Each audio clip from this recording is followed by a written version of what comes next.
Hello and welcome back to a brand new episode of the Pick a Side podcast. My name is Joel Moran and I'm here with River Brown, Andrew Velez, and John Carlos. And this is now episode 158. In this episode, we are going to be talking about the Zion Williamson situation, RJ Barrett's big time game, the Celtics' recent hot streak, our impressions of Philly, the steal of the draft, and OG joins us to talk about the best teams in the league and more. A quick Patreon shout out to Evan, Criminal Zebra, Dylan, Joel is the GOAT, Mayo, Andre, Matthew, Reese, Peter, Daniel, Sean, Ben, Mickey, William, Tyler, Ruthless Rootster, Sensei Stevie, Joel B, SA Crimes, Kevin S, Eagle Dollar, Tizzy, Corey, Get Funkoed, Dylan, Playboy, Orlando, Chris, Big Chuck, Michael, Greg, Cole, On Bloods, Cuz, Liam T. Grove, Tua Sucks on Ryan, Epic Lankiness, Travis Ball, Aaron Moran, Matthew Jimenez, It's Black Ace, Anthony, BJ, PJs, Burner Hoops, Langston, Jazzy Juice, Johannes, Ruben, Ricky, Enzo, Sean, Muffins, John, Sean Triplet, Court Cousins, Ben Mack, P. George, Hikari, Mateen, Dave 2 Freedom, and Jay Aqua. Matthew Jimenez is monster. Let's get it. Yeah. Okay, yeah. Matthew Jimenez is monster. So he just changed his name to to Matthew Jimenez, or it's been like that? It's been like that. I've always called him Matthew here. Before we continue, shout out to Jake, Hikari, Epic, Muffins. It's my Discord team, so shout out to them. You know, Did they like hold you up to shouting them out, or no? I just shout them out because that's my Discord. That's squad. your Riv fam. Yeah, Riv fam. So shout out to them. Yeah, Riv is always in the Discord chats. That is pretty lit. Chats. Yeah, I like entertaining the guys. You know, they're actually fun. hilarious. It's good combos. Yeah, definitely. they're very hilarious. Definitely. So, you know, I be in there. I was in the. I jumped into the locker room. No, the franchise group chat, the Discord for the Madden League. And some dude was in there. He talking about, bro, I'm not a Browns fan. I swear, Riff. Like, I swear. And I was just like, bro, chill. You know? Why was he saying that, though? Because I guess he picked the Browns in Madden. So I came in there and I was just like, yo. And then he just started talking about, like, I'm not a Browns fan, bro. Riff, I promise you I'm not. Interesting. Like, all right, bro. Yeah, the Browns are one of the last teams we had to get I would have chose them. So that's why he probably They're chose good Madden him. team. I'm actually 6-0 in the league right now. All right. 17 touchdowns, 7 picks with Zach Wilson. Trash. I have Tony Pollard. I traded for Keenan Allen. I got Calvin That Ridley. is ironic. Eric Damn. Ebron. I got Kendrick Bourne. I traded with Serge. You got Calvin and Keenan? Calvin Ridley, Keenan. Kendrick Elijah Bourne Moore? is my third. Nah, I traded Elijah Moore for Keenan. Oh, that's And tough. Eric Ebron. It's a good. Wow, that's a great offense. I got hitters, man. Nah, I you got got a hitters, squad. man. Yeah, Very ironic. Don't fold in the playoffs. though. very. Don't fold. It's in the because playoffs. Serge was basically giving away Keenan Allen for free, bro. Why? What? Because his speed isn't the best in Madden, and Serge isn't that good in Madden either. So he doesn't know how to use He needs him. speed. Yeah, so I heard he that wanted your Elijah record Moore. with Sergio is like 500 though. That's ridiculous. I actually let him win the other day. I was whooping his ass like 24-7, something like that. He's and then that I just started folding. I started throwing picks like I didn't care anymore. Did I'm you gonna have let to buy him the win or game. did you fold?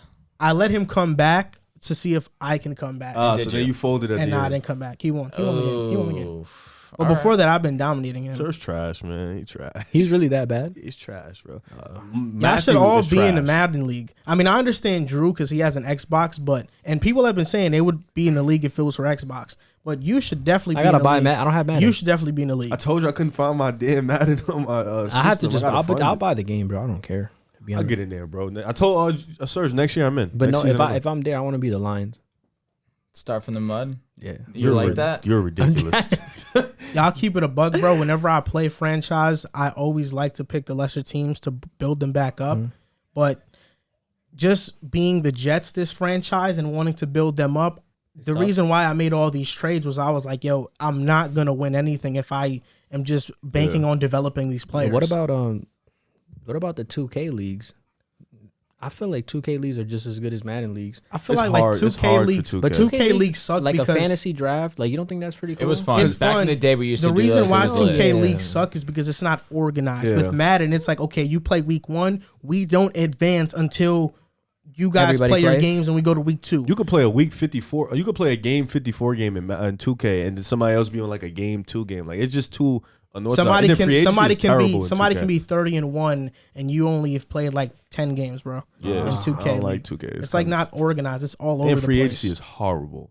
Why do you think it's horrible? Because it's just the way it's organized and then players just get magically better. Like it'd be free agents who are 60 overalls. Next season happens, they're 80s, and they have not played. But when you look at the season. player progression, Yeah, and it's like, bro, what? Like 2K, the way they do it is just mad stupid. We have a great show in store for you guys today. Yes, sir. We actually already recorded the OG portion of the show, so it's going to air on later on. It was a great conversation. He called out Riv on his Jokic take, but I think Riv had some good comebacks there. Yeah, I think he had some good comebacks. He definitely did. You on the winning side over here, man. This guy. Oh, He's on the wrong side of history. Yeah, he's like. Yeah. All right, whatever. I'm like say. Anakin Skywalker, but instead of him going to the dark side. Oh, so the one that loses his legs? No. See, you see when you talked before I finished. Instead of him, you're saying Anakin, he loses. Yeah, but listen. Instead of him going to the dark side, I made the right choice and I saved the Jedi Republic.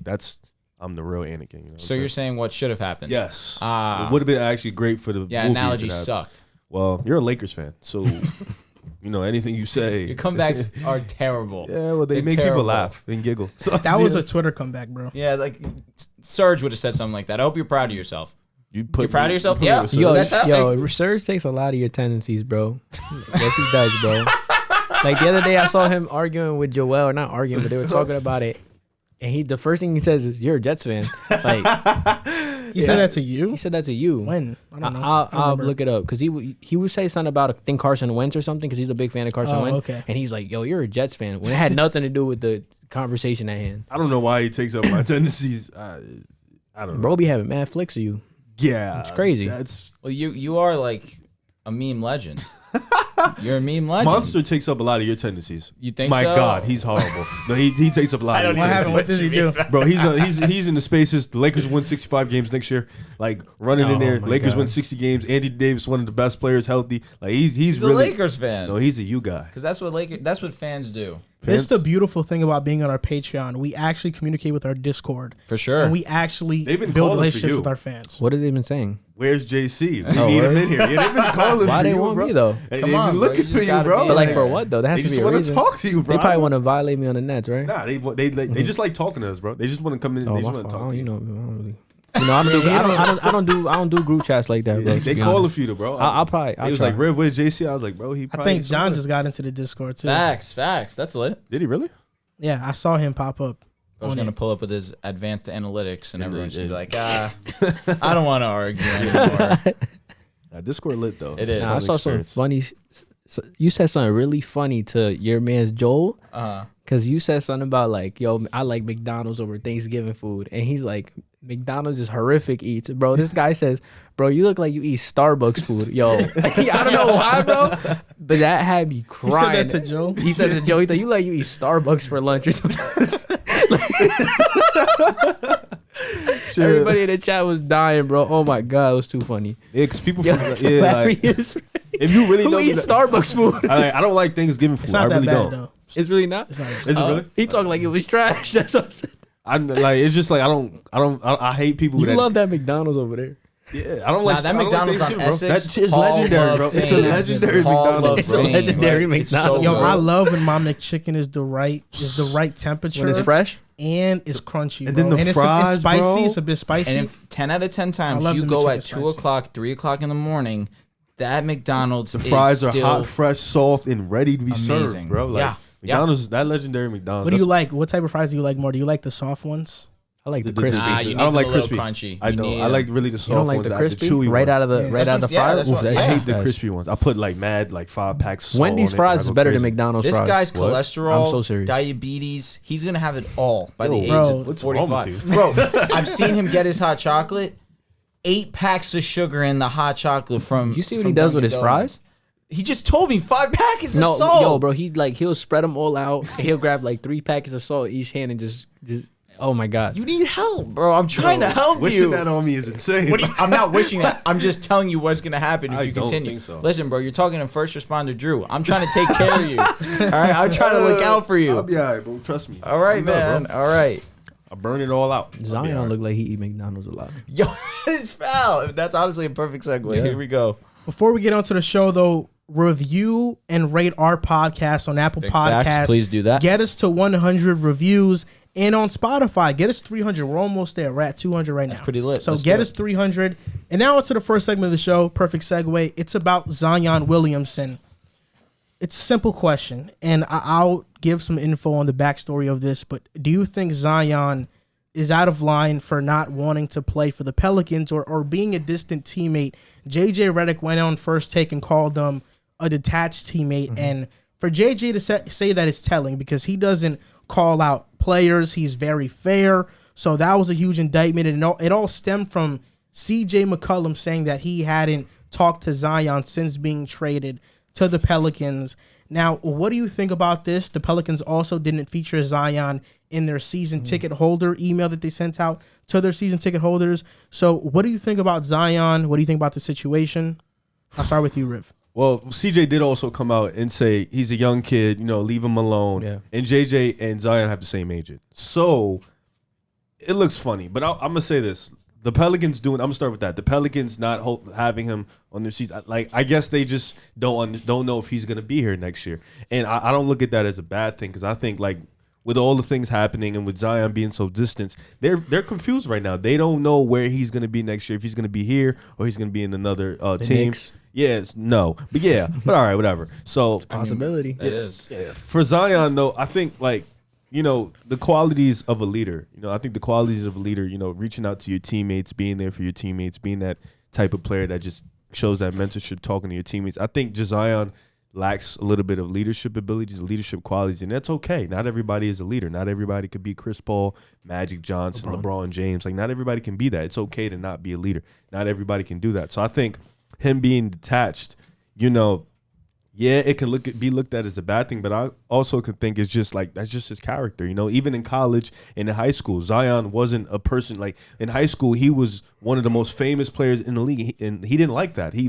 was very like, I don't like to be that too famous. He was just a kid that just wanted to hoop. And in college, he was kind of the same way. RJ was kind of the one that kind of like liked the spotlight. Zion really doesn't like the spotlight. That's interesting. It's been shown since high school. Like, the track record is there. But do you remember when we were on the Spaces and this guy was trying to tell us that Zion really is one of those guys that wants that mainstream media attention, which is why he's trying to make his way onto the possible deep. Like, Knicks. Maybe he's saying that to his family, but what from him going to Duke, he had to know that he was going to get a different level of what exposure. I'm seeing, from what I've seen in the media, he doesn't look like the type of guy that likes that spotlight. So I think for right now, like him being, I think maybe he's talked to his teammates, maybe behind closed doors, but I don't think it's a good look for a team that's trying to rebuild, trying to get back into playoff contention. I think for a person like Zion, him being the best player in your team, being detached, not wanting to play. And I think he's completely wrong in that sense, not wanting to play for the Pelicans, because you haven't given it enough time to really blossom. You got Brandon Ingram. Brandon Ingram has improved since he got in the league. You just got CJ McCollum. You got Devontae Graham. Granted, like, he's a good player. You got Jonas Valanciunas. He's a really good player. You picked up Herb Jones in the draft. Kira Lewis Jr., he's not a bad player. Nikolai Alexander-Walker, he's gone, but he was okay for them. So you've had opportunities. The Pelicans have shown since AD that they invested. They're trying to invest in Zion. They're trying to build the team here. Now, whether it's the best, they're making the best moves, you can debate that, but they're at least giving the effort. And when you give the effort, I think that should show signs of, all right, I can rock with this team. They're giving me efforts. They're trying to put guys next to you. So I think for Zion, him being on his rookie deal, him only playing about 84 games in his NBA career, I think you don't have the groundworks. As much as you were great when you played, but that's the problem. You don't have the groundworks to really say, I don't want to be here, or have these decisions when you haven't really played enough to really have that statement. Like, we haven't made the playoffs yet with you. Granted, it's not your fault, but you've been hurt. We haven't made the playoffs yet with you. We haven't even sniffed a play-in with you, and right now we have an opportunity to do that. We haven't seen you this year. Yeah, weren't they 11 last year, though? They were like 11th or 12th. No, they were 12th. Were they 12th? And right now, they're close. They were just in the play-in, if I'm not mistaken, right before the All-Star break. You just picked up CJ McCollum. Him and Brandon Ingram have a little bit of chemistry together. They've shown the ability to work. So I think right now, like, you have an opportunity to say, even if it's not this year, I could come back healthy next year, and we got a squad. You know what I'm saying? We got a good team that we can make this work. So I think for Zion, I think this is just it's like, young players have come into this league and they've been given the keys too much or too fast. They've been given this type of leeway, and I think Zion is just being a little bit too, I don't want to say Entitled? yeah, like that, but not that. But I think that's basically what you're saying. I think he should just definitely give the Pelicans an opportunity, at least throughout the rookie deal. At least give him to your rookie deal. And they've shown the ability that they're trying to build a team around Zion. This is one of those situations where I definitely understand both perspectives. Here's the one perspective that I'm not going to side with. John Morant's on the Grizzlies, right? The Grizzlies aren't a prime time location for superstars to really thrive. It's not a mainstream market. But he's doing it. He's going through that process, and he's trying to put the Grizzlies on the map, which he's done a good job of doing so far into his career. He's amazing. He's box office. Yes, he's willing to put that effort in. So that's that side that I see of, listen, you're not in the mainstream media. You're not in that alpha type environment. You still should try and stick it out and ride your rookie deal. I get that because we're seeing John Moran do it, who was the number 2 pick in that draft. However, this whole thing where I see it, or people are trying to tell me that this mentality from Zion is weak, I can't side with. I don't like that perspective because I see it like this. He's already getting scrutinized to no end. He's getting called fat. He's getting called lazy. He's getting called a quitter. But it's not like he wants to leave and go to a championship team.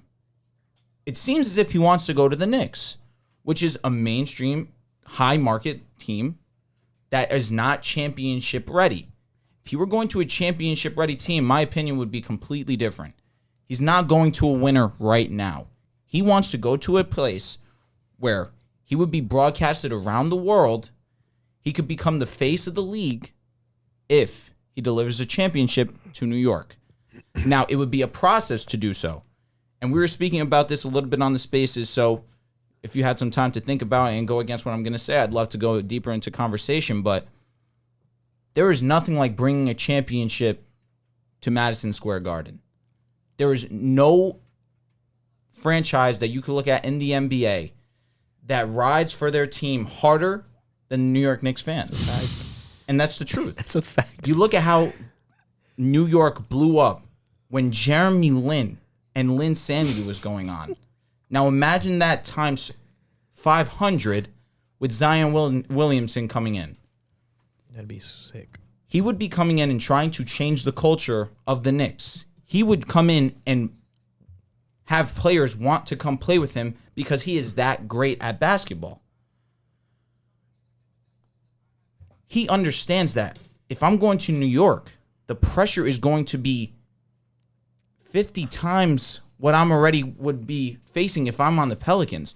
Because now I just forced my way out of New Orleans. I'm coming to New York with some of the most cutthroat fans in the NBA. If I don't deliver a championship to the city, if I don't produce at the minimum for the city of New York, people are not going to see me how I want to be seen. I want to go global. I want to be the face of the NBA. He can do so in New York. He cannot do so in New Orleans. I have a question. If it's not a weak mentality, if you don't like that wording, then what is the word that you would use to describe what Zion's doing to the Pelicans? Quitting? That's fair, right? I just don't think that it's a weak thing. Weak in the sense of he's going to a place where he's going to have more scrutiny, more pressure. That's New York City. Yeah, that's not quitting. I agree with him. It's not a weak mentality. It's not. He would be quitting on New Orleans. Yes. Ultimately, that's what he's doing. He would be betraying New Orleans. Yeah. He's going for a grind he's that's trying about to the get same. to another level. He knows his skill set. He showed it in year 2, 27 points on 61% EFG. He's like that. Yeah, using the EFG. He's tough. And I appreciate you guys for putting me on. But let's just be real. He came in year 2, was a top 20 player in the NBA. I don't. No. He really was. Wait. That's not what I was about to disagree Oh. with. I was going to say, I don't think the grind would be harder in New York Really? than New Orleans. I don't think so. Why? From just a I think it's about the same, bro. But it's not. My point New Orleans is, I has don't more say- talent right now. I want to No, say I hold understand what you're saying. I would say it's not going to be as difficult as New Orleans, excuse me. However, it's different than going to a Phoenix. He's still building it He's trying to build something. Basically from scratch. Yeah. Not from scratch, but ultimately he's going to be the piece there that ignites the Knicks to go to that level. I don't think when people say built it from scratch, you confuse me when you say that. Because you're saying the draft is scratch. No, it's not that. A big market is never building from scratch. There's no such thing as that for a big market. I feel like when you're a big market like Miami is never really building from scratch because they're always in contention for a star, or they're always in contention for agent because they're a big market. Even though New York hasn't got anybody in the last 20 years. Even though New York hasn't gotten anybody, they've always, if you ever noticed, they've always been in talks with the big stars, big names. Would you say Philly started from scratch with the process?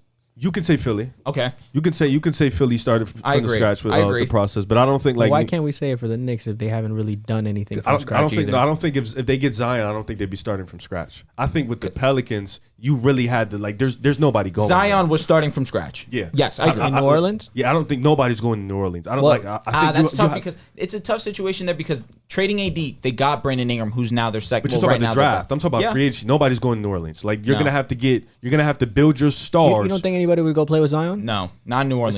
It's not just a Zion. People weren't Nobody going go play with Chris Paul, bro. No one was going to Cleveland to play with LeBron.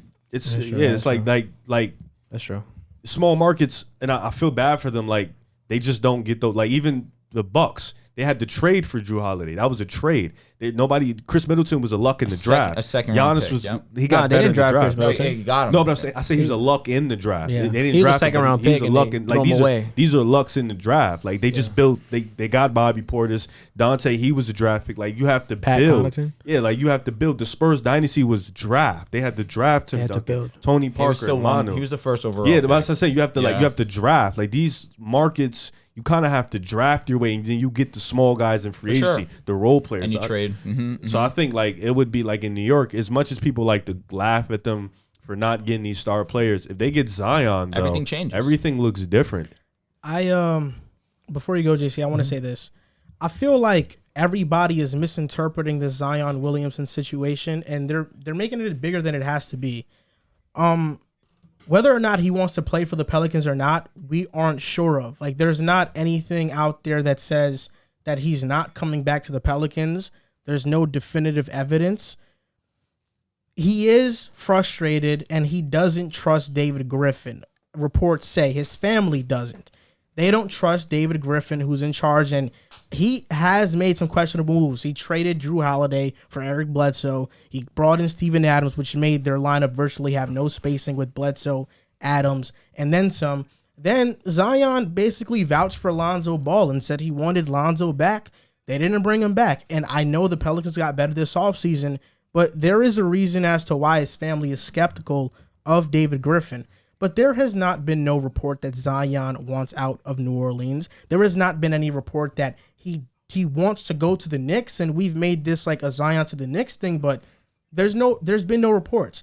The facts right now are that Zion has a foot injury, and he had to get reevaluated in December because while working out, he re-injured it.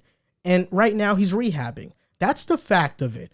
His rookie season, he didn't play partly due to the Pelicans not wanting to put him out there just yet. It wasn't all Zion. Zion was dealing with some nicks and knacks here and there, some injuries, but really it was the Pelicans restricting Zion. And that's where I think Zion got fed up at first. But in his second season, Zion played virtually the entire year. I mean, 66 games. Right? Yeah, so we have seen proof before that if Zion is not held back by an injury, he is going out there and playing. He wants to play. Ultimately, Zion wants to be out there. Right now, this isn't like a Ben Simmons situation where he's just not playing for the organization because he doesn't want to play. Zion has an injury. He can't play right now. He actually has an injury. And I'm under the belief that come next season when he's healthy, he's going to play for the Pelicans. He's not going to get traded. He's going to stay with the Pelicans. And this story is going to feel like it gets why did we even have it? Mm-hmm. Because you look at what the Pelicans are building right now.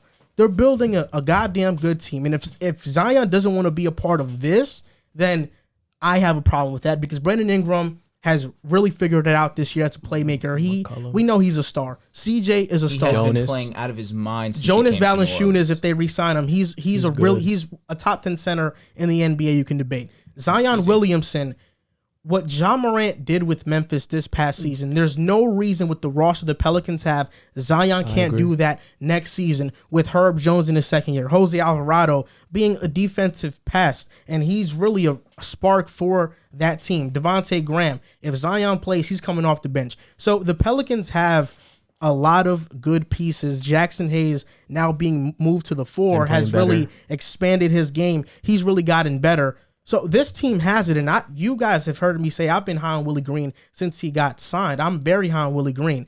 I just think because Zion hasn't played and because the hype around him coming out of college has been so grand, people have doubts and they're skeptical of if Zion, is he playing because he doesn't want to play for the Pelicans or some other reason. It's just that he's injured. I think the fact of the matter is it's just that he's injured now. And although JJ did say Zion is a detached teammate, Stan Van Gundy, who was his coach in his second season, said when Zion was playing, he was anything but. And need I say, you don't have to be the best more credible? leader. No, he's saying someone credible. No, I said who's more credible, JJ or Stan? Stan was his coach. I understand what he's saying though. JJ is very active for one, I'll say this about JJ. We know he's one of the best guys in the media right now. Now, for sure. There's no debate. He's not a hot take guy. He says everything. He thinks it through. So I love JJ. I love what he says. But he's somebody that when he left the Pelicans, called out and bashed David Griffin. He said on his podcast he wouldn't trust David Griffin. Mm-hmm. He tried his best to hold his tongue. I know he could have said a lot more, but he held it back. So this is a guy that played for the organization that's saying, I wouldn't trust this guy. So wouldn't that make the reports of Zion's family saying we don't trust David? I think they're true. I do think they're true. I don't think Zion or his family trust David Griffin. That being said, I don't think it's to the point that Zion is going to intentionally sit out and not play. It doesn't get ugly when they drop their season tickets and he's nowhere near on the info packet. That's a fact. That's ugly. That kind of never happened. That is a PR slip up. How that is the worst slip up. That's a PR slip That's up. your It is a franchise PR player. Like, You think so? That's that your might be the franchise PR player. But let's be honest. I know. We're talking about Zion. We're talking about someone who's on. It's a PR Is slip it up. correct? That ain't a slip You up, can't bro. slip up when Did it they comes to correct tech. it? I mean, I'm not sure what went on in that decision. I'm not, because the guys who do those graphics are the people who work in the ticket office, and the PR people, I think, ultimately approve those things. But I don't think it's David Griffin, or it can be. I'm not saying I'm that. not saying I'm it's somebody. I'm not saying it's somebody at the top there. It's like, oh, don't put Zion on here. It might have just been a slip up. If it was, it's a horrible mistake. I get it. But One of the worst. Ultimately, what I'm horrible. saying is that even if Zion doesn't trust David Griffin, I don't think it's enough to where he's going to demand a trade in the summer or he's going to not play for them, because I do believe the Pelicans are building something good right now. And to the leadership thing, I mean, Kobe Bryant's one of the greatest players to ever play. You can argue he's a top 10 player, all-time top 5, some people say. I read Three Ring Circus, a book by Jeff Pearlman. It's actually right there. And it documents the three-peat of the Lakers, the late 90s and early 2000s Lakers. Kobe Bryant was one of the more to himself people at that time. Most people on that team could not stand him. He was introverted. He was socially awkward. He was anything but a leader. Zion Williamson is 21 years old. We are being way too harsh on him to have this expectation of him to be this off rip. And what CJ said was facts. Leave the guy alone. And he actually elaborated on it, said, when you are dealing with an injury and you're rehabbing, you are away from the team. And I like how Zion kind of tried to make all this dimmed down a little bit by posting on his Jackson story. Hayes, he's starting to post more Pelican stuff on his story. I think it's a bit funny, but ultimately, I think he's getting way too much scrutiny, and I think we're going to be looking back at this time like it was unwarranted and unjust, in my opinion. I mean, just to go off what you guys all said, I mean, I'd be surprised if I see Zion in a Pelicans uniform after his rookie deal's over. I think that he's going to be completely gone. And while he is young and he has made mistakes, I mean, this is the same Zion who's played 84 games in just 3 seasons. That's barely an NBA season. He's had, although he's been in rehab, he's been overweight. His family has, to what Joel said, not been a fan of David Griffin. There's been a couple setbacks, but there's been interviews where I know it's just speculation on my part, but he spoke glowingly of the Knicks. Like, he really said, like, this is like my favorite place to play for besides New Orleans. He was expecting to be drafted by the New York Knicks come draft night, but, you know, obviously that didn't happen. Bad luck for the Knicks. But, I mean, I just think with everything that's going on and him not talking to his teammates, or not talking to them now, but, you know, reaching out to CJ McCollum, who's a big acquisition in the time, for you not to even reach out to him, I think that's a little crazy. And then for the Pelicans not to add him on their ticket package plan, like, how are you not going to add your franchise player? The NBA is low key, or was, I don't know if they are anymore. We're pushing for this guy to be the face of the NBA. So the fact that you just leave him off, it's not a slip up. It's not a slip up. So I think that's something, you know, that behind the scenes. But as crazy as it sounds, I kind of feel like the Pelicans have a little bit of, like, I think this doesn't end too bad for him, because like Drew said, Zion averaged 27, 8, and I believe 5 assists on 61% field goal percentage. So he has a ton, and I mean a ton of value. So in the grand scheme of things, if it really doesn't work out, you could get a lot for this kid. You can get a lot for this kid, and you don't even, you could even be an asshole of a franchise and be like, all right, so you want to go play for the Knicks? I'm going to trade you where I want to trade you, where I could get the most value for you. You're telling me if Zion, if they're making trades for Zion and they put him on the block, you're telling me not every NBA team is going to inquire about that kid? Every single one. And you choose from the best package that's available for you.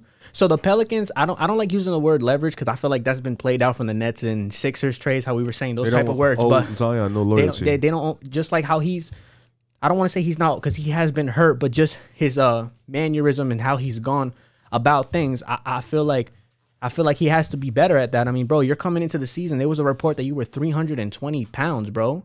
You were 320 pounds. Like, people were clowning on you because you were fat. You have all the talent in the world.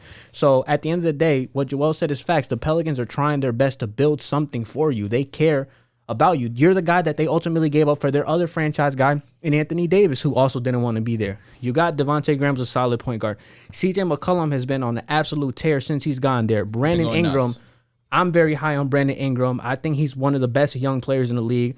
Then you got Jonas Valanciunas, a solid center. So the Pelicans have done their part. But at the end of the day, if this doesn't work out, the Pelicans are in a good position, bro, because you can trade Zion Williamson, and you're going to get a boatload for that kid. Because this kid, when he's healthy, we've seen the type of product that he can lay out on that basketball court. It's like a generational talent that he has. So, I mean, in the grand scheme of things, for my argument, I'd be surprised if I see Zion in a Pelicans uniform past his rookie deal. I think that's almost a foregone conclusion that he's going to be gone. He's not going to want to play there, and if he keeps showing these type of things, they're not going to want him back. So if that's the case, do you think maybe it's best to just trade him in general?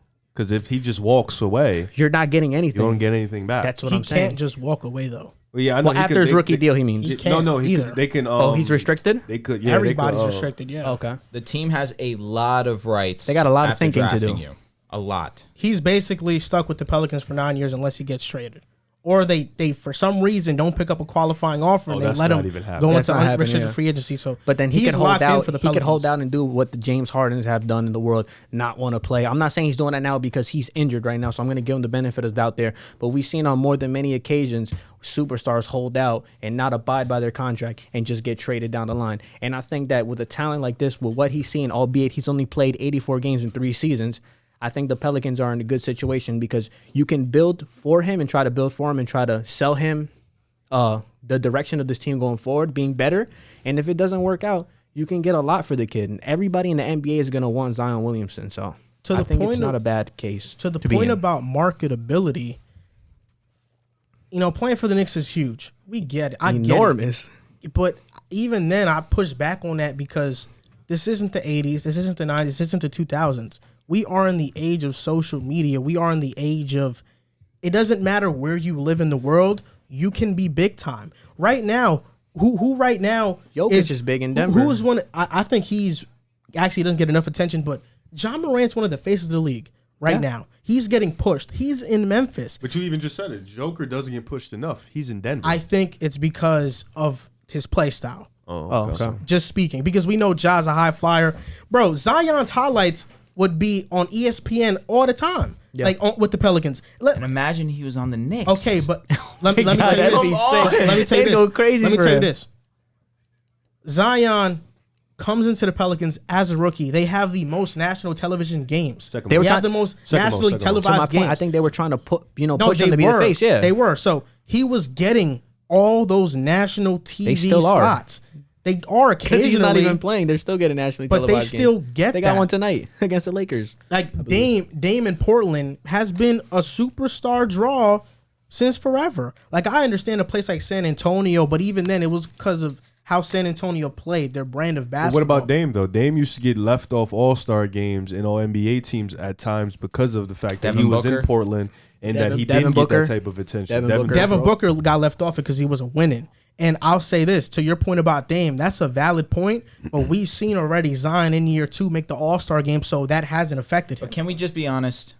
You come to the Knicks, it's a different level of support. I'm that not you get. saying I'm not saying that it's not a So different level. I know it's a different with every level. situation. It's- marketing I as know it's well, a different bro. level, but Zion is still going. If he plays well and comes back and plays to what I know he can play like, he's still going to be one of the faces of And the I league. don't- and I disagree. LeBron was in You Cleveland. got to also remember too though, Zion in high school was already bigger than NBA players. Definitely. So the fan base came like I'm going back to not even that, but like LeBron, he went to Cleveland. That's not. Well, I'm going back big to Well, that's his market. hometown, though. I'm I going think It's that his played hometown, into but it. That's it's different too Cleveland, because though. LeBron in high school He was just dog. like Like, that's why I'm going back to he the was Dame Sports Zion, Illustrated. anywhere he goes, is going to be He already has Facts. a. No, he's 100 definitely box He already office. has a $100 million sneaker deal. What does he got? What does he have to go to New York for endorsements? Because for? in high school, he he was already- he has was already that guy. $100 million with the sneaker College. deal with Jordan. He has no reason to be like, oh, I want to go to the Knicks so I could get $500 million in endorsements. Like, bro, you already got a $100 million sneaker deal.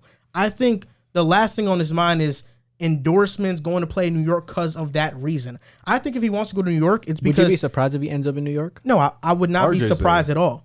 But I do Your think legacy And Cam gets now. put to a different level when you come win in New York. Oh, that's 100%. we look. I understand the 100%. I understand the sentiment of what you're saying, but the bottom line is that we have no real way to measure that statement because it hasn't happened in 50 Jeremy years. Lin, he came in and he was unbelievable, and the city That was was in for like uproar. a 2-week span. Okay, and you want to Exactly. Want to my know what point. else? Span. Imagine that 2 weeks of a guy playing out of his mind, But you- turn the Okay, city but upside guess down. what? But guess what? I'll do a counterpoint to you. That'd be hard, but No, it's a good one. Trust me. Zion Williamson, basically what you're saying is that if you can bring a championship to New York, imagine what it does to your legacy. You know who followed that advice? Hello. Carmelo. You know, and the city was going crazy in support at for first, Amari and him. at And then first, you saw how they kicked him the out way of there, how the they way didn't it want him there ended. anymore. Every single Knicks fan turned their back on Melo in the end, and now we love him again. because he didn't deliver the championship. But what we supposed to do when Alexei Shved was starting? I agree. That's what I'm saying. Small market teams would never give up on you. No, I They agree. never give up. No, on I Guess agree. what? Guess what But that's team? that was guess the what whole team- point of what I'm saying. Guess what it's not a team still- weak-minded thing. Guess what team still loves Russell Westbrook? Okay, see. OKC. They love that man to death. Yeah. Despite all the first round exits, They the die 3 with him. straight ones, they love that man to death. He's Mr. Oklahoma City Thunder, bro. Julius Randle gave us an all NBA season, made the playoffs last year. 20 games in, Knicks fans gave up on him again. This is what I'm saying. Like, you're basically saying, Zion, you have to deliver a championship, and anything short of that, if you have playoff failures, this city's going to turn on you. Correct. Why would you want that? That's not what I want. I'm But just why? telling But why would a player want that? because it gets to a point when you know the skill set that you have and you know the trajectory of where you want to go. New Orleans, he wins the championship with them. Of course, he's going to that'd be an amazing he's feat. He's going But to you be. don't think? Let me ask you a quick question. But do you understand what I'm saying? It's New I know I York. get what you're It's a saying. different but vibe. my thing with that is you don't think like growing like you get drafted. Like say for example, you get drafted to whatever a team that doesn't have a championship, the Kings, right? And you grow with that team. You get better with that team. You make all NBA teams. You make MVPs, and then you eventually get to the chip. You win that. The growth, Giannis. yeah, the Yeah, growth like from when you Giannis. started to where you finally got to the big one, that the way you grew with the team, the way they watched you grow up as a man with the team, you don't think that's bigger than just you going, JC going, leaving What's another team that don't got a chip? Leaving Portland after year 3 and going to a big market like Miami or the Knicks, and then saying, "Yeah, I got my chip. We bought our chip." Again, Milwaukee is with another this team. small market too. Yeah, that's what I was saying. Like, but the difference of what I'm trying to tell you is which is what I started with. He's not going to a situation where they're already built to win. He would be doing that. He would have the burden of and all the pressure on his shoulders of, all right, now I'm the one that the Knicks are starting to build their franchise around. I understand the skill set that I have. That team completely rebuilt for me in New Orleans. They would do the exact same thing, except now not only am I going to get the organization to start trading for players, I'm also going to have the free agency side of things. Easier. I understand what you're saying, but this what I'm trying to understand right now. That's not about what you just said. Your statement is that, for one, we don't know that he wants to go to New York. We don't know. We are just assuming based off his comments that he loves playing in the Garden. But every single player that's played in the Garden has came out and said they love it, but they aren't waiting on the line to go to New York. So my question to you is this. Based on the scenario I gave you, based on what you've seen Knicks fans do to stars in the past, if you're Zion Williamson, why would you want to go there? When you are at a level that Zion's at, and you understand how great you can be, and you go to a situation such as the Knicks, where what you're saying is fair, no doubt. I just think he understands that I want that challenge. I want that feeling of delivering a championship to a city that hasn't seen it in over 50 years. And if he does so, New York, the media central of the world, is going to hold him up on this pedestal the way they did Derek Jeter. He could win if, let's just say for what ifs, let's say Zion was to win just one ring in New York. His legacy is set forever. I think it's literally set forever if he wins one ring. I think people get confused. I think if he wins one in New Orleans, it's the same. But it's better if he wins it. That's where it's way better if he wins it in the Knicks, though. For his legacy wise, yeah. For the Knicks, it's better though. I think what people get confused is when people say I love playing in the Garden and people say I love playing for the Knicks. No, everybody loves playing in the Garden. The Garden, yeah, Madison Square Garden, the greatest arena ever. But that doesn't mean people saying I want to play for the Knicks. Michael Jordan has said it. Kobe Bryant has said it. Steph Curry has said it. LeBron has said it. Dwayne Wade has said it. Yeah, they love playing in the Garden because of what it brings. But that doesn't mean they necessarily want to play for the Knicks. Steph has even came out and said that, I mean, on draft night, he wanted to get drafted to the Knicks. Yeah. He recently said that it was honestly good that he didn't. It really was. Because he built his legacy. I don't know if he might have said it exactly. It was like somebody representing him. It was somebody like close to him or one of his family members. But what I'm saying is this, like, you saying that it's not as big winning New Orleans as New York. Okay, I understand that New York is a mecca, but then again, Giannis just won in Milwaukee. He's immortalized. Giannis just won in Milwaukee, and what was the discussion? What was the dialogue after he won? Oh, he's better than KG. He's better than Dirk. He's better than Karl Malone. He's already, according to ESPN, a top 20 player all time. I said this on Spaces. And all he did, and he won in Milwaukee. If Zion stacks up all-star games to the age of 26, all NBAs, and he wins the championship in New Orleans, he's getting put up there with the greats as well. You remember what happened when Dirk won that one for Dallas? Oh my gosh. He was put on a different... He was a playoff choker before that. This is all things that we're agreeing, like, I'm with you guys, but again... We're talking about New York. Okay, I understand what you're saying. No, right? Go, finish your statement. I'd love to hear it. I was gonna ask you, like the Knicks, they haven't won a ring in 50 years. Since 73. They haven't won a ring since 73, and I get it. But I feel like, like just a team who's never won a ring, like that's just a different feel. Like bringing that, it's not because I get what you're saying, but it's not bringing a chip to New York because they have chips. It's like Pelicans is bringing a chip to a team that's never even a small market sniffed at all. Before we move on, I kind of want to get the question answered because I asked you why would Zion do it, but I'm asking you directly now this question.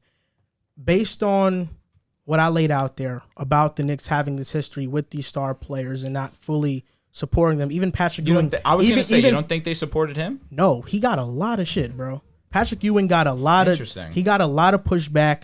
There was times where he didn't leave his house because of the negativity of the fan base. So in saying all that, if you're Drew, you're Andrew, and you know you're this great skilled player, damn, if I go to In New year York, 2, I averaged 27. if you let me just finish. All right. You know, if I go to New York and I win a championship, I'm going to be immortalized. Even though they're not a championship built team, I don't know how well the front office is going to build around me. There's a lot of question marks. And the alternative is if I don't do that, I am going to get scrutinized. It's going to be bad for my mental health. Would you make that decision to go to New York instead of staying in a small market where if you fail or you don't fail, it won't be as magnified? Look what they're doing to him right now. He's on a small market team, and this is all these things being talked about him. If Zion, imagine if he was in New York doing this. If Zion was in New York right now not playing, we'd be calling him a bust. Oh my Everybody would be goodness. calling him a bust. Fair. It'd be crazy. So I'm saying, with you. would you make that decision to go to New York if you know all the other things that could come with it? It's a tough answer. I want to reach my maximum potential.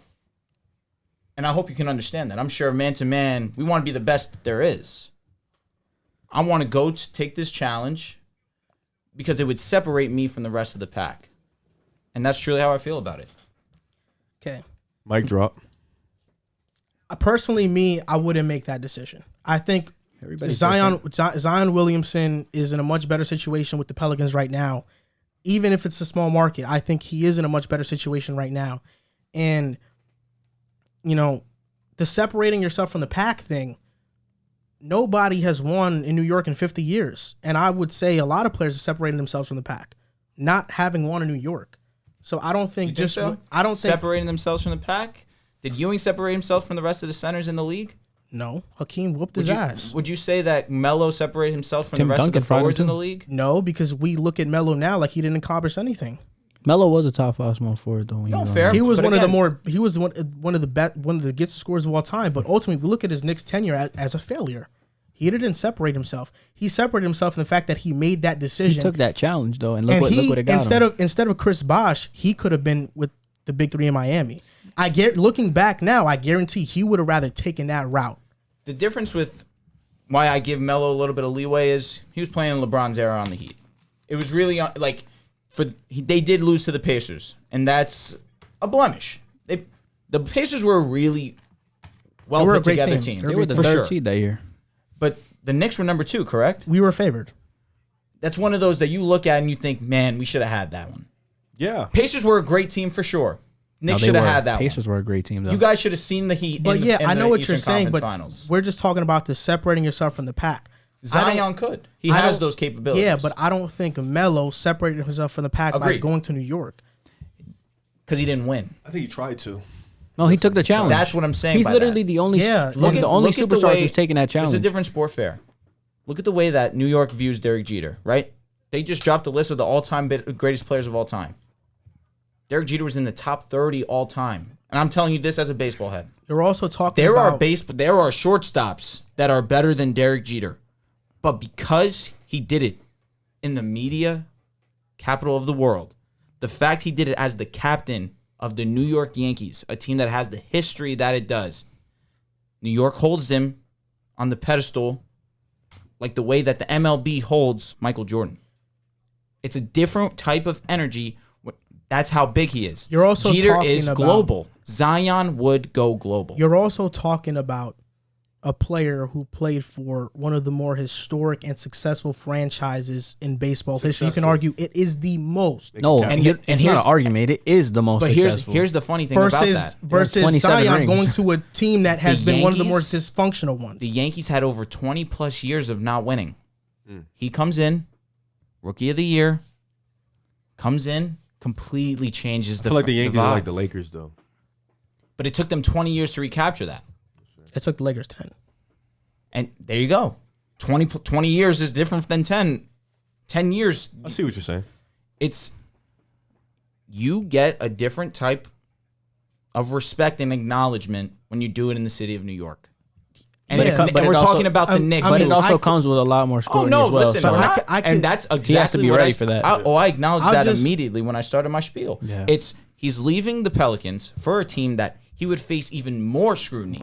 So that weak mentality stuff needs to go. That's what I'm saying. I mean, I think you make a good point. I mean, I don't think any of us mentioned the weak mentality thing.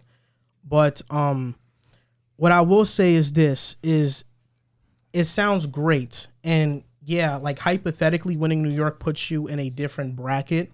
But we haven't seen it in 50 years, so we don't know to what extent that it would put you in, you know? The more years that go on, the next player that does it, it was 55 years since the Cavaliers won a championship. Excuse me, since Cleveland had seen a championship. LeBron came back 3-1 down, delivered a championship to the city of Cleveland, and people were calling him the greatest basketball player of all time. And you're talking about small market versus big market. I'm just so talking what was the generally. difference in the market? LeBron James was held to the level coming in day one to Michael Jordan. That's the difference. And Zion is held to LeBron. He really is. He is. Is he held to that level? Yes, LeBron? Yes. They're trying to he was push him. compared to LeBron, bro. Yeah, bro. But their games were not anywhere similar. Neither were Michael Jordan and Bro, LeBron's. are you really gonna act like they weren't comparing Zion and LeBron? Yeah, Out of 100% college. They were. was comparing Ben Simmons to LeBron too. Yeah. Bro, Zion was legitimately compared to LeBron. Bro, didn't they adopt a playing tournament to try to get this guy into the playoffs his rookie year? That was the first year the plan did come Yo, up. like, dude, they want this guy. He's like getting compared to LeBron, bro. He has. Speaking about the Knicks, RJ Barrett right now, you see him right now, he's shushing down his haters. You. And apparently, I'm currently in that fan club as well, as per Knicks Twitter. That's the source. That's unfortunate, man. RJ Barrett, he's been playing great. In the last 21 games, 22 now, since he just faced Philly, he's been averaging 24 points per game, close to 6 rebounds, 3.2 assists, shooting 44% from the field and 39% from three, and 67% from the line. Eesh. This is not accounting for his recent game. In his recent game against Philly, he had 24, shot 9 for 22, 0 for 3 from 3. Not the best game shooting-wise, but if you watch the game, he played fantastic. Now, this begs the question. After his 46-point game versus Miami, do you think he's now a star in the making, a star player? Is he the face of the Knicks? Jimmy Butler came out and said, this guy's going to be the face of the Knicks. LeBron co-signed him. So, Riv, you've had a lot of things to say about RJ in the past. I'll start with you. Face of the Knicks? Yeah. I think he can definitely be the face of the Knicks right now, considering that the face was Julius Randle. And now you got to switch over. You got to give it to RJ. He's shown the improvement. First of all, his work ethic, and I've always said this about him coming out of college, his work ethic is insane. He's always willing to work. He always wants to get better. His tenacity is insane. Like he is really like a hard worker. A gym rat. So like he has that Jimmy Butler quality, that gym rat, that being in the gym all the time. So Michael Kidd-Gilchrist. Jesus Christ, They called him a gym rat. yeah. He's horrible. Woo. That was a bad pick. That's so rude. No, of you I'm to- just saying Nah, you that- grouped him with RJ. That Bro, was mean. no, I didn't. I literally, because I was watching highlights pick the was other he? day, Two. and they said Michael Two. Kidd-Gilchrist was a gym rat. was So the he's a same- bust. Yeah. Oh, all right, bet. Undoubtedly. Like one of the biggest. Bro, one of He's his trash. pros, one of Kid Gilchrist's pros coming out of college was Defense. he's a hard worker.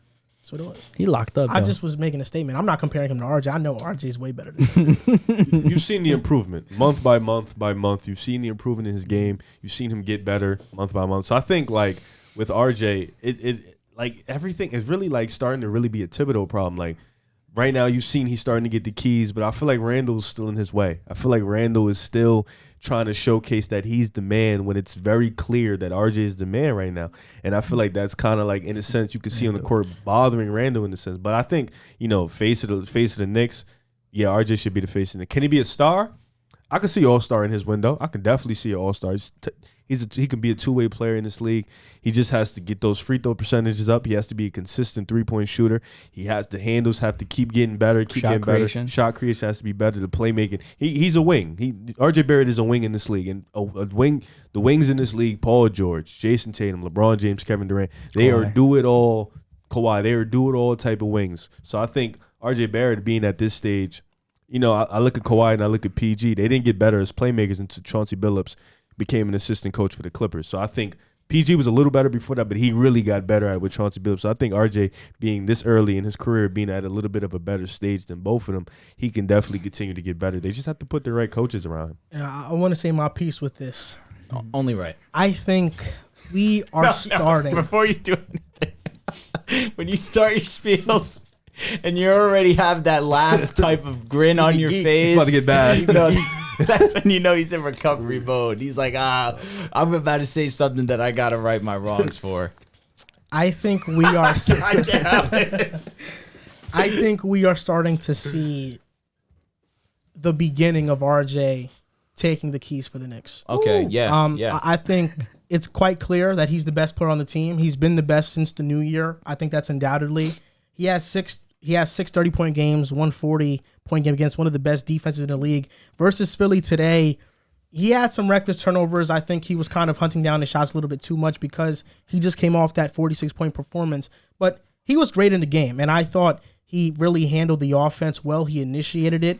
Early on, he was controlling the pace, and it wasn't until Randall started to really get the ball more to where you kind of lost RJ in the mix of everybody. And a lot of his missed shots were shots that I'm like, okay, that, you know, he'll make that. Like, those are shots that he's getting to his spots. He's getting to where he wants to go. I think he's improved tremendously as a catch-and-shoot player. For sure. I mean, he was that last year, shooting 40% from three. But now this year, what I've started to see is that he's much more smoother with the basketball. I agree. He can drive with his right hand, actually putting the ball down with his right and dribbling with his right, finishing with his right. He does that well. And I think just overall, his bag has gotten better. Step back threes, getting to his spots in the mid-range and shooting them quite efficiently. Floaters. Yeah, floaters too. He's one of 8 players to have 2,000 points, 500 rebounds, and 300 assists by 21 years old. The company is LeBron, T-Mac, KG, Kobe, Luka, KD, Melo. Now, will RJ Barrett be these guys? No. I mean, based on this thing. Oh, my God. I mean, look, these are 8 players that have done it, and all these 8 players were superstar players in the NBA. Now, I've been vocal on the show before and said I don't see that from RJ, and I still stand on it. I think RJ is going to be a very good player. Do I see him with these guys? It's a wait and see for me. Question. I think he's LeBron, trending towards Luka, KG, Kobe, Name it. Kobe. They're T-Mac, great. Melo, They're and great. KD. A lot of these guys were stars by now. LeBron, Luka. All these guys were stars in year one outside of T-Mac And Kobe. and Kobe. Yeah, you're right. Damn. Yeah, But he's not getting look, on that list, bro. he's He's the improving. wackest on the list. He is improving. He's far. improving, Easily. and there's a It's correlation like with the Thaddeus Young RJ. stat. Yeah. There's a correlation with Young? RJ You know what I'm that talking about? I'll look it up for you. there's a correlation with RJ that when Thaddeus he Young. hits his 3-point shots, he has these big time performances. Okay. And over the course of this past year, you look at the months where he's gotten better. It's because his 3-point percentage has gotten better as well. So I think if he can stay consistent from the 3, we're really going to see this on a consistent level. Now, the next step for him is being consistent and sustaining this play throughout an entire season. And I think if he is featured as a number 1 option on the team, he probably can do it. Now, is RJ as your number 1 option going to be a guy who can bring a team to the playoffs? I mean, that's still a wait and see. I'm not too sure about that, but he's improving. And, you know, the other day I tweeted this out on Twitter about, like, you know, RJ and how, you know, we're treating him like the second coming of Bernard King, right? And then it got a lot of backlash on Twitter. Knicks Twitter, we're like really quote tweeting it. It was ratioed. But for me, I'm tempering down my expectations. And even that might not be a good enough explanation for people. So I'll make my stance very clear. Do your thing, boy. RJ Barrett, I think, has potential to be something a bit more than what I think he can be. He's proven it with his play over these last 2 months. He's been really great. It was Barnes. Can he be a That's star? not a slight. I don't think Barnes is a slight either, but whatever. Some people are going to take it as that. A lot of people took it I as that. think there is just this thing with the fan base, and this happens with, you know, fans of every team. You know, if we go out and say in the offseason with the Raptors, if we said OG Anunoby wasn't going to be a star, they would have said, "Oh, you're crazy," you know, and even then they might say you're crazy. It's just how fan bases are defensive of their players. Of course. If I call RJ Barrett anything else but a superstar or star level player, it's instantly chastised because RJ is the only guy, is the guy Knicks fans hold to the highest regard in the franchise. Yeah, we have young players, but he's the guy that everybody wants to see succeed. It doesn't matter if we win 12 games. As long as RJ Barrett averages 26, we have a smile on our faces. Yeah. Because that was the same draft as Zion and Ja. Yeah. The Knicks fans want to feel like they didn't miss. That doesn't mean that I want RJ to fail. Me thinking he won't be Ja or as Zion. great as these other players, that doesn't mean I think he's going to fail as a player. nor is that me wanting him to fail as a player. I don't wish for anybody to fail at all. So I just think that I'm tempering my expectations. And over the last 2 years, with us having that 4th seed run last year and then me having high expectations coming into this year and RJ Barrett and Randall and a lot of our team stinking it up for the first 2 months of the season, I started to change my tone on things. Yeah. And I don't want to bring myself to that level of excitement again just to fall back down.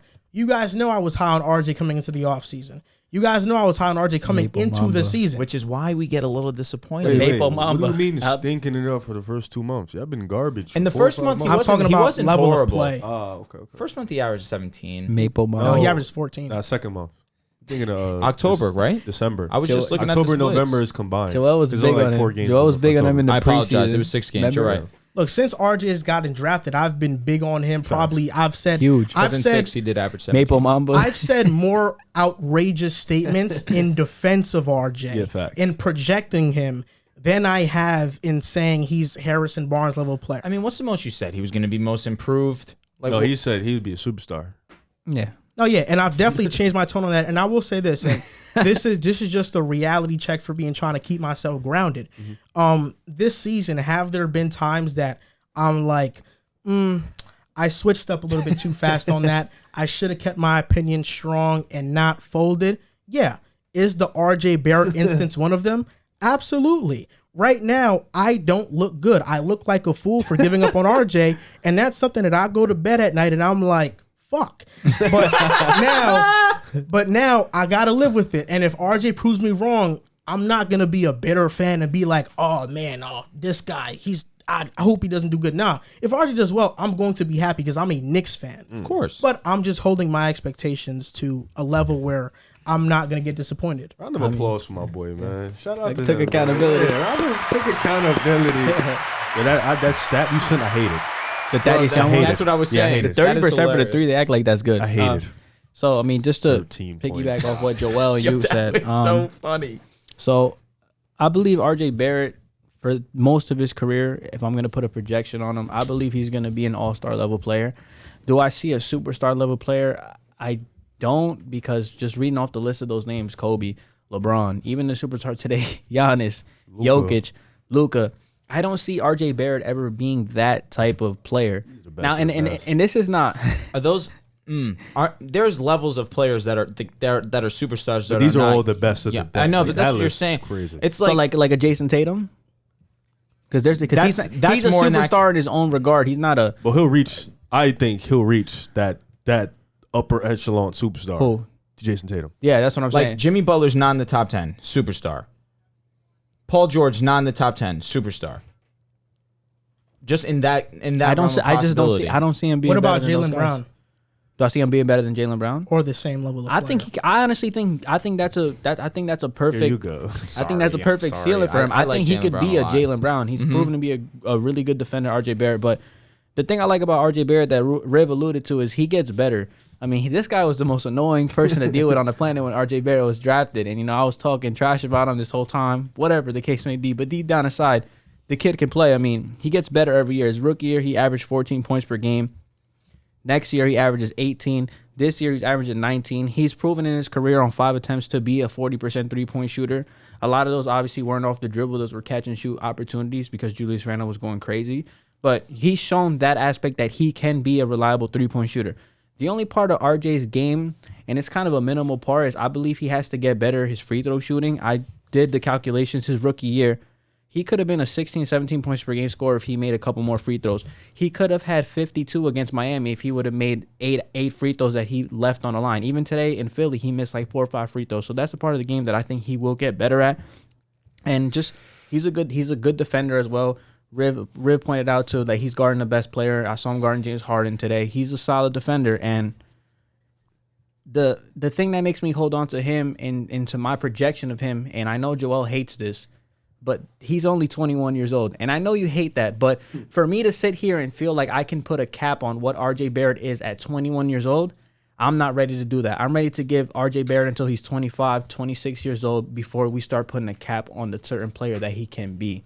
I think he can be an all-star caliber player to the level of Jaylen Brown, though. Do I see superstar? I don't see superstar. But do I see all-star? I definitely see all-star because he has the intangibles. I personally just don't like the age thing because, a guy can be 22 years old and have been in the league for 4 or 5 years.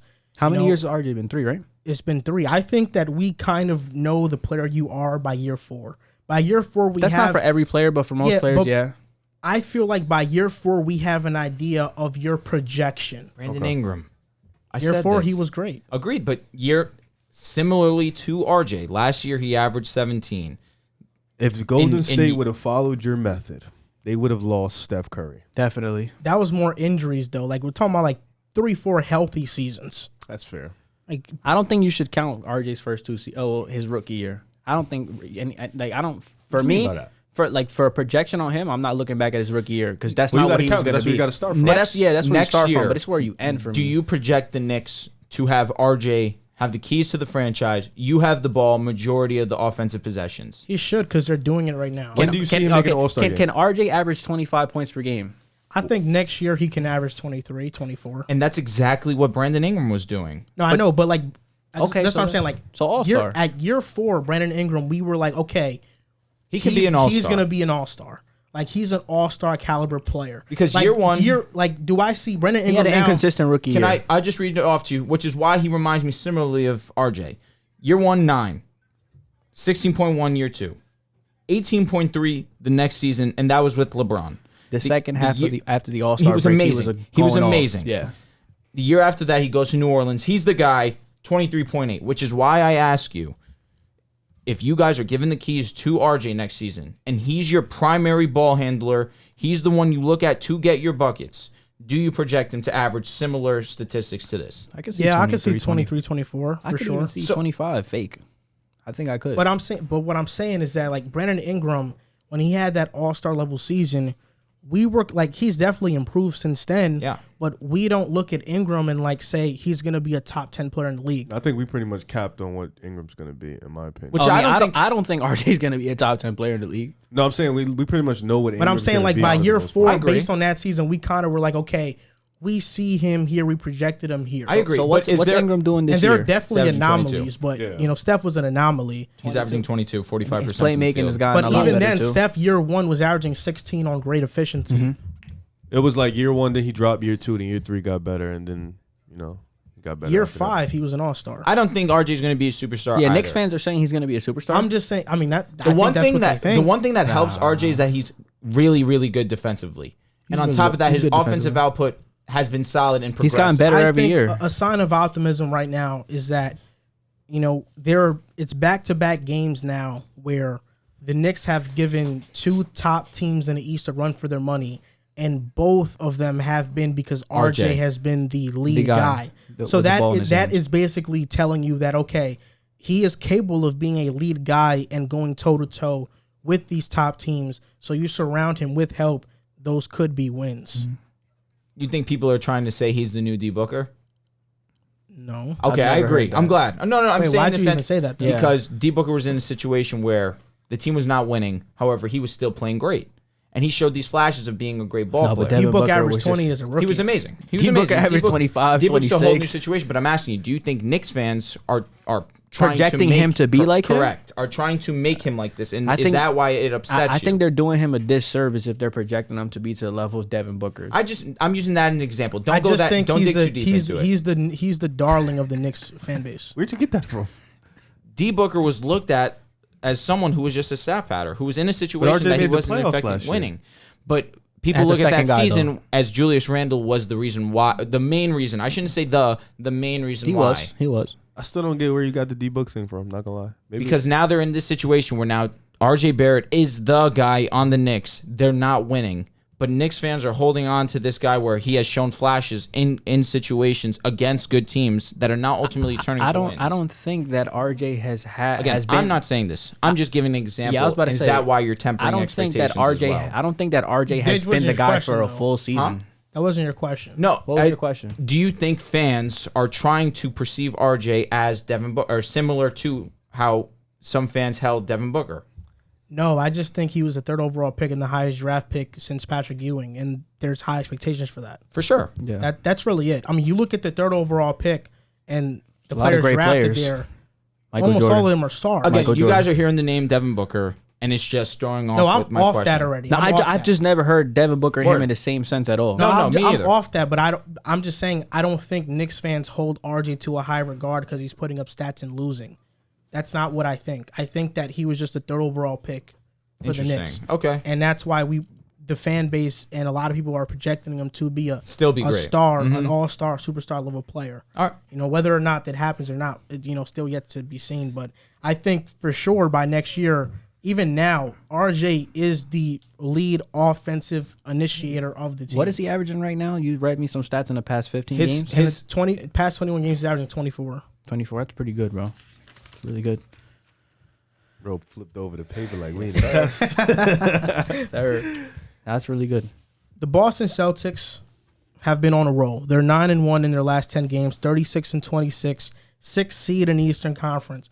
Now, I was very high on Boston. Oh, coming in. God. Now I'm playing. So, Drew, you've recently said that you were jumping on the Boston bandwagon, and I kind of figured why the reason for that is. It's because Joel is your friend. and Joel is influencing you to take Boston's side, and whether or not you want to take Boston's He's a side Celtics fan? is right. He is. Okay. But I notice it a lot. I'm my own man. I think I need a little bit of respect in that sense. I'm my own man. You know says what? he knows I a lot. notice it. I wanna I hear notice it because sometimes in the football episodes, boy. there are times where I make this exceptional point, but for some reason, Drew or Joel, they're always taking The sides. teaming on you. Yeah, they're teaming up on me, and this guy needs to get out his feelings. And I feel like, I've seen it. I've Come seen on, it. And I stop. feel you like- two have definitely teamed up with Drew before as well. and I feel like right now Drew is super high on Boston. I'll say to myself, right now I am high on Boston too. So what does that have to do with But that? I just want to. You just wanted to get this out here? No, but I feel You like should have said this to me off the podcast. you are higher on Boston than I am. Is he? And Not really. Is he? Because I I picked him to upset Philly in the I first think round. you need to hear me speak before you assume certain things. Okay, speak. I still have the Bulls and I still have Milwaukee over them. A healthy So Bulls they're the team. third best team in the East then. I still have Philly. Miami. We could talk. Oh. We could talk. I don't like that matchup. Offensively, I still am not sold on Miami. I've been very consistent in that. And And they still you're have more shown that. sold offensively on Boston than They Miami. have Jason Tatum. who's Boston is the clear- 18th ranked offense in the NBA, for sure. middle of the pack. They have Jason Tatum who can take over a game offensively. He's the best player offensively out of both teams. Jaylen Brown, Facts. you could argue, is the second best offensive player in the series as well. Now, defensively, we're talking about two of the best defensive teams in the Eastern Conference, without a doubt. Miami, that's their MO. They're an amazing defensive team, without a doubt. But now we're looking at the Boston Celtics, who have been completely changed in their mindset and their approach to the game, where now defense is at the forefront of their scheme. And you have Marcus Smart, you have White, you have Jaylen Brown, you have Payne Pritchard. This is really good guard depth at the guard position, offensively and defensively. And then Jason Tatum, who has taken that top 10 leap this season, he has taken that top 10 leap. Is that wrong to say? Answer me that question, Riv, as you give me a grimy look. He's taking a top 10 leap. Number 10, is that wrong? What's Tatum's three-point percentage? 36. 32. 32? 33, 32. I think. Oh, I'm everybody's thinking of his dropped this career. year. My fault. Career. Let's see. I don't think Tatum is a top. Tatum's not playing better this year than he did last year. He's picked it up as recently, though. No, he has. He but definitely has. Defensively, he's been better. Than That's last year. defensively That's he the has, difference. and his playmaking ability also gotten has better. taken a step up. Well, you think Tatum's top 10, though? Number 10. Wow. So you think there's not 10 players better? I'm a big No, fan. there's I'm a nine. big fan of Tatum. I think he's anywhere from 10 to 13. I can see him in That's that fair. realm. And again, we could have conversations over who's Yeah. that 10 to 13. Fair. Is Devin Is Booker Tatum- better hold than up, him? Let's just do it real quick. LeBron. No. LeBron, No. KD, Of course. Steph, course. Giannis, Jokic, Embiid. Yeah. Giannis. I just said He him. said he been said Giannis. I've said 6. Can so we far. add Kawhi Leonard? Luka. No, he's not playing. Luka's Luka. better. Fine. Trey Young. Wow. Yeah. We could have that conversation. Yeah. I would take Trae Young. We're not doing injured. What players, about right? John Moran? We could have that conversation. Nah, I think Jason Tatum's better than John Moran. Are we doing injured? No, not injured players, right? Because Anthony Davis is I another. I was gonna say Paul Kawhi. George.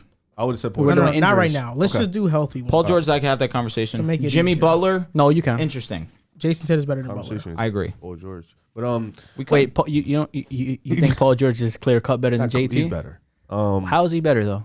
He does everything better. Literally everything. He doesn't score better. That's the one thing. He's not a better scorer That's the one thing. than Jason Tatum. I think he is. Defensively, you got it. Defensively, playmaker. I think he's a better Jason offensive Tatum's player. up Okay, his so I'm just defense looking. OD, I'm just bro. looking at PER right now. These are the top ones: Thank you. Jokic, Giannis, Embiid, LeBron, Durant.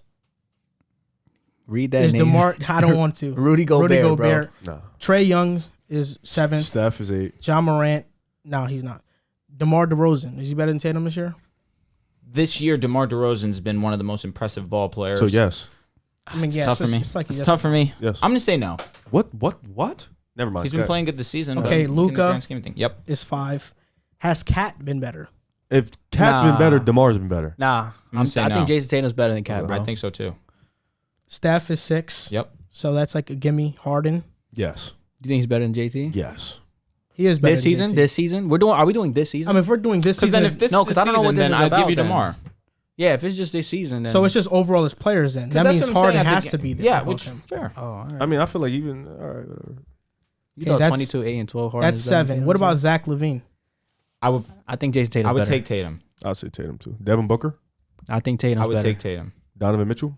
I would take Tatum. I'd slightly take. Oh no, I don't know. No, Tatum. Donovan's pick my favorite, but I'm gonna say Tatum by a little bit. It's pretty close. Again, though. all right. Can I just keep moving on? Tatum being 10. It's not a bold 10 take. to 15. Say 10 to 15. we just didn't to think make it everybody was, feel though. better. He looked at me like I had 4 heads. I forgot it was 4 people. It's 4 people in the league injured out for the season. So yeah, he might be 10. Yeah, Dame too. He's out too. Yeah. I think he's better.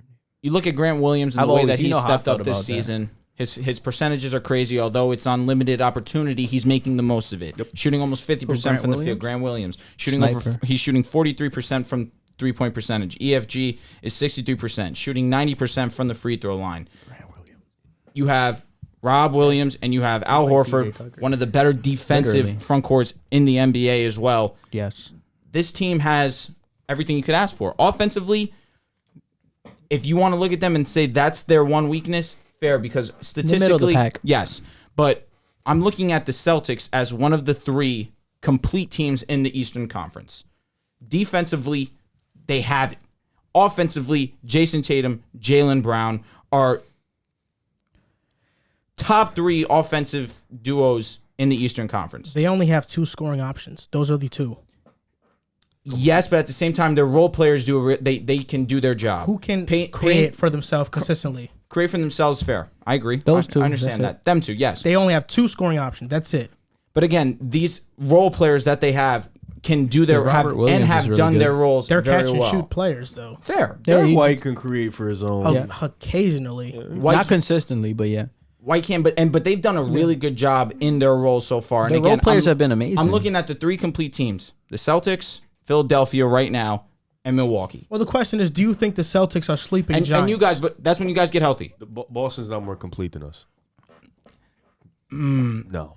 Well, I'm just Defensively, asking- they're better, but offensively, the Bulls, they're always you way think- better. But then the Bulls are great But I defensively too. still think that the Celtics are not as bad offensively. So do you as think State Miami's a says- complete team? We were a top 5 Personally, on no. offense and That's defense when we were ridiculous. healthy. They need better offense. What, Miami, right? Bro, Miami's a better offense than Boston. in the totality of What it do you all. mean? Miami's the that seventh means ranked yes. offense. But they don't have a player that can take over a game offensively. Jimmy Butler as can well take as the over a Celtics game. do. The way that- again, you didn't let me. Whoa, we ain't seen the finals. I know it was a couple years ago. We ain't seen Jimmy you Butler seen him taking this over. year? He doesn't need to take But over. again- but Tyler Hero's Jason- averaging no, he's 20. been inefficient JC, as well. answer me Tyler this- Hero's averaging JC, 20. answer They me have this a bunch question. of He's been scorers. garbage in the clutch JC, this answer me year. this question. If you're Miami, right, and JB is not hitting in the fourth quarter, and you have to rely on Tyler Hero to do so, are you, as a Miami Heat fan, confident that the Heat can win that game? But you're limiting Yes. you're limiting it to just Tyler Hero. Okay, Kyle Lowry's Kyle giving you Lowry's a 16 a bucket. game. All right, I don't know about a bucket, bucket but is he's a good crazy. scorer. No, but like he's a Tyler scoring Hero's a option, good bro. We've scorer. seen his moments. Adebayo's not. He may not be a Star scorer, but he's power averaging 18 wins a out, game. bro. Jimmy Butler gives you 21. They Star have great power shooters: Duncan wins Robinson, out, Max bro. Strus. Okay, I That's get not it. always What true. you're saying is facts, but that's what I'm saying. Like you're trying to. So you're saying trying to- Boston's going to beat him? Who? They No. can upset. I mean, you Miami. can. could. I think I can Boston's see going- it, but this Me what too, I'm me saying too. is that you are saying Boston's a better offense than Miami, and that's just not true, bro. They have two legit scoring options. I agree with that. Miami has Jimmy Butler. I agree. Miami has Tyler Hero. What you're saying Miami is has fair. Kyle Lowry. Bam. Bam Adebayo isn't a Clint Capella lob threat. He gets his own basket. Duncan and Strus. Which is fine. Make your point Duncan sound and better. Strus off the Gabe bench. Vincent can I trust create more than anybody on the Celtics bench. offensive stars on Celtics Outside more of than what? I trust the Miami So that's a Heat. fact. So what happens when we put a Jimmy Butler or a PJ Tucker on your two best offensive options for a Is whole there- series? Do you forget when they played? Do you think We're that talking about in the playoffs, bro. It's different. I'm talking about in the playoffs. play. No, they played in the play. Do you forget Jimmy Butler and Jason Tatum actually played in the play? Do you forgot? And Miami won. Miami yeah, but do you won. forget with what the Tatum, worst team that they have now. But do you forget what Tatum was actually doing? Like He was inefficient that but series. He shot 39%, He bro. was really good, bro. He shot 39%, No, bro. no. He inefficient was that actually series. really good, bro. And He's- this he's- Miami and he's team now better is than he was then, This bro. Miami team now is better than that Miami But he's team better. then. But I'm saying he's better than he was then. Like he wasn't no slouch when he played Jimmy Butler. And I'm not saying Jason Tatum's And one of my Jason Tatum's one of my favorite Jalen Brown is players. better than he was then. But let's too. just but let's you gotta play a spade. Jimmy Butler's a great defender. PJ Tucker is a great defender. Bam Adebayo is a great defender.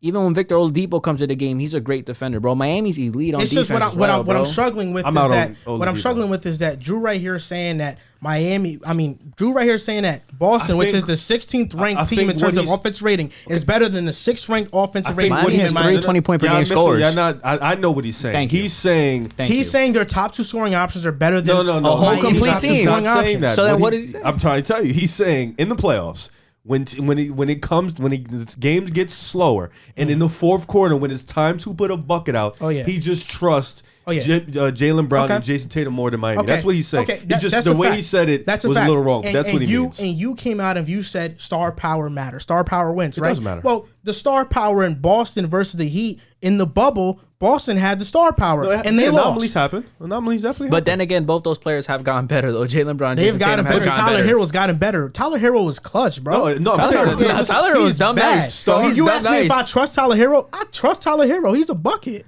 He was doing as a rookie. He was going crazy. Like I could trust Tyler Hero.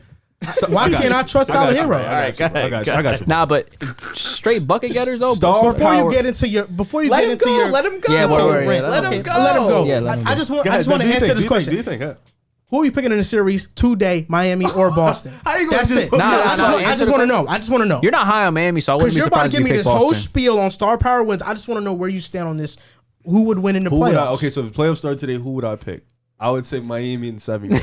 I would take Miami, Go on, what you gotta say. but I would not be. I think Boston is one of the teams that can upset. I wouldn't Miami. be surprised. Me too. I'm just, I think so too. I wouldn't be surprised. I'm just stuck on you saying Boston's a better offensive team. Well, That's you it. talk. That's it. You talk. Riv explained it perfectly. Yeah, So. but Well, that doesn't mean they're better offensively, bro. It doesn't. But I'm saying I trust them. Is that fair? Because JC brought up the 18th ranked offense.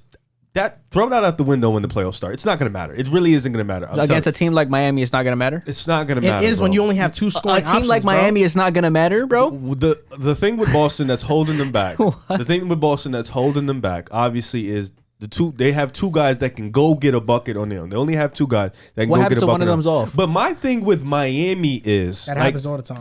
What happens when one of them's The confusion with Miami is we're assuming they have more than two guys that can go get a bucket in their own. They're more team oriented. Yes, bro. team. They're not an isolation heavy No, team, that's bro. that's my thing. Again, the And- Celtics are one of the The best ti- defensive teams in the league. No, I get also. that. So are the defensively, Miami I think they're gonna match up perfectly. I think Very defensively, Which is why I say Tatum and Brown could do enough to JB get are past going to them. be able to hunt out Tyler Hero and hunt out Duncan Robinson a lot. Even Kyle Lowry, as much as Kyle Lowry's a great defender, I'm not knocking. Oladipo's but coming back. Wait and see on that because he hasn't played. I'm just waiting. He's to see on coming that. back though. But I'm not knocking Kyle Lowry. He's just smaller than Jason Tatum and Jalen Brown. So I He's a like good that. defender, though. I like that matchup. He's strong. Yeah, but I like He's a that. very matchup. good defender. I love that matchup actually because Jason Tatum shoots over anybody his size or taller regardless. So I love that matchup against Kyle Lowry. Jason Tatum and Jalen Brown's ability to score in isolation and get those mismatches with Hero and Robinson are going to be problems for Miami. I think Spoelstra makes adjustments to that. But Miami, I don't think as great as Jimmy Butler is, and he is an amazing player. I just down the stretch, I trust Jason Tatum more than Jimmy Butler. And that's not he crazy hasn't to been good say. in the clutch. No, I like Jason Tatum more than Jimmy Butler. Hold on, let me finish. But I'm talking about Miami from a team aspect. As Miami is a great team. Miami's It's one a of the better team than Boston. But the thing that's Let him finish. the thing that's what's holding them back, I think, from teams like Philly, Boston even upsetting them, the Nets, I wouldn't even call that an upset, is they don't have a guy. down the stretch that when the game gets like that can go get them a bucket. Yes, you can bring up the bubble. There's been anomalies where teams have come out and got the win. Of course, there's always going to be that. But like down the stretch, there's other guys I trust. I trust Jason Tatum down the stretch. Boston's defense is going to keep them in that series, just like Miami's defense is going to keep them in that series. But down the stretch, I like Jason Tatum in any matchup. I just like it. Against the Nets, I like KD. Jimmy Butler, is he going to be able to do that? Tyler Herro, as much as you love it, he's gotten better. Last year, he was garbage in the playoffs. We know that. You guys forgot about that, but you brought up the bubble. So right now, he's even. We don't know. He can show up. He cannot show up. Do you trust Kyle Lowry? Kyle Lowry is probably the one guy you can say he's consistently going to be what he's going to be. But can you trust these guys in the crunch to make big shots in the playoffs? And I like Boston. I like Jason Tatum. I like Jason Tatum to get that one. I don't necessarily disagree with anything you said. That's what I think that's what he's trying to say. Okay. Honestly, that's exactly. What Thank you for being his translator, but this I was pretty straightforward. No, you weren't. Because our problem with what you said wasn't that you trust Tatum and Brown over Butler. But you said they're a better offensive team and that's not a fact. They have better offensive talent, which is what I said. No, they don't. They have two guys. Okay, exactly. They have that two I guys trust that can more. score. That I trust more. They have two guys. They have better Jimmy star Butler, power. But Miami Jimmy has Butler a and complete team, though. Say that they have better star power. Defensively, Why do you keep saying defense? Defensively, they're both wash. great. They're Why both do we keep elite. saying defense? It's a wash. My point exactly. Because offensively, when it comes to it, I trust Tatum. I trust Jaylen Brown in the stretch of a game. Okay, to but win. So I'm you saying, trust two guys like I'm over a saying. complete offensive team I mean, in Miami. if he wants to do that, he can do that. But I'm saying that's not what I think. What you said there, that's not what I disagree with. You saying they're a better offensive team is what I disagree with, because if you watch Boston this year, you know they get into these slumps where, oh my God, they can't get to start a basket. the season. Mm-hmm. Even now, they're winning because their defense has turned around. Miami does too, though. They're a first half team. I know, but let me get into the Boston. Boston right now is one of the reason why their season has turned around is because they are switching and they're communicating better. Early in the season, they were trying to switch. Ime was trying to implement this defense, but the communication wasn't there. Now that they're communicating, they have Rob Will basically being a free safety out there, guarding shooters that aren't that great. Defensively, they have kicked it up to the point that they're elite. That's why they're winning. Did you listen to anything I said in my opening statements? But they're not winning because of their offense. They still have a lot of slumps which is offensively. What I said. Defensively, they are dominant. What you just said now. When we were speaking about the Heat. Right now, what I said, when I said... No, you said Boston was a better offensive team than Miami. No, yeah, he did say that, but I'm that's saying what you also... Said. That's what we're But kicking what I'm back saying on. also is that just right now, when I said Boston, offensively, they have slumps. You said in the beginning of the season, and that's why I said, no, it's happening currently. They still have that. It's just they're winning because their defense is elite. Has for sure, up. but that's an obvious statement. But I'm saying ultimately, so why did you counteract it? In the grand scheme of things, like I was saying initially, when it comes down to it, I'm gonna ride with Tatum and JB. Look, and that's you. And I don't. If Boston were to beat Miami in the playoffs, I wouldn't be shocked. Because Boston right now is playing. You're getting all high and mighty right now for because you said they're a better offense when it's not. That's not a fact. I apologize if that's how it was taken. No, I trust that's what these you guys. said. That was your wording. Okay, again, fine. Semantics, fair. I said it what incorrect. What do you mean? That's what you said. Right, literally. Fine.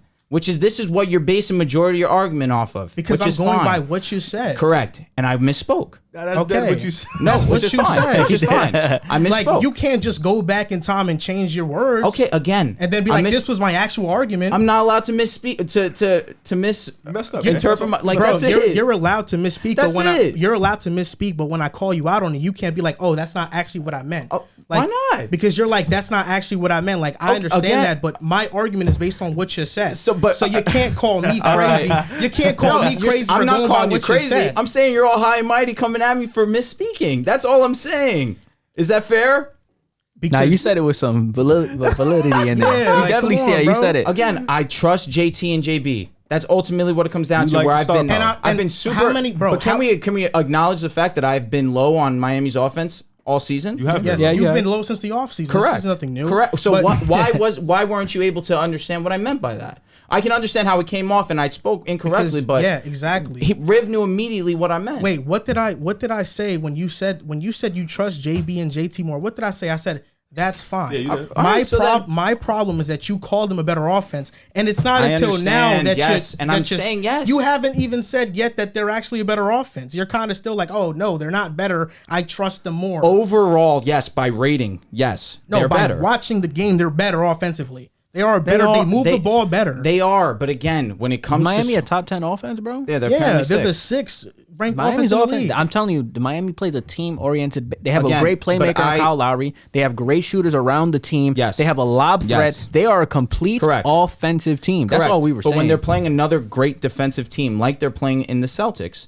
I'm going to lean Jason Tatum and Jaylen Brown. But they're not just playing any. They're playing Miami, who probably has the accumulation of probably the best perimeter defenders in the NBA on one team. Who? You got Bam Adebayo, who can switch and guard anybody. You got Jimmy Butler. Is he going to play defense on Jason Tatum? What do you mean? Bam? I'm asking you. And You don't think he can play D on Tatum? Is he going to On a switch? Is he going to halt Jason Tatum's play? Listen, That's what I'm asking. I've been trying to. You remember in the bubble when he punched it at the rim? Wasn't that a help side block? Yeah, I know. I'm just saying. Outside block, it don't matter. Yeah, he did it. Bam Adebayo does that. Bam Adebayo can switch on anybody in the league. one-on-one. Yes, he can switch Hell on yeah, to bro. anybody. Come on, Bam is one of the best. What's it with Jason Tatum? He can. Bam is one of the best, bro. We're talking about Jason Tatum. I've seen Bam lock up Steph Curry for a few possessions. Jason Tatum's not going to get locked up. We're not saying that. But if you're saying you don't trust Bam on Tatum, that's crazy. You think that's a mismatch? Is what I'm asking. It's Jason Tatum. Do you think that's I'm keep saying it's Jason Tatum? Is that a mismatch? I'm taking Tatum. Oh my god. I mean, if you're taking Tatum to get the better of him, it's not a mismatch. That's exactly okay. It's gonna be tough though. It's not gonna be a walk in the park. But again, I'm taking like a Tyler Hero. He's not gonna be like a Tyler Hero where he can get wherever he wants. Can I ask you two a question? Because we seem I'm here. He's there. You two are together. Do you guys think there's a mismatch on Boston's defense when they roll out their defensive lineup? It depends who they have on the court. Their defense is elite. And that's why I said I wouldn't be shocked if Boston I'm saying like because Miami, there's going to be times where Robinson and Heroes out there. I don't think Miami is not an ISO heavy team. That's what we're trying to say. No, but Boston is. No. That's not what I'm saying. I'm saying when Boston rolls out their defensive lineup, I don't think there's a mismatch in the lineup. I also think this though. I think Miami can really suffocate Boston defensively by going in a zone because Boston's going to have a lineup of Marcus Smart. Yeah.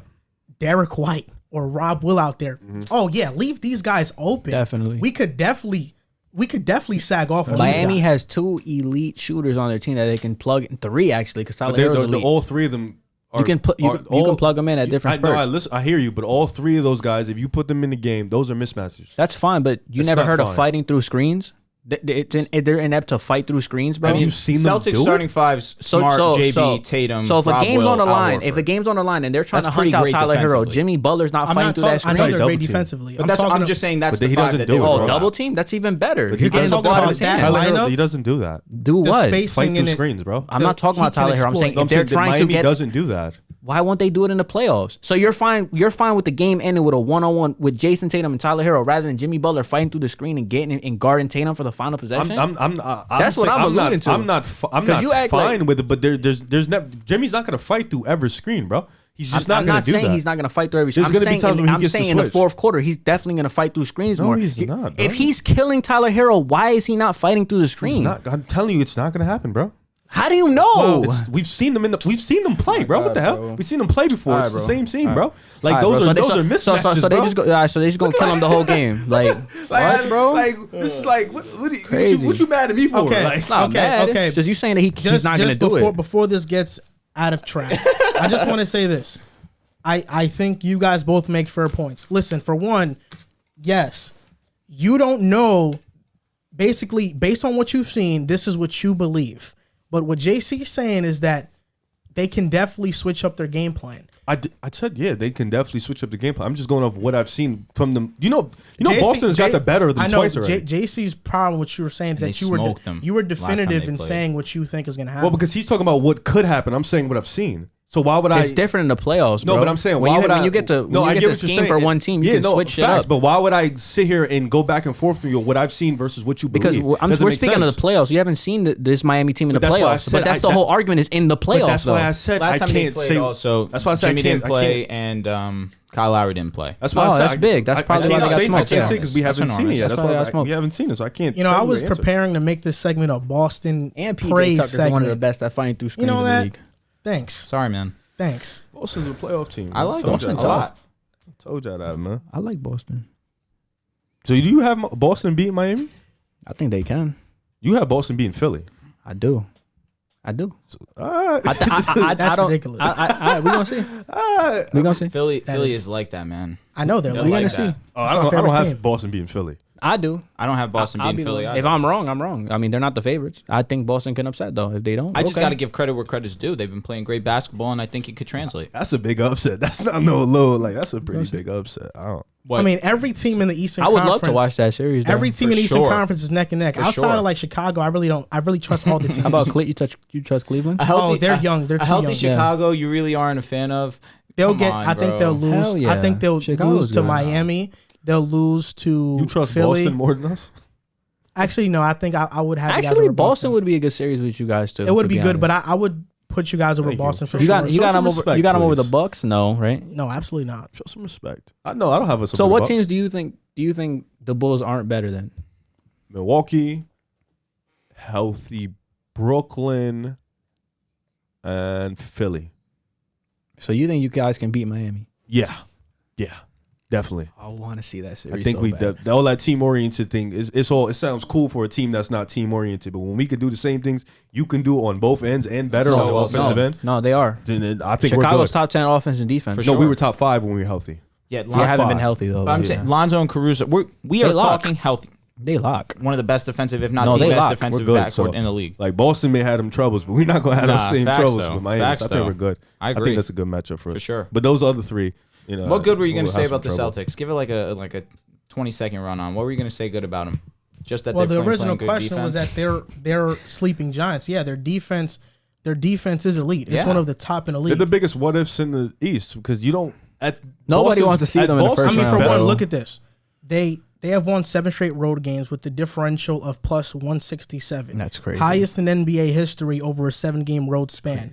Overall, they have won 11 of their last 12 games with a point differential of plus 253, second highest in NBA history over a 12-game single season span. They've beaten the Hornets, Nuggets, Hawks, and Sixers. They're beating the Bucks. I think the Sixers one kind of inflated that stat a lot, though.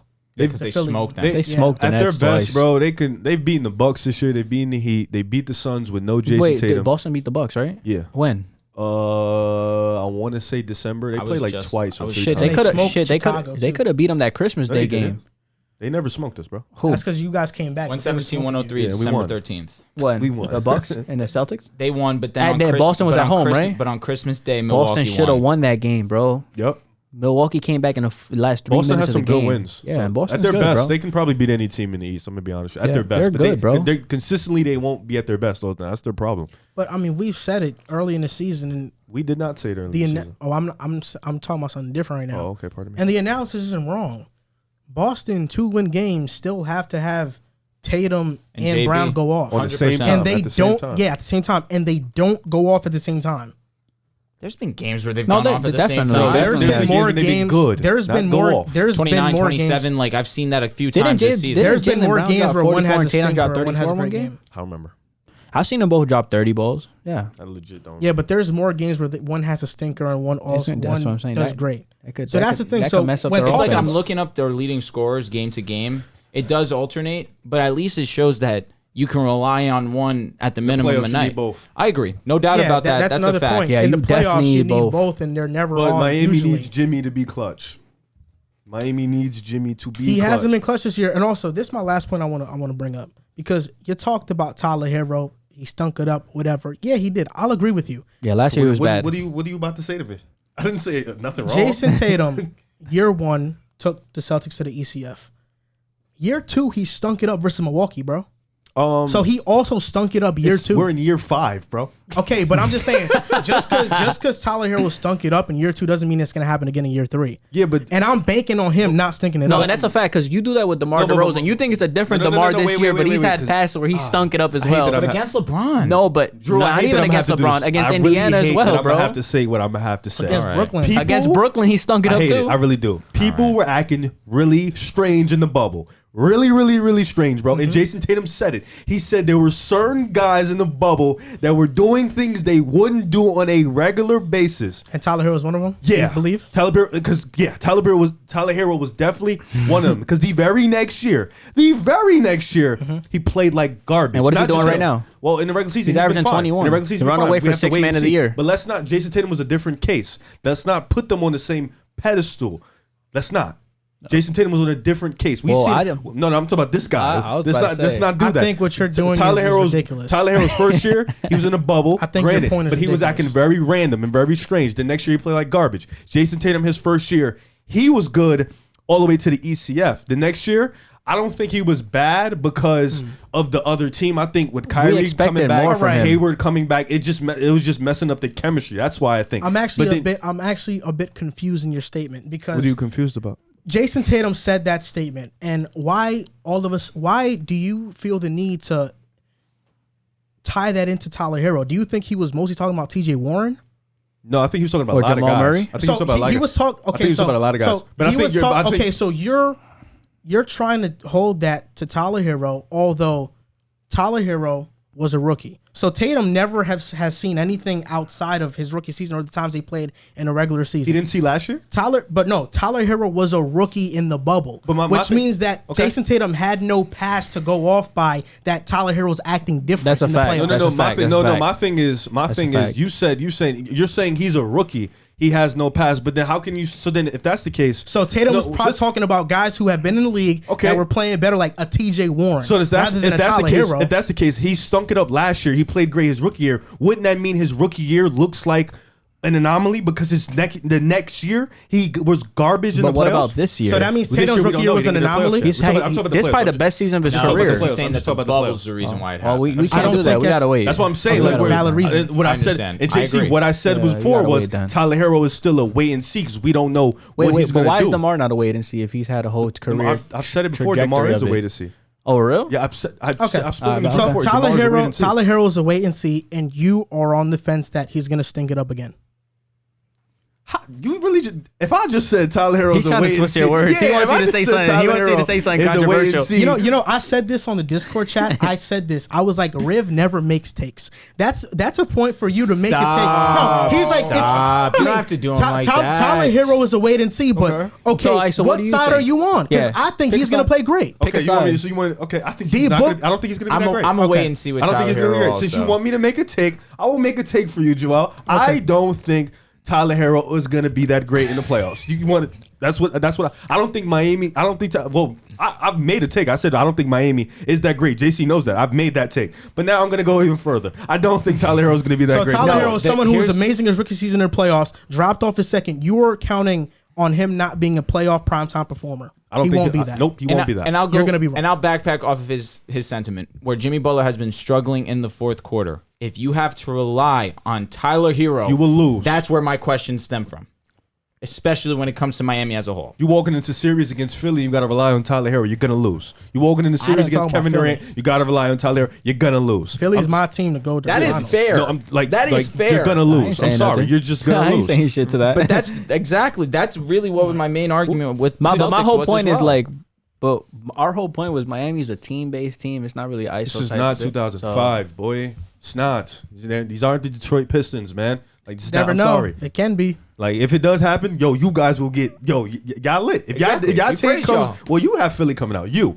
have Miami coming out. So if this I don't happens, have Miami coming out. So you don't even have Miami coming He has out. Brooklyn coming out. That's a Our bias. bet is Milwaukee and Miami. Oh, That's yeah, our bet. Milwaukee's gonna win. We gonna see. Milwaukee is going to What was our We gonna see. Atlanta bet? Well, neither of them made the playoffs. It's like we're doomed for that. I mean, Atlanta still have a chance to get in. The Knicks are doomed, though. We said if Atlanta and the Knicks ran it back, you had the Knicks, I had Atlanta. Oh yeah. You were a dummy for that. It happens, man. That would have been. But But bad. you weren't wrong with Atlanta. I said they were a fluke. There you go. Yeah, but But he was completely Atlanta wrong was on the still, Knicks, but though. Atlanta will still beat them. So in it 4 just games. evens out. Fluke or not? Facts. I don't know about that. Come on, bro. I don't know about that. They They dead beat still them have no in 5 answer games. for Trey Young, bro. I caught you though. What'd you call me? No, you did. You called me with the little bubble thing.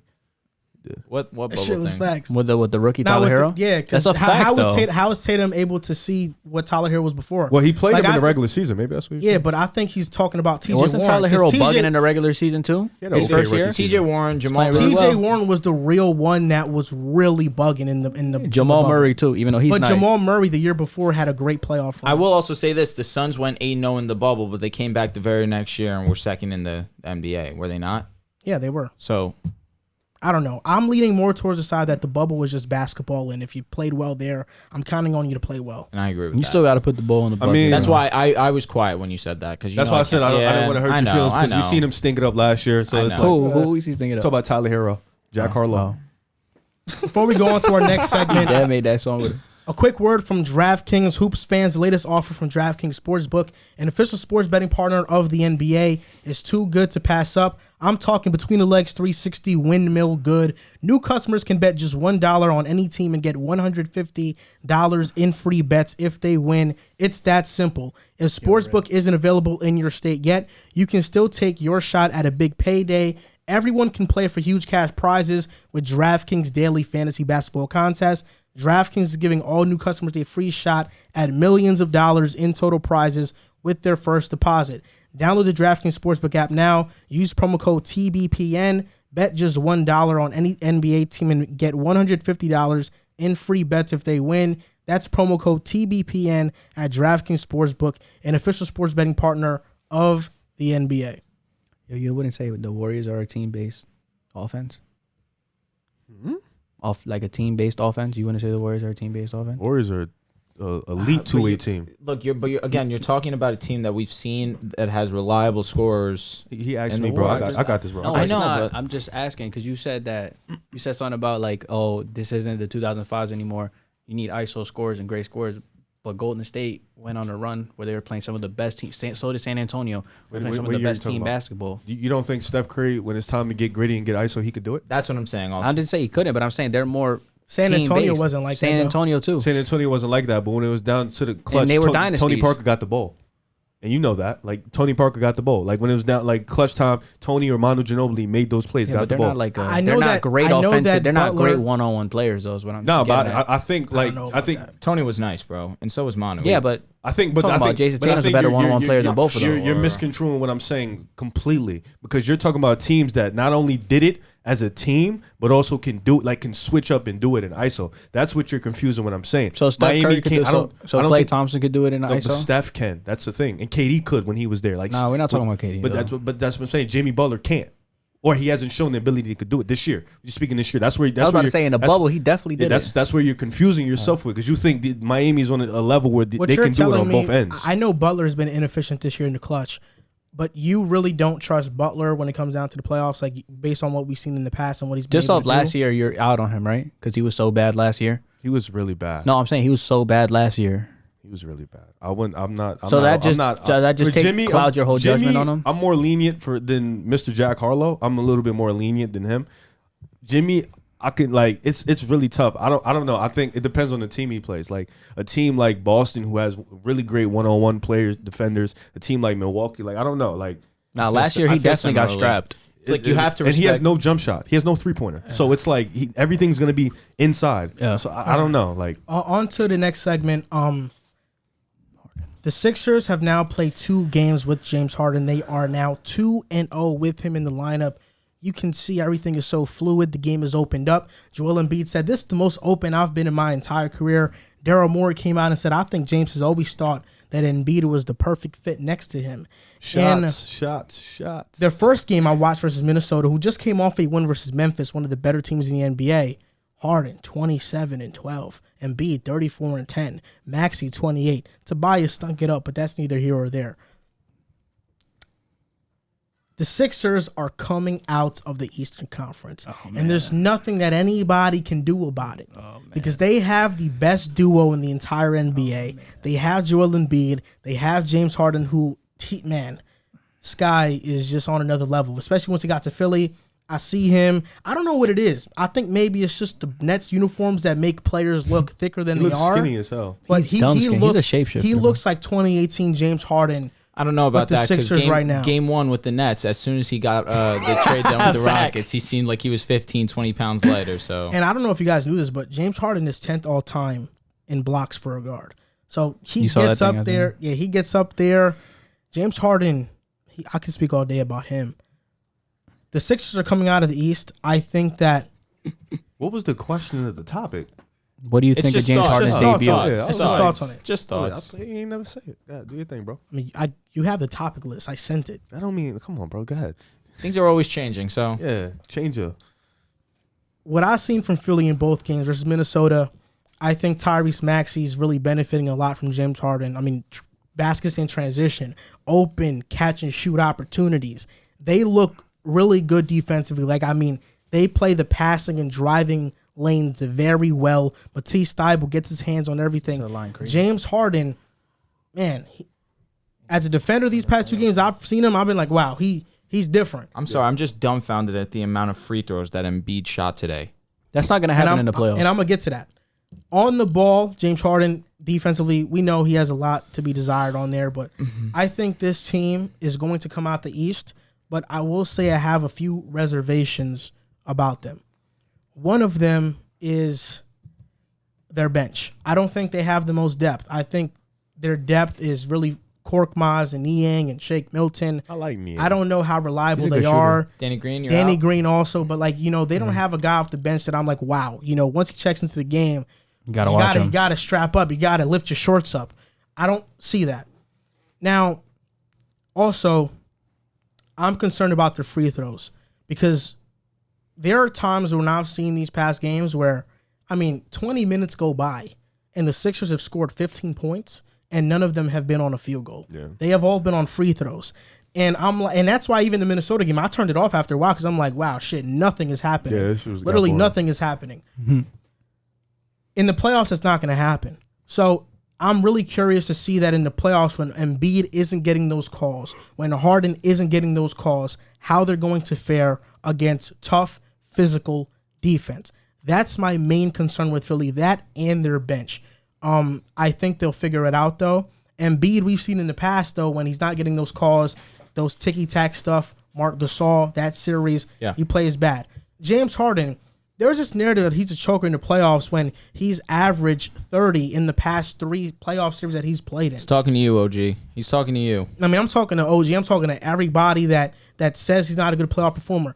He's had a lot of choke jobs in the past, but as of recently, he's been better in the playoffs. I thought when you had like your week, 2 weeks span, your monologue. When you said in your monologue, you're saying that James Harden has a few hiccups. He does. So, but that's a fact though. But all those times when it's happened, it's been in San Antonio. That was in 2016 or 2017, one of those years, Game 6. The other one versus Golden State 2015 WCF, he has the most turnovers in a playoff game by any player ever. So those are hiccups that he has. But 2018. As of recently, 2018, he didn't shoot well from 3, 2 for 11 in Game 7, but he was the only real offensive option on that team. And when he was on the floor, the offensive rating was high.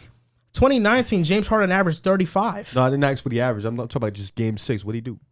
Game 6, Steph Curry went berserk, but that doesn't mean James Harden played bad. The pass I James give Harden him, didn't play bad. his last season. I'm trying to know if he choked or not. He can play good. He didn't choke in that game. I heard he didn't take a shot in the last 5-6 minutes of the game. That's because they were doubling him and he was passing it.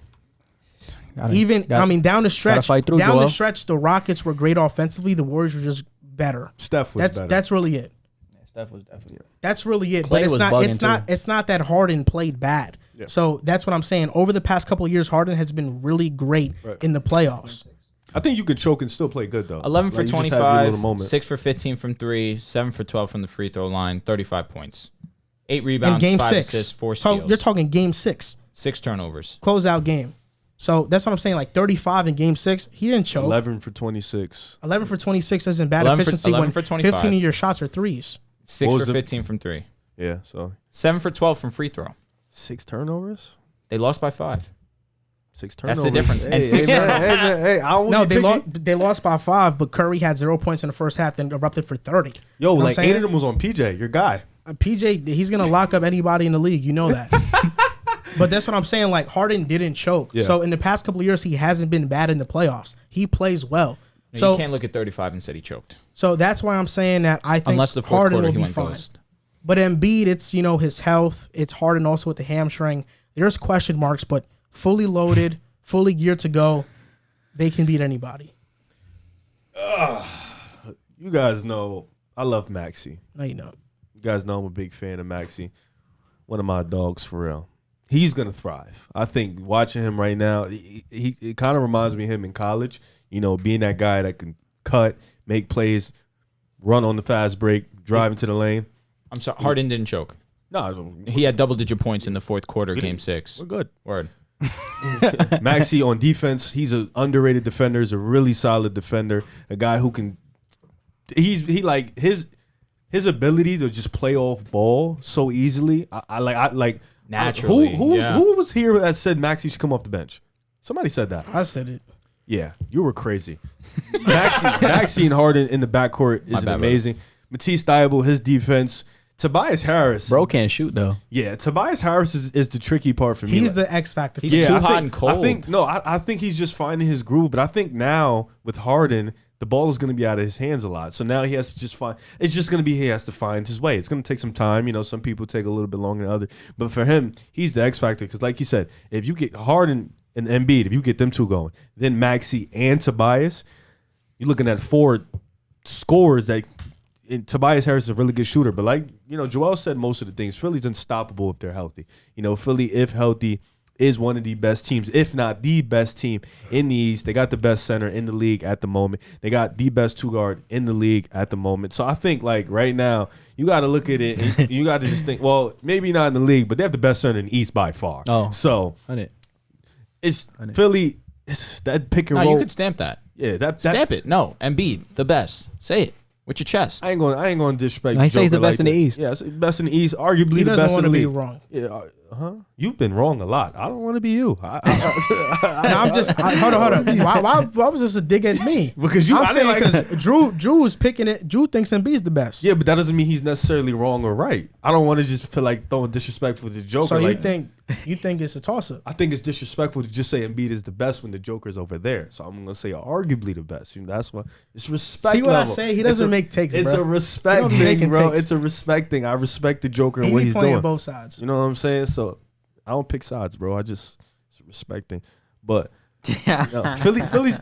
I might make it. No, I'm not gonna lie. Stop it. Nah, I'm switching my take. Like this is the take. I think Philly comes out the East. I'm not even gonna front. I think Philly comes out the East. I like Maxey. I'm gonna be on the right side of history yet again. James Harden, baby. Not even just James Harden. Defense, they got it like that. Bro, I hate James Harden. I'm not saying just that. I hate baby. James Harden. But I love the pick and roll. Embiid has turned into a roll god. He has been. The pick and pop is going to be unstoppable. That was I don't know what never in teams question. are going to do. I question it.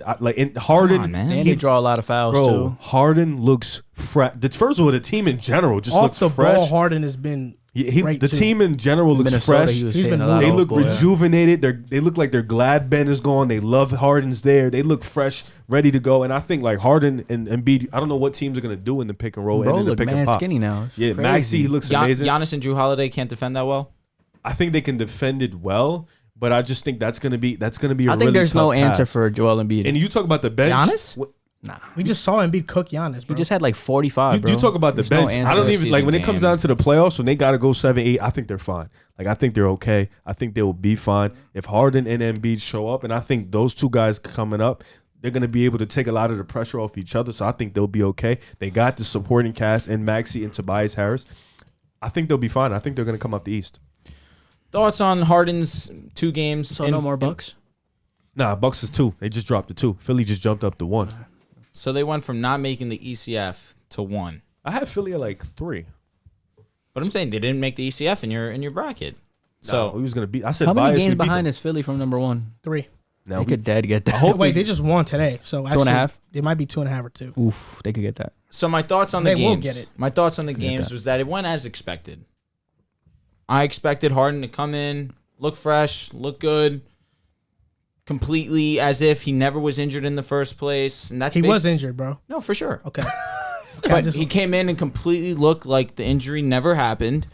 Came in, had a spring to his step, looked excited to play basketball for the first time in a while, and and it showed statistically, it showed in the outcome of the game, they look dominant. Maxey, Harden, Embiid. Harris. And no, Harris for sure, but I'm just grouping these three right now. Offensive trios, they could be the best in the league. Offensively. Embiid is the best scoring center in the league. He's averaging the most points in the league. Yeah, no, Facts. for sure. Yeah. And then you have James Harden, who is running the show, facilitating it, getting his own buckets as is, getting to the basket. And then Tyrese Maxey, who can off ball can do it, is the perfect Their fast break offense has been amazing. is the perfect option for those two to run their offense together. It's going to be something to see. It's going to be great. Philadelphia, this is just what you should have expected once Harden got there. They were going to be a great team. I can't get on board with you guys yet, or at all. Truthfully, I'm still very firm in the belief that Milwaukee is. You love the Bucks, right? You love the Bucks. I guess love in the sense that I'm Bucks. choosing them to win or go to the loves the finals. I guess you could say that. I'm gonna have to side with Harden, man. But That's my new. that's symbol. crazy. I never thought I heard you say That's that. my new symbol for him right here. Harden. 1-3, baby. 1-3. I gotta like You know he just wears accept one. the fact. I just think, but here's the facts, right? Brook Lopez has been out the whole season, and that was a concern. Brook Lopez is gone. How are they going to recover from that? Bobby Portis has come in and stepped up immensely, offensively and defensively. He brings a certain energy to Milwaukee. I felt that. Embiid had 40. But keep going. We're talking a regular season game. he's killing him If in he the sees playoffs. Portis again, If he sees Portis, no doubt. Yeah, but we're not talking about just Portis. and then now he you see the moves. You see what he doing. Hey, Step come back here. three. Yeah, like, you know what I'm saying? Embiid's unguardable. Yes, I agree. Firm. But He is. if there's anyone to throw in his way to halt him to a degree, is the combination. Let me ask you a question. I think Bam is the best option for him. Word. Let me ask you a question. Al Horford, Rob Williams is really good. Who asked that pick and roll question? Me, I'm the one You that did, said that. right? Yeah. So Drew say Holiday, Giannis. Drew on Harden. Giannis is guarding Embiid. Embiid sets the pick. Giannis switches on to Harden. What do you think Embiid's gonna do? Is Giannis necessarily going to switch? Why wouldn't he? He has to. That's an open 3. But Drew Holiday has been known for going over screens, going through screens. Yeah, but what if he ends up on his 7-1 backside? huh? What if he ends up on his backside? There's going to be situations, sure, He's but unstoppable, bro. I don't know why we're trying to do this. It's gonna be No, I it don't is- think those two can even do it. And He's probably the most unstoppable player in the league, bro. I'm not disagreeing. you're gonna say LeBron. I say he's No, probably. no. You think Kevin Durant? Giannis right now? He's unstoppable. Yeah. I That's a lot no, of but listen, unstoppable you're players. taking it as I say I say he's said the he's best. one of I the say he's most. one of the No, most unstoppable That's players what I'm in the saying. game. The most unstoppable player I look at right now, it's Giannis. Right now, in my I opinion. look at Embiid. Embiid got everything. He's got the 3-ball, the mid range. Oh, I mean, Giannis is crispy. His game is JC, nuts. you are actively rooting for Philly to fail. So, what do you think? He's dumb geeked about it. No, he's got to be devastated. Yeah. They look awesome. They look crazy. They do look Yo, awesome. I ain't gonna lie. let me take the Nets cap off and Keep be a as stack. objective Keep it a as I can. stack. Keep it a buck. Philly looks great. I'm not gonna lie. James Harden out of nowhere looks skinny. Dude had how much? 16 assists today. I think, yeah. He Dude was had moving. 16 10 in the assists first today. half. 10 in the first half. He had almost had a triple double against Minnesota. He's sending the little step backs now. Like He's moving. he's looking like he's look. He's Now healthy. there's no doubt in my mind that he was dead coasting on Brooklyn and he just wanted out. Whatever, he got what he wanted. But I mean, listen, as far as this team, I mean, you got two of the guys who draw the most fouls in the league. Joel Embiid just went to the line I'm 27 glad you took times your today. cap off. Are they better than Brooklyn? Caps off. You took the cap off. So now that you took the cap off, be 100. Nope, I don't think they're better than us. Okay. I don't think they're better than us.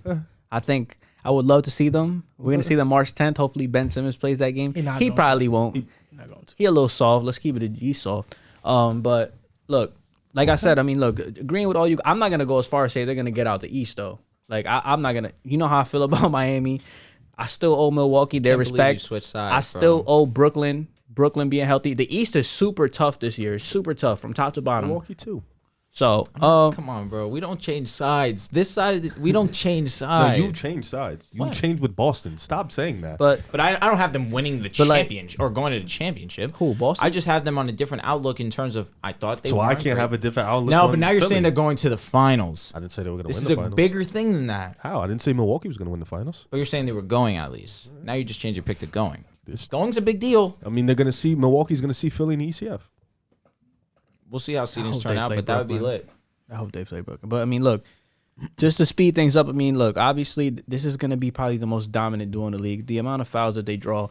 Tyrese Maxey had 28 points. He looks like he's benefiting off James Harden. He's getting open looks against the Knicks. He's a 39% 3-point shooter. The only problem that I see with this team is obviously what Joel said, the bench. I think their bench sucks.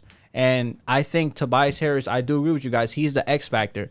If Tobias Harris is hitting on all cylinders and he's playing a good brand of basketball, it's over. It probably is over because they got 4 legit scoring options. 4 stars, honestly. You got the leading scorer in the NBA in Joel Embiid, who's basically giving you 30 a game. He gave Milwaukee 44. The guy's the most unstoppable. I think he's the most unstoppable player in basketball right now offensively. There's no answer for him. He's hitting step back threes. He's hitting mid ranges. He's going to the post. He's unreal. And then James Harden. I was skeptical on what type of James Harden they were going to get. It looks like James Harden is back. It looks like he's back and he's playing well. So that makes me hate him even more. I feel like he only fooled Nets fans. That makes me hate him even more. But for real. Bro, it's not even full, bro. You saw how he was playing with the Nets. No, but you had to know. It's absolutely different, though. It's like I get it, but you had to know once he left. It's super different. Now he lost weight now. On top of vibes. The guy's playing more off ball. He's hitting step backs now. Playmaking was there for the Nets, but he's at another level now because he's passing it to the most playing for him. Player. He's playing for them. So I respect it. You know, I mean, look, this is Philly's very dangerous. Philly's very dangerous. I'm still gonna stand 2 games back to back. I'm still gonna stand on my statement though. I'm not running away from it. This is a take. If they see Boston in the first round, I'm picking Boston to upset them. That's not even a take. That's just like dumb. I'm gonna pick them to upset. Why do you hate Harden? No, that's a Harden hate take, bro. That's a stupid question. You just asked me why I hate Harden, bro. No, I said that's a Harden hate take, bro. There's no way you fully believe both. Like, come on. Listen, I would take Philly. Yes. I'm on my Skip Bayless right now, bro. I don't mess with bro. I don't like bro. That's not even an underdog. Like take. that jersey, that jersey right there blows. Is there anyone better? I don't like bro. Is there anyone better defensively on Embiid than Rob Williams out? Okay, look. Come on, bro.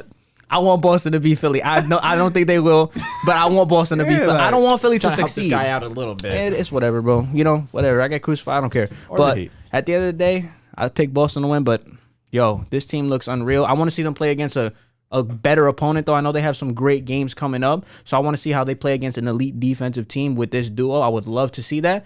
But, I mean, so far, so good in the first 2 games. They've looked dominant. James Harden looks back, and Joel Embiid's the most unstoppable player in NBA right now. I'm not hurt. Bro, it's basketball. This don't revolve around my life at all, bro. James Harden, man. That's all I got to say. Sports is our life, bro. It's our life. It's a hobby. Oof. Love sports. Hobby. Something I like doing. This is and insane. playing. Yo, he really and tricked watching. Nets fans, yo. Like, he really tricked the shit out of Nets fans. Like, You had to know. I knew. No, I knew. I was like, bro, he's gonna be good, bro. I actually think he was injured, though. He was playing through an injury with the Nets. The hamstring injury did come out to be real, though. It's fair to say. That's why he took time. He didn't play before. Well, he was able to because he got full-time workers and full-time employees. Riv, I guarantee you. I guarantee you. Games. Can we keep it a stack? He's looked like he was coming back from an injury. No. He looked like he's been 100%. He had a lot of time off though. He had the All-Star break. He had a lot of time off. He looks great now, injury though. though, you should take a little bit more. Bro's a shapeshifter. One week he's fat, the next week he's not fat. It's crazy. But look, I'll say this though.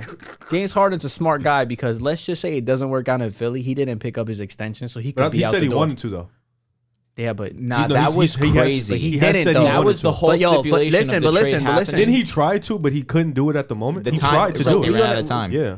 He tried that's to do it. That's a little fishy to me. We gonna see, but anyways. No, that is fishy to me. That's also. very fishy. He tried to, but he couldn't do it because it ran out of time. Bro, he literally emotions and everything. Now it's giving him leeway to be a free agent. Hell regardless. yeah, of course he did that on purpose. I hear what you're saying, He did but that like, on purpose, do bro. y'all not know what the offseason is gonna look like this year? The only teams that are gonna have cap are the worst teams in the league. Where is he going? Teams can create cap though. They can, but where realistically, where is another option? You don't think where he can go to win a chip? I've heard the Clippers. Is that? Yo. I'm dead ass. I've heard the Clippers, and that's his hometown. I'm telling you, that's why bro did that on purpose, and not. It would have to be a sign and trade, and Daryl Morey will have to do it. Yeah, trade Paul George, man. Would it have to be a sign and trade? It would have, because you want to keep them 3 together if you Clippers can. don't have cap. If I got a trade though, I'm trading Paul George. Nah, I don't know. I think you want to keep them all together, bro, to maximize your chances. Paul George to Joel Embiid, we good. Like, you know what I'm saying? That's good either way. Oh yeah, and the Clippers are better with Kawhi and James Harden. Stop talking. I don't care. Stop talking. We still good on this side. Clippers champs, baby. You need to hope he gets one. You really do. He's gonna get one, bro. Why do you think he didn't pick up his option? Because he knows. He knows, bro. He's trying to vouch for, bro. He did that on purpose. No, what I'm saying is he tried to, but it just he legit tried to pick up his option. He's vouching for him because it's facts. It is a James fact. Harden Feelings said change, bro. But he said. I'm just saying. Let's just say if bro let's just say it's not gonna happen though. If he gets bounced out the first round, let's say Joel Embiid gets hurt. According to you. No, but let's just say though, bro might dead leave. I'm just telling you what he said. That's smart. No, James Harden is smart for not picking that up. Yeah, he said I tried to, couldn't do it. I'm just telling you. That's what you're supposed to say. Yeah, so I'm telling you what he said, bro. That's all I can say. You feel me? Harden's a smart guy. This week in the NBA, what happened? So the Celtics just signed Matt Ryan to a 2-way contract. Matt Ryan. He's from Notre Dame. No. I think he might be. I don't know. I'm thinking the quarterback. Actually, this is my This Week in the NBA. I have two. One is going to be really quick. Michael Porter Jr. is expected to come back in March. So that's good news. That's good news. Coming back from injury. Look at John. Let's go, Denver. John over there smiling. He likes MPJ? He likes loves Denver. the Nuggets. That's his team. Denver's his team. Jamal Murray, MPJ, if they're healthy by the playoffs. Did they say when Jamal will be back? I don't know, to be honest. And here's my other one. Here's my other This Week in the NBA. And just want to wait a little bit. Another round of applause.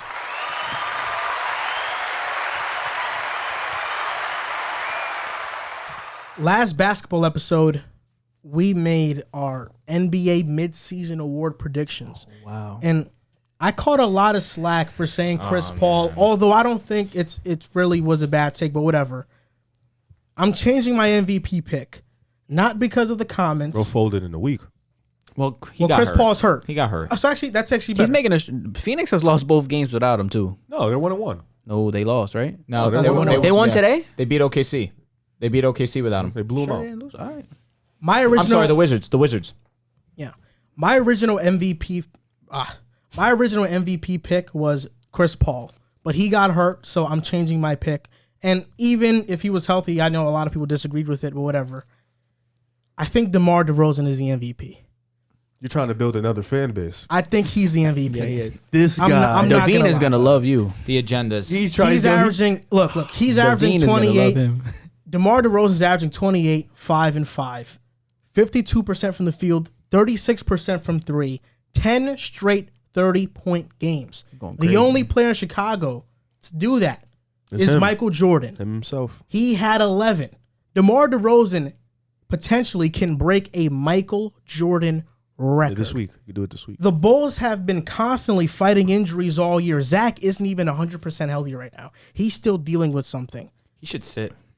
Facts. You don't need him right now. Yesterday, they lost. And with that being said, came back though.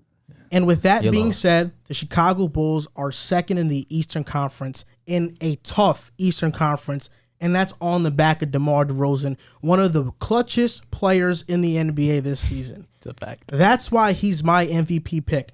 Joel Embiid, he's right there. Philly right now is the 3rd seed, and my pick can change in a week. If the Sixers end up with the 1st seed, I probably will go with Embiid. I think Denver is creeping in the standings, even though they're the 6th seed currently. But I think what DeMar has been able to do, the fact that the Bulls are the second best team in the Eastern Conference record-wise, my criteria for MVP is production and standings.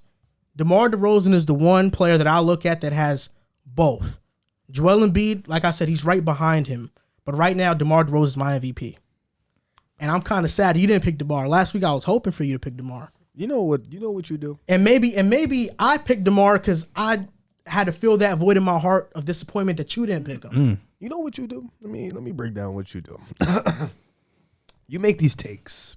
These takes that tried to build your love from other fan bases, so you can get this whole love from these different fan bases. Gotta catch them all, bro. Yeah, it's like Minnesota. Let's use them. You've built the Vikings. The Vikings fans love you. Tim's fans love you because all of a sudden you built this type of love where I gotta gas these teams up so I can get this type of love. Did I gas them up though? The T-Wolves are right there by the 5th seed. That wasn't an outrageous take.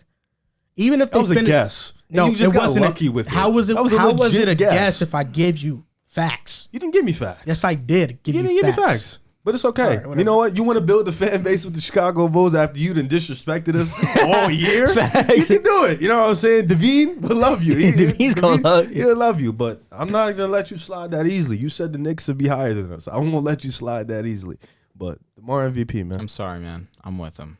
He's the MVP. What do you mean? We're not going to let you slide that easily. What do you mean boy. trying to let me slide? It's who my pick You is. call Nah, them you the was violating them all Frozen. You year. didn't call them the Frozen. You said Lonzo Ball's trash. Yeah, you didn't, Not you trash, didn't but disrespected us. Oh, yeah, Lonzo ain't that good. Now, all right. I've heard wait. nothing positive outside of the apology. That was it. Yeah. That was The it. And then he got Frozen- mute after that. Yeah, very. The Frozen. That's a playoff term for him. That's a We're fact. talking about the regular. We're talking about a regular season award. Do you admit this is a different DeMar yeah, than past? for sure. So Look, and I think- can we rest the Frozen comment until he plays in Look, the playoffs? I'll say this too. I think what DeMar's doing is flat out phenomenal. Thank you. He's doing this with just mid-range shots. Thank you. Thank you. So and He's a bucket. you may be on point with your analysis and you try to break it down, but let's talk about these fan bases. Mm-hmm. The Timberwolves, I mean, for one, They adore you. what I was saying about them was facts. Anthony Edwards averaging 24 after the break, Cat being one of the best centers, D'Lo being an all-star caliber player, Vanderbilt, who I was on the train before everybody found out about him. No. Get to your. I don't care about the players. Get to your point. There's a reason I picked them to be that high. It wasn't just a guess. 5th seed, you said. Yes. And even if they make it to the 6th seed or they stay at the 7th and they're playing, that's still a good guess in my opinion. It's a W. Because they look I really they wish look Paul good. George didn't get hurt. They wouldn't be 7th right now. They wouldn't be. They'd be a. That's all right, man. At least you know the impact of Paul George. I always knew. You did. I always knew. So that's Took 'em some not time. and also I don't know what other fan bases I cater to. Really, I don't. I'll call him out next time you do it. It's not at the top of my head. I'll call him out though. I know It Minnesota's varies. one. It varies. The Chargers are another Every- one. I love Chargers fans. Something about Minnesota Vikings. and the water. You just absolutely. no, I adore love them. Minnesota. Vikings, yeah. Yeah, something about. But don't Minnesota. act like I'm biased, bro. Like, historically I don't like Golden State. And this year I went all in on Golden State. don't like You ever Atlanta. know? You notice how you flipped on Golden State once you seen that they could possibly win again, right? Now all of a sudden it's like I'm back on the Steph and No, Warriors. I mean last year we were high on Golden State too. Last year you literally said Steph Curry. This is what You made love fun of to him for say. not making He the doesn't playoffs. make the Was it playoffs. last year or was it the year before? I'm not sure. Yeah, I It definitely know. was not the year before. You get confused with your disrespect to him. No, I don't know, but definitely this year. Yeah, you jumped on the Yeah, he bandwagon. did a whole- I didn't jump on the bench. Don't act like it's a bandwagon to jump onto. They didn't even make the playoffs. He did a whole 180 on Draymond too. He hated Draymond. Did one the whole 180 on Steph. Now he's talking about Steph was better than Harden in the beginning. Like he He was better than him in the beginning of the Yeah, he year. didn't flip though. You know what I'm saying? It's cool. The though. reason I love Draymond Green now is because I've gotten to know the man, the person. Because His the podcast. podcast, podcast Draymond is Green. I fire. listen to it. Podcast I'm is like, pretty this dope. guy's a I good love dude. it. podcast is You know, I before like all watching. I He's knew him interesting. for was like kicking dudes in the nuts and And getting locking these up your favorite player.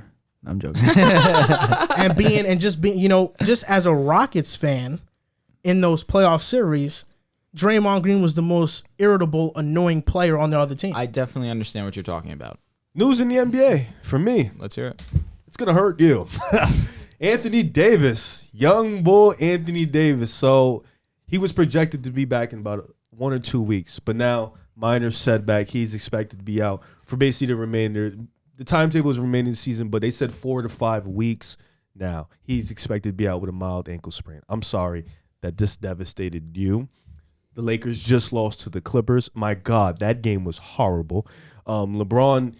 He looked out of it. He looked tired. He looked like he needed some help. Melo did some nonsense. He shot some deep tray. I thought it was going to go in. Shot a honestly. 30-footer. Yeah, it was crazy. But Anthony Davis being out for damn near the rest of the regular season kind of puts a cap on the Lakers because they was already struggling.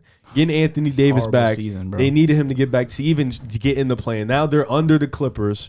I think they're a game under the Clippers in that 9th seed spot, if I'm not mistaken. I don't think the Pels or the Spurs, whoever the hell you want to throw at 10, is going to catch them. But now this puts more on LeBron's shoulders, where if AD doesn't come back healthy in the play-in, or if he doesn't come back at all, now he has to will himself. Well, I think he can will himself against the Clippers, but now he has to go beat a really tough team in the playoffs, and I think that's a sweep, and that'll really hurt Lakers fans. So, that's NBA news for me. I'm just gonna gloss over that and just move on to my this week. I just had to in the let you NBA. know, bro. I so you won't. understand. I didn't know it was the rest of the season. I heard it was It might 4 be weeks. rest of 4 or 5, but it Really? might be the rest of the season. That's really devastating. All right, well, Before you go, I looked at Instagram real quick to read the comments on this Keenan Allen video of the top 15. Somebody was like, dude in the orange hoodie saying, no, Curly doesn't watch football. Allen better than Adams. He's basically saying Keenan Allen's better than Devontae Adams. oh my God, this guy's got to relax. Well, people have some balls, man. I'll tell you what, I got some slack for saying T. Higgins, which is understandable. He's good, though. I love T. That's Higgins. what I wanted to. Yeah, you got me mad when you said that. Which is fair. I mean, you Did look he at have 1,200 yards this year? No, he had. More, but If we're going all purpose, like including playoffs, yes, but He's really good, though. he had 10,091, almost 1,100, 5 touchdowns, but significantly less receptions than him, and he almost had more yards than Keenan Allen. So I mean, that guy you dumb Tate? Yeah, because It's he understandable. said no to DJ Moore, but said yes to T. Higgins. And I didn't like that because I think DJ Moore is better than T. Higgins. I like T. Higgins' big playability more. So that's what blew my. I get it. I get it. I don't like that. I don't like the disrespect towards TJ Moore when he hasn't had Bobby a Anderson good quarterback wants to come back at to the all. Jets. I feel it's Did you similarly hear as about in that? play styles. DJ Moore You'll and take him Keenan back? Allen are similar. Where I look at He T. said he was better than Higgins Cup. and his over-the-top game, it's more explosive, which intrigues remember me that more. shit? Yeah, I remember that. Stop sleeping on DJ. You be sleeping. I do be sleeping, and it's not his fault. It's not his fault, Sam Darnold, he sucks, man. unfortunately. So my my this God, week that in the was the NBA is going to be based off John Morant. Just broke the franchise record for Did he? most. He did most points in a single game. Oh, the my person who owned that record Damn. before. Can you guys? Quick guess. Zach Randolph. No. Damon Stoudemire. No. Uh, It's gonna really Shea surprise you. Battier. No. Mike Miller. Mike Miller? Yes. Yes. He won Rookie of the Year for them, right? Yo, he did. 2007, he had 45 points. John better. Yo, he dead one Rookie John of the Year. Morant, unfortunately, against your Chicago Bulls, went 15 for 28, 53.6% from the field, shot 75% from the He three, cooked going y'all. 3 of Alonzo 4, Caruso didn't play. 13 for 15 from the free He throw was line. killing Io, Had a right? total of 46 points with the W last night. We locked him for like 6 minutes though, like a strong 6 minutes. We locked He him. had 5 turnovers, which is not something to gloss over, but regardless, they ended up winning, so it's not that Hey, he big of locked a Trey deal. a couple days before that. So Bobby- yeah, let my son live. You know what I'm saying? But this guy just keeps adding on to his MVP case. I don't believe that he's a front runner right now, but he has to at least be in the conversation, the most improved award. He has to have some hardware at the end of the season. I feel like that's what it's going to be. He's been nothing short of spectacular, a box office type entertainment player. He's amazing, and it's resulting in W's. Yeah, so I have two Damn, for what my is it this right week in the NBA. They're pretty quick though. On this day, current day right now, is when Steph Curry dropped 54 points in Madison Square Garden against the Knicks. Obviously, they ended up losing that game, but it's funny because it that's like when Steph Curry kind of put the NBA world on notice. Like if you That were was his pretty much- breakout moment. If, yeah, It's if you, him. that was his breakout moment. And then just to tie into it, bro had probably his best, his kickoff to his best career game at that point, and then he breaks the 3-point record in the Garden as well. So it all ties up. So this is like the day that he did it. And then another one, That's facts. and there's another one that I just stumbled across as well. Today is the day that Chris Paul had his career high in assists, 21 assists in a game against the Milwaukee Bucks. All-time great playmaker. And obviously, we all know just as of recently, he's now third all-time in total assists for his career. Who's so two? Magic. Magic? And then Yeah, number Stockton's one, one, John yeah. Stockton's kind of untouchable. But Yeah. so I mean, these 2 days, these 2 moments by these 2 great point guards. My fault, stumbling across my words. Steph Curry, Chris Paul, historic. I personally didn't know that Chris Paul's career high in assists was 21. So I found that out today while looking through on this certain day. So I mean, I think those 2 performances are pretty incredible. Obviously, Chris Paul's 36-37, Hall of Fame career. Same thing with Steph Curry. Go. Just all ties into how they're still great to this day. So I think that those 2 moments are Hornets pretty cool. Chris Paul is the best Chris Paul. Definitely. Easily. He should actually no, I don't want to say he should have won MVP because LeBron won it that year, but the In year 08. the year he averaged 21 points, 11 assists, That was led a- the league in That steals. was a crazy MVP year. D Wade was up there. Chris Paul was up there. Kobe. LeBron. It was a crazy Yo, Chris year. Paul led the league in assists and steals that year while giving you 21, 22 points per game while carrying that team. LeBron is different though. LeBron's course. going to get it, but Chris Paul Should've finished got second. You think Chris Paul should have got it? He finished second. Yes. Chris Paul better right now though. He winning. Oh, wow. He's hurt. Yo, didn't he get hurt and still kept playing in All-Star game? Nah, to he get, just like, a came in. record? He just came in to get an assist and just dipped. That's crazy. Because he has the record for assists in the All-Star game. That's crazy. Because he Great might career. retire if he wins this season. Sorry. Why'd you laugh? He's like, Yeah, what's wrong with this guy? You stupid, bro. That's facts. I don't know why he laughed, bro. Nah, because he's gonna retire if he wins this year. This bro just started laughing. He's basically saying they're not gonna win. Yeah, no, they won't win. But that's a good, I hope he stays next year. He'll try again. But they won't win. 21 assists is sick though. Shout out to CP3. Right now we have OG on the show. We had Yes, him sir. once before, but now we're having him again. And this time it's because he heard Riv's top 10 players of all time list, and he saw that Wilt Chamberlain was not on there. So OG, what do you have to say for Riv? Riv has some explaining to do. His top 10 list was not my issue. I really didn't have a problem with his top 10 list. My issue was when he said that Joker is better than Wilt Chamberlain. I'm like, wait a minute, me and this dude need to have a talk. And we don't need to have a talk in 2 weeks. We need to have a talk right now. So I need you to explain yourself, Riv, because I am all ears. All right. So Listen, I have no remorse today. I'm gonna sit back and enjoy popcorn. the topic at hand, we were talking about, obviously we were talking about the top 10, and then it gravitated towards the Joker. And I said what I said was, I think Joker is a better offensive player than Wilt Chamberlain. And when I said that, I'm taking everything into account. I'm looking at Joker's playmaking ability, the way he runs his offense, the way he runs his team. I'm looking at his shooting ability, and I'm saying, yo, a player at this size, being able to shoot the three ball this effective, being able to shoot the mid range, being able to play make and be the point guard essentially for his team. I think he's the best offensive center we've ever seen. And I think for Wilt, I understand Wilt, like his numbers are incredible. His numbers are ridiculous. You can't, they're in the records forever. You can't really disagree with the numbers, but I'm looking at it from the Joker, like the Joker's playmaking ability. He's the best playmaking center ever. He's one of the best shooting centers ever. Like I think from an offensive standpoint, looking at everything, I just thought the Joker is a better offensive player than Wilt Chamberlain, in my opinion.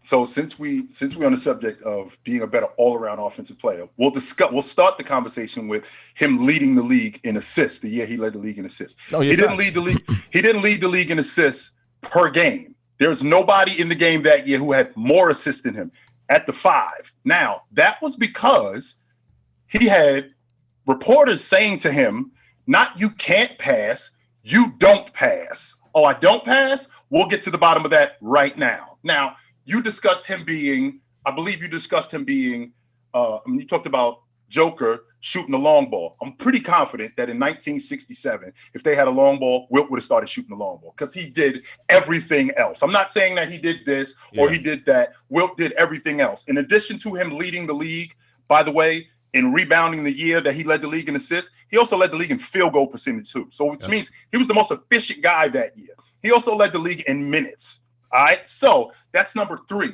Number 4, I listened to zero slander from Wilt. And the reason why, and this is not to say that you slandered him, I listened to zero slander from Wilt simply because every major record in NBA history, and by the way, Wilt Chamberlain retired the year that I was born, which is the year the New York Knicks won the NBA championship. So we're talking 50 years almost. Every major record in NBA history either has Wilt's name attached to it because he holds it or he held it. All right. So again, the year that we're talking about with Joker, I think this is in year 7 that we're talking about right now. Yeah, I believe 7. I think Joker goes 25-14 or 25-13, and I think almost 8. Well, in year 8, Wilt went 24-24 and almost 9. And by the way, I want to make sure that we clear. Joker leads. I think he leads the league this year in triple doubles. He had 15. Wilt had 30 of them that year. Not only did he have 30 that year, he almost had. Not almost, I take that back. There's only 2 guys in NBA history to have a 20-20-20 game. I believe Russell Westbrook did it in 2019. A double, take a guess, triple-double. Yeah. Take a guess who's the other guy who did it. Oh, Wilt probably did it. And not only did he probably do it, he almost did it again that year where he went 27, 19, and 22 in the same season. Now let me ask you. Okay, go ahead. So when we talk about a guy who I could listen to, I could probably defend guys like Jordan. I could defend guys like James. I could defend a bunch of guys. But whenever I hear Wilt is a completely different guy to defend. And there's really no slander that I'm listening to from him. So go ahead. I'm sorry. Let me ask you a question because you threw out, first of all, that was great. You did great. You did awesome. You did incredible. You did great. You had me for a little bit. you threw up a lot of numbers. You don't think comparing just bland statistics from the 50s and the 60s to now is a little bit misconstrued. Like, cause you're talking about Wilt did this, like he led the league in assists, which is a great accomplishment. I don't want to make it seem like I'm minimizing or knocking his statistics. I don't. But there's definitely a way to kind of like use today's numbers and kind of use the back in the day numbers and kind of like make it to where it meet in the middle. To piggyback off that, the pace of play in the 60s was outrageous. I think they were averaging like 140 possessions per game. Now we're at like 100. If you adjust for that and you look at per 36 numbers or even per 100 possession numbers, Jokic and Wilt, their numbers are neck and neck. At least what we've seen from prime Jokic. I think the pace of play and that's unfair to compare eras, though. It's really. I mean, but that's what we have to do. Even if you did compare errors, like what you just said, his numbers and Joker's numbers are neck and neck. So how do we view Joker today? What do we think of Joker today? He's one of the best players in the league. Not one of the best players in the league. You can make the argument he's the best player in the game. Is that correct? Yeah, right now, yeah. So we talking about Wilt would be arguably the best player in the game today if he was playing today. He was way better defensively. And we talking about the 50s. I mean, Wilt played half of the 59 season. So it's like he played the 60s and the 70s. And by the way, Wilt also played for the Globetrotters. He wasn't a sideshow. Wilt is one of the most skilled players in the history of the NBA. When we're talking about a guy who he wasn't just standing under the basket, dunking the basketball. I mean, where you think Shaq got that turnaround mid-range from? He got that from Chamberlain, right? Where you think Shaq got the mid-range in the mid-post, that hook from? He got that from Chamberlain. I'm pretty confident if there was a three-point line, Chamberlain would have at least attempted to shoot that. And I think he would have been good at it, just knowing what kind of player he is and what kind of overall talent he was. I don't think that there's anything he would not have been good at. You know, you can't shoot the three. He probably would have led the league in three-point percentage or some nonsense like that once they gave it to him. The clip on TikTok didn't do Riv justice because the first thing that came out of his mouth was Jokic is better than Wilt Chamberlain. But the debate that day was we were just comparing offensively because we know Wilt defensively, he's far ahead of where Jokic is and ever will be. We weren't comparing resumes or all time. It was just strictly skill offensively. And although you say that Wilt would have developed it, we have to look at what he was, and he didn't have that in his game where Jokic does have the shooting in his game. Even though Wilt led the league in assists, Jokic, I think, just from eye test alone, is a better passer. But everything else in terms of athleticism, finishing at the basket, I think you give to Wilt. But we were simply comparing offensive skill sets. Yeah, and once again, when you talk about offensive skill set, like I just said, Wilt played for the Globetrotters. You don't play for the Globetrotters as a sideshow. You have to have some unique skill, especially at Wilt's size, in order to play for them and to just do and keep up with everything that they were doing. And that translated to the floor. I mean, like I said, Wilt led the league in assists. The year before that, he averaged almost 8 assists a game again. So it wasn't like it was an anomaly that he did that. So it was in succession that he did that. So, but I will tell you this, Riv, your man set you up because he had you on there saying Wilt Jokic is better. That's how he had the clip set up. So he set you up. That was the downside. That is how you came across too, which is why I wasn't even arguing it. Well, yeah, I mean, that's what you said, and JC interpreted it that way too, which is why if you watch the whole thing, I'm just like completely at a loss for words. I'm gonna keep it 100. The Joker is better than Wilt. Like he didn't stutter when he said it neither. He said it all. There's no question. There's no reason why we should be having this conversation. Joker is better than Wilt. Like, whoa, wait a minute. So you had no problem with this top 10 list. Are you mad that he left Wilt off it? You talking to me? Well, wait a minute. OG. Riv, can you run down your top 10 list one more time for me? Okay, so yeah, I had LeBron, I had MJ. No order, because I'm not doing order. I had LeBron, I had MJ, I had Kobe, I had Shaq, I had Hakeem, I had Tim Duncan, I had Larry Bird, I had Bill Russell, and Magic Johnson, of course. Yeah, I had 9. Who was my 10? Hakeem Olajuwon. He said him already. Kareem said Tim Duncan. Kareem. You had Jabbar. Okay, yeah. I don't. Here's the thing. A lot of people, with the first 3 guys, Jordan, James, Jabbar. I've never been one to have an issue with any of that. Agreed. You could have James, Jordan, Jabbar. You could have Jabbar, Jordan, James. I agree. I have no problem with that. It gets tricky for people when we talk about, from 4 to 10. So I don't think so. I don't have. I think the 4 clean for like me personally is Jordan, Jabbar, LeBron, Magic. I think those are the 4. Yeah. I'm with you Those there. are the 4 best players in history. People will throw Bill Russell in that 4th spot. Just off championships, off of impact to defense. That's why I said, me personally, like those are the 4 for me. Like those are the guys. I'm in agreement. Those are the consensus best players at their position. Like those are the guys who, like, you look at the guys coming up. There's like you have to do a lot to pass them, and people try to put Tim Duncan in the 5, but I wouldn't put Tim Duncan in the 5. But like Kareem, what he did at the center position, and then Magic, the way he just dominated his position, like that's why I say those are the 4 that I would just put clean. And then you're right, it gets tricky after. Like I have Wilt in my top 12, but I don't have him in my top 10. I got Wilt and that's the same idea how you feel about Kobe. I got Wilt 4. I have Wilt 4 and I got Bill Russell 5. And the reason why I have Wilt 4 is because, like I talked to you a little while ago, every major record in NBA history has Wilts. And you can't talk about the NBA in history and not talk about Wilt Chamberlain. Everything, we're talking about a guy who the Celtics from 1960 to 1969, they ran the decade. Only one team beat them. Wilt was on that team. Right. We have a team in the 1970s who has the all-time record for consecutive wins, which is still a record to this day. 33 straight wins. Wilt was the starting 5-man on that team, right? We're talking about a guy who averaged the most points in NBA history. That would be Michael Jordan. Well, whose record did he break? That would be Wilt. You know, who averages the most rebounds in NBA history? That's Wilt. Who had the most rebounds in an NBA game? That would be Wilt. Pulled down 55 boards in the game. Not only did he pull down 55 boards in the game, he pulled them down against arguably the best defensive player in the history of the game, and Bill Russell. Right? We're talking about a guy. I can go all day long about Wilt Chamberlain. But number 5, who I had with Bill Russell, the reason why I caught a lot of heat for this was because, well, what if he couldn't do that today? I don't care about any of that. The criteria that you guys had, the criteria that I seen when it came to the top 10 primarily was winning. Right. Bill Russell, with the exception of maybe Michael Phelps, Mark Spitz, Michael Schumacher, Jeff Gordon, he is the greatest winning player in the history of sports. Yeah. He's the greatest winning team player in the history of sports. You're talking about a guy who played 13 years, 12 of those 13 years he was in the NBA Finals and won in 11.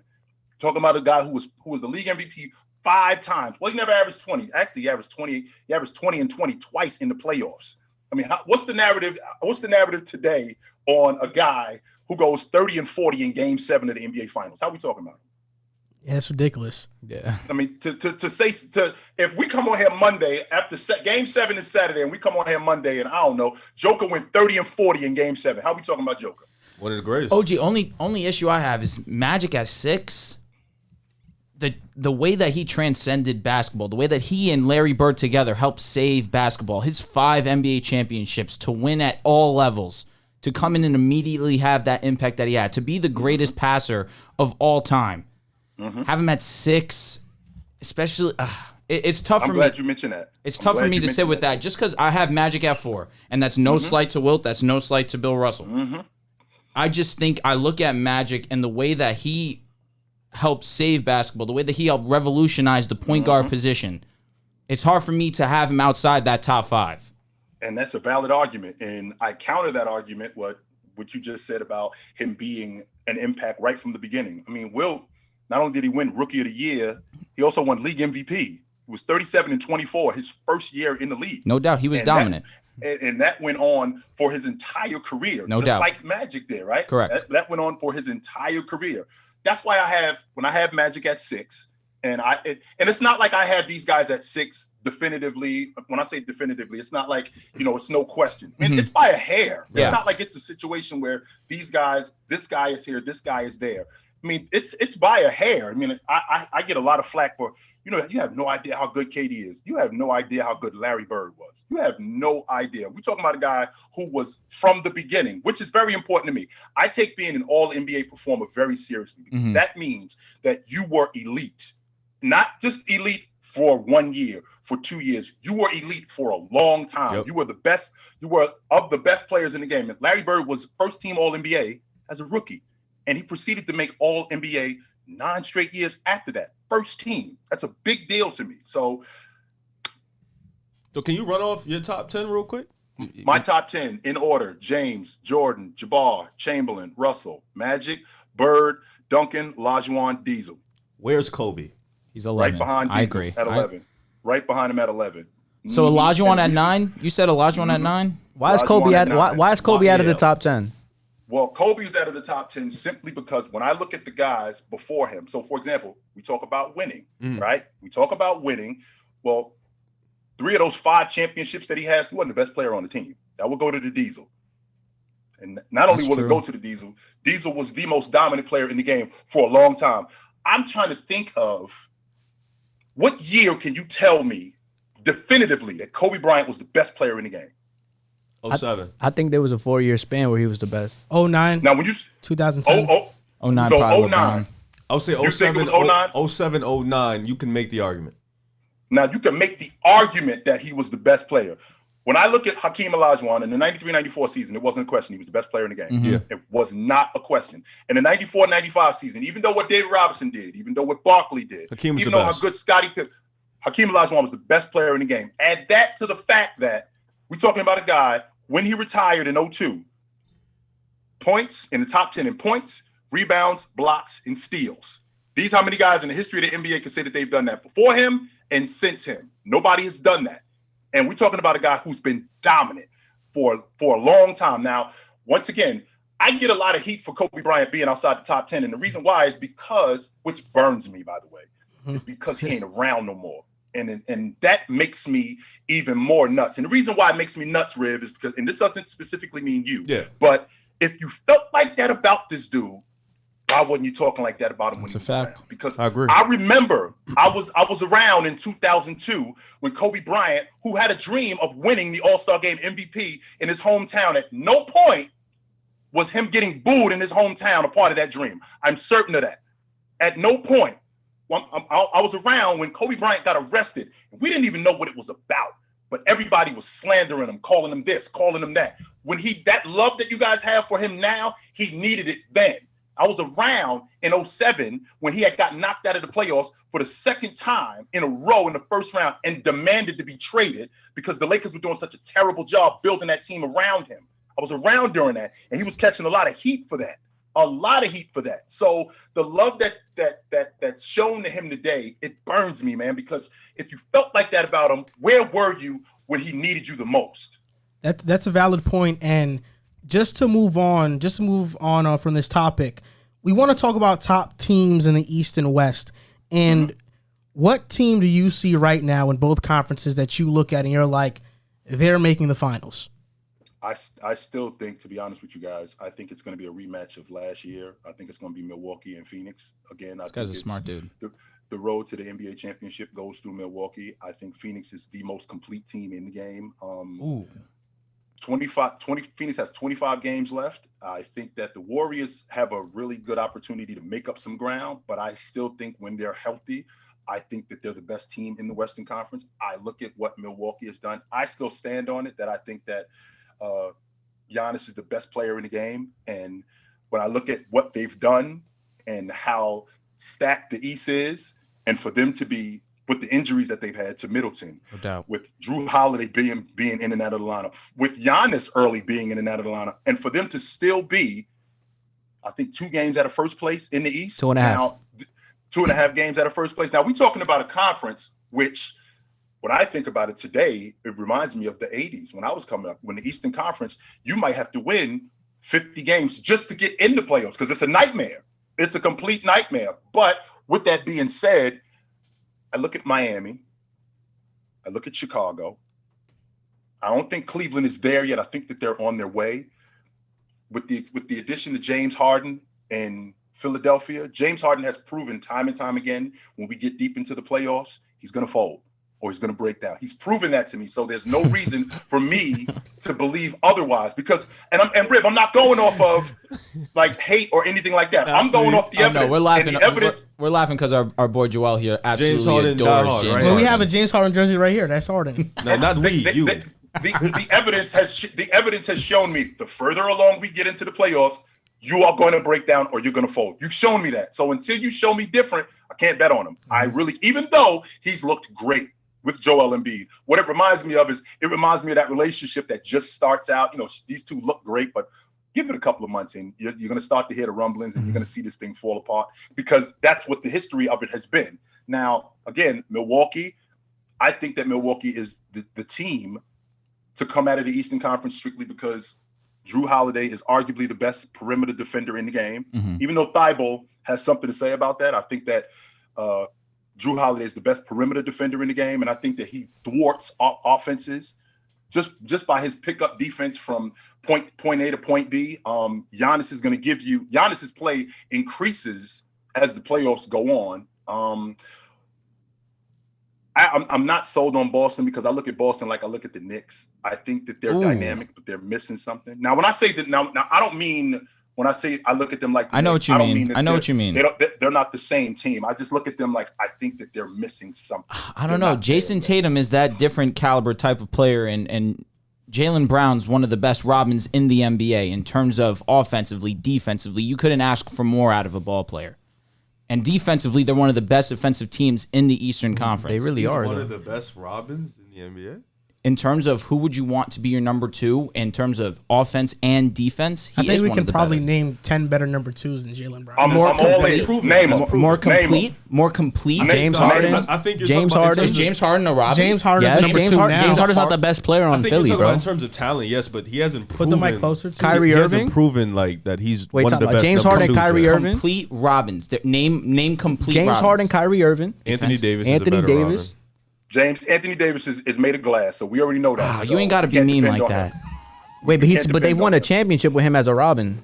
Chris Right? Paul. They did. Yeah, so I don't think that. I Who think they won a would you championship. classify as a If- Robin on Phoenix? Chris Paul or D Hold on, Book? wait. Well, that's what I was just getting ready to ask you. I don't know if Chris Paul is Robin. Well, I think he's probably Batman. D-Book and is a D better Book or Robin. Chris Paul? And I think I think Chris Paul is actually Batman, and I think that D Book is maybe Iron Man. Because I don't think he's a number two. That's the thing. I'm looking at Harden. I'm looking at Embiid. These are both number ones. I understand what Yeah. you're saying. That that Harden's But now I going to guess step what into that. I guess what I'm saying is that I can name 10 better number two options than Jaylen Brown. 10 might be strong. I can name at least 5 though. Yeah, I agree. He's just too complete. I love his game. Is he And better? for Is what he better they than want. Kai? Is he better than Kyrie as a number two? He's not better than Kai Kyrie. offensively is one of the best Is players. he better than DeMar DeRozan or Zach LaVine, whichever you want to put at 1 and 2? No. Again, we're talking from a complete sense. Is there a more complete? I'm Paul just talking George. about second options. Bro. Okay, Yeah, that is the first one Paul that we've George. said that I fully agree. Okay, I'm just talking about second options, bro. I'm not talking about it's a two-way different players. conversation. Paul George and AD would be the two that, in terms of complete, Paul George Okay, and I'm AD. gonna take AD out just because he hasn't Oh played. yeah, he's made of glass, but Why can't when we he say plays- Kyrie? I'm just talking- asking. no, I'm talking- I'm agreeing with no, you. I'm I asking think him. I'm asking him. I'm asking him. I'm talking complete player in terms of offense and defense. So I guess But what you're Kyrie's saying offense who's is so better- much better than Jaylen Brown's, and he's get- done it as a second what option. you're No, saying- it's so much better he's than done his. it. He's done it. He's won a championship. done it, yeah. What you're He's saying talking is about- Whoa. He's done it with James. Don't make it sound like it's consistent. He averaged did it with 28. He James. averaged was 28 in the amazing. finals. He He was did his amazing. part. Hey, I'm He with did. you on With that, OG. James. He With outplayed the James. MVP. Who? Okay, Kyrie with- Irving outplayed with- Steph Curry in the yes. finals. I apologize. I thought What you are we were talking talking about about? LeBron. With James. Make sure you don't leave that part Yeah, out. but That's without very Kyrie, important. they're With not winning that James. title either, though. I Right, get LeBron and was the that- best player, but without Kyrie's contributions, they're not winning that Right? chip. And I won't argue that. What has because that's Jaylen not an Brown argument. done as a second option? I know it's he's no, I talking know, about talent. but like we can't talk. You have to talk about Well, like talent wait a and minute. They were in the Eastern Conference Championship twice with those two guys. It's not like they just and the guys that I named routinely won bounce. championships. Anthony is true. Davis and Kyrie Irving won championships as With the second LeBron. best player, though. With LeBron. That's still the second best player, though. It's That is- easy. You it's can't take still- that away. it's- That's specifically the question. Was a Robin? I do have a question. Do you think that Boston would benefit more if they had Draymond Green instead of Jaylen Brown? You got it. Nah, hell no. I'm being. That's No an way. honest question. No way. You got to stop. They're a middle of the pack offense. He If you can- add he can Draymond be in their- there, they're he going to can be be a their bottom point five guard. offense, bro. OG, I got a question for you. He's laughing. Jason Tatum is my favorite player under 25. I just want to. He's tough. I do want to. He's my favorite I do want your take on it though. Do you believe how many Robins are there in the NBA that are more complete than Jaylen Brown? Paul George, I'm with you. Anthony Davis, when healthy, I'm with you. Name another. Zach LaVine or DeMar? I'm not Complete. Zach is a two-way player. He I can think defend him. Jaylen Brown's going to be an all-league defender at some Not point. to the I do level of believe Jaylen that. Brown. I know. I do believe Jaylen Brown's going to Yo, be an all-league defender. Bam Adebayo or at some Jaylen point. Brown? I'm taking Jaylen. Ooh, That's It tough. depends on It's position. a good conversation. Bam's though. got defensive That's a player of really, the year. that's a Wait, really hold on, good hold on. conversation. If we're talking about actually I'm not gonna mention them. Yeah. It's gonna get shut down. So wait, why can't we say James Harden just for the sake of the argument? Because he is Again, the second best player on Philly, my playing thing is- behind Joel Embiid, was playing like the best player in the I'm world. looking at these two, and I think they're both ones. They're both. But there's got to be the best player on one team. You don't think there's an argument like, that on Philly, who's the best player? If you were to say, Joel Embiid. so there has Wait, to hold on. Before you you go, Drew, you don't think there's an argument that Jaylen Brown could be a number one option on multiple teams in the NBA?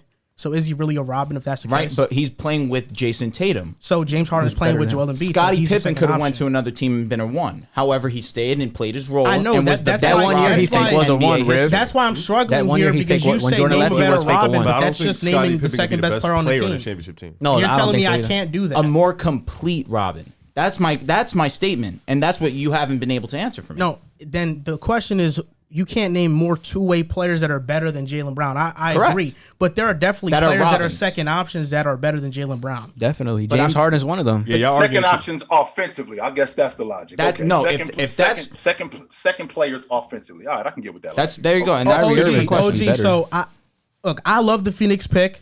Since last year, I've been defending them because people were saying it was a fluke run. Now they've opened up their eyes to it's not. It was not just Riv. It was. I know. The entire basketball. at our table. The entire basketball was community was disrespectful to Phoenix.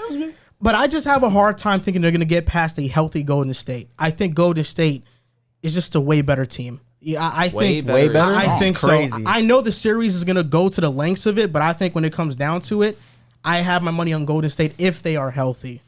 Okay, so if they're healthy, what sways you toward Golden State? Well, for one, they have Steph. Okay.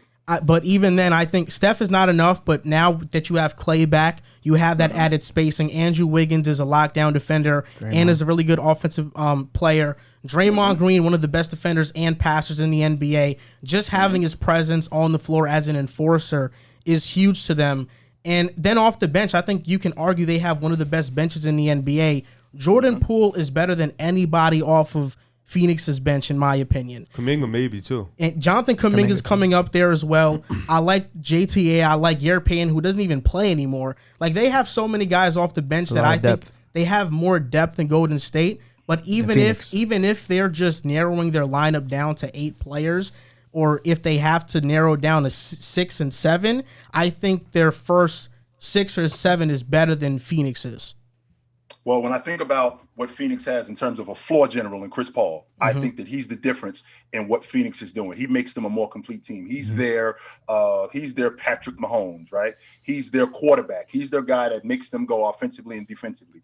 If they would get DeAndre Ayton more involved in the offense, I think that it would be impossible for Golden State. They're still not sure what they're doing with Wiseman. If they were to get Wiseman in the lineup, then I may be able to have that conversation with you, but they're still not sure exactly what they're doing with him. And I don't think Draymond Green, as good as a defensive player he is, I don't think he could deal with Ayton when Chris Paul gets him involved in the offense the way he gets him involved in the offense. Now, you mentioned being on the bench. The fact that they got Torrey Craig back, that's huge. That is the huge. fact that they have the fact that they got Cam Johnson, 100%. I think that's even better for them, right? 100%. Cameron Payne, he's been up and down. Cameron Payne has been up and down, but when you talk about a guy in Jordan Poole being better than all of them, I don't know if he's better than Cameron. I don't know if he's better than Cameron Johnson. I think he's in a better situation than what Cameron Johnson is in. Now, I will admit, and I will not falter with this, whenever you call the Golden State Warriors for a trade and you mention Kuminga, you're getting hung up on. I'm just letting you know that right now they're not interested in dealing with him at all. He is not available. Do not ask for him. He's a problem. If he was on another team, no question in my mind, he would be up for Rookie of the Year, no doubt about it. But when I look at what Phoenix is doing, and I look at their bench, I mean, Biyombo looked like if Chris Paul had him since the beginning of the season, he might be an all-star. What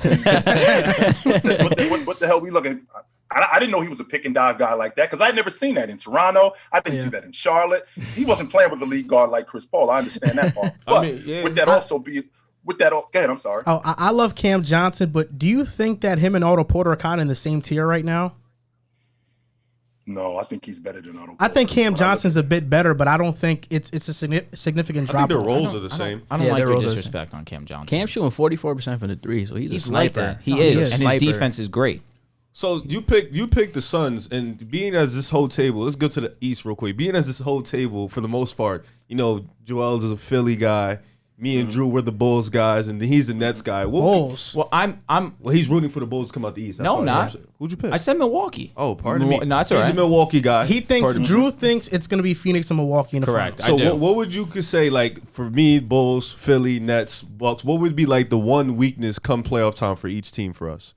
Well, a good when I question. think about what the Bulls did in terms of this is why I think that DeMar DeRozan has to be seriously considered for league MVP because we're talking about an Eastern Conference that's way tougher than it's ever been, and they've been decimated with injuries, losing Ball, right, losing Williams, Caruso, losing Caruso, and Levine DeMar missing some DeRozan has time. held these guys. DeMar DeRozan has basically held these guys together with glue and tape, and they're still at the top of the Eastern Conference. The problem that I'm having with them is I don't think that they're better than Philadelphia. And the reason why is because that muscle in the middle is going to kill them. I think that Joel Embiid is going to destroy them, and they don't have a counter for that. And I dig Vooch. I'm a huge Vooch guy, but I don't. And getting Tristan Thompson, that's not enough. And the reason why that's not enough because he doesn't provide offense that they need for just a little Band-Aid for countering what Joel Embiid brings them. And now to bring in James Harden, the playmaker that he is, I think that they could be pushed over the top with Chicago. Now, when I think about Philadelphia, the one question that I have with them is, can these guys hold up? I don't think talent is a question. Can Joel Embiid hold up? Can James Harden hold up? That's the $1 million question with them more than anything. Brooklyn, I've said this, and I'm going to stand on it. The fact that you could actually go back to a video that I made when they got stomped, when Brooklyn got stomped in December by Miami, and everybody was talking about Kyrie Irving to Philadelphia for Ben Simmons. And I said, how about you call up the Philadelphia 76ers and you ask for Andre Drummond? And the reason why is because he was playing behind Joel Embiid, and he wasn't really playing. I think Drummond is a starter on a playoff team. I absolutely believe that. But the problem is that with Brooklyn, I don't think you guys have enough time to get back together what you had. I mean, we're talking about the playoffs starting in 6 weeks? Yeah, so like that.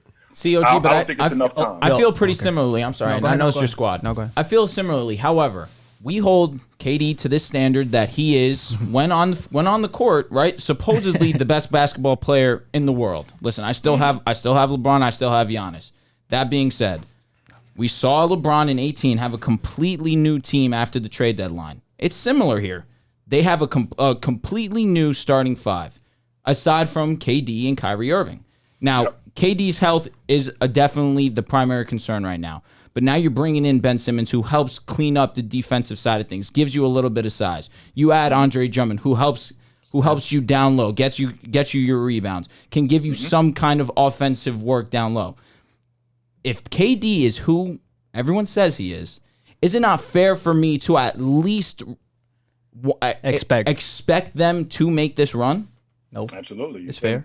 And don't shortchange James, because that roster wasn't just flipped at the trade deadline. It was flipped in the summer before that too. So it got flipped in the summer. No doubt. And then it got flipped again at the trade deadline, and he still managed to drag that team. We had to the IT, NBA D-Wade, Finals. no doubt. Absolutely. And Derrick Rose, and it got flipped again, and he still managed to drag that team to the NBA Finals. Sure. With that being said, I mentioned this a couple of months ago, and I also got some flack for it. And I flipped the question around to you guys.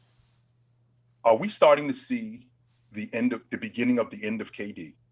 What I mean when I say that is he's got the sprained MCL this season, right? Last season, he had the hamstring. Yep, he broke his foot missed half too. the season. The year before that, the Achilles, he missed a year and a half. And now this is where we are. And KD is 33 years old. His skill set is still without question, right? I think his skill set is still without question. The question is are we starting to see the beginning of the end of KD? And the reason why I asked you that, Rib, is because Bryant is your guy. And when Bryant tore up his Achilles, the next year, it was the shoulder. And then after the shoulder, it was the knee. But he and was then after 36. the knee, he was around 33, 34 years old. So are we starting to see the beginning of the end of KD? I would say no, because the difference with Kobe was a little bit older, and when Kobe came back, you can see his game wasn't the same. With Kevin Durant, with every injury he gets, is like he may be at injury risk, but with every injury he gets, he comes back. It looks like he plays. He's at an even better level when he left. So I think with Kevin Durant, like you said, his skill set is never in question, and the fact that his skill set is the way it is, he's a guy who takes a lot of jump shots. He's very finesse-like player. I think the way he plays, he'll always be fine from the skill aspect. Now, if he's the problem with it, like you said, is injuries. Is he always going to keep getting hurt? But I think this year it was a little different because he had to carry Brooklyn. You know, and him having to carry Brooklyn this year, Harden not playing to the best of his ability, Kyrie not being there. Joe Harris was out too. Joe Harris being out. It's like with those guys being out, KD had to do a lot more carrying. He didn't, and coming into this year, he didn't think he would have to do. Harden was supposed to be there, Kyrie was supposed to be there. So I think if the team is right and the team is fit well, I think KD, they'll be able to kind of do what people do with Kawhi, you know, load manage, kind of sit him out. So come playoff time, he will be healthy because that's when you need him the most. Now, with that being said, and I don't mean to interrupt you guys, but with that being said, to answer your question, yes, I do expect you, KD, to do that. You know why? Because that's the standard that the best player on the planet is held to. That's the standard that Giannis was held to. That's the standard that James was held to. You figure it out. You get it done. I'm not listening to, well, they got traded. Well, he got hurt. You know why I'm not listening to that? Because if that happened to James, he would have been held to a completely different standard, and he would have gotten roasted for that. So I'm not listening to any logic if they get bounced in round one. Well, he got hurt. He got bounced in round one, and he didn't play well, or they didn't mesh. Well, it just didn't work because they weren't together long enough. I'm not listening to none of that. The reason why is because the best player on the planet, James, the best player on the planet, Giannis, the best player on the planet, Matt, all of these guys were held to that same standard, and they did their jobs. I think something Brooklyn fans can be excited about is that when you look at the roster construction, specifically Kyrie and KD, those are two players that they don't need time to mesh with the team per se because they're players, they're ISO driven, and you don't need, like Golden State, that it takes time to mesh in that offensive system. With Brooklyn, it's not going to be that. It's give Kyrie, KD the ball, ISO, have spacing around them. If somebody helps, you kick it out, and that's basically it. That's going to be their offense, and that's what it's been with Steve Nash. It makes it a little tough, though, given the fact that you're going to have Ben Simmons on the court a good portion of those times, and you do want to, in my opinion, what gives them the best chance to win is if you have Ben Simmons running a similar role to how Draymond plays. Now, I understand what you're saying with the isolation basketball, but Kevin Durant was open to playing a different style of basketball with Harden. Harden has become so accustomed to that isolation basketball, and listen, it's successful when he's in a system to do it. We see in Philly immediately. But now, if Ben Simmons is going to be have any type of impact on the offensive side of the ball, he needs to be that screen and facilitate type of guy. Do y'all remember who their coach is?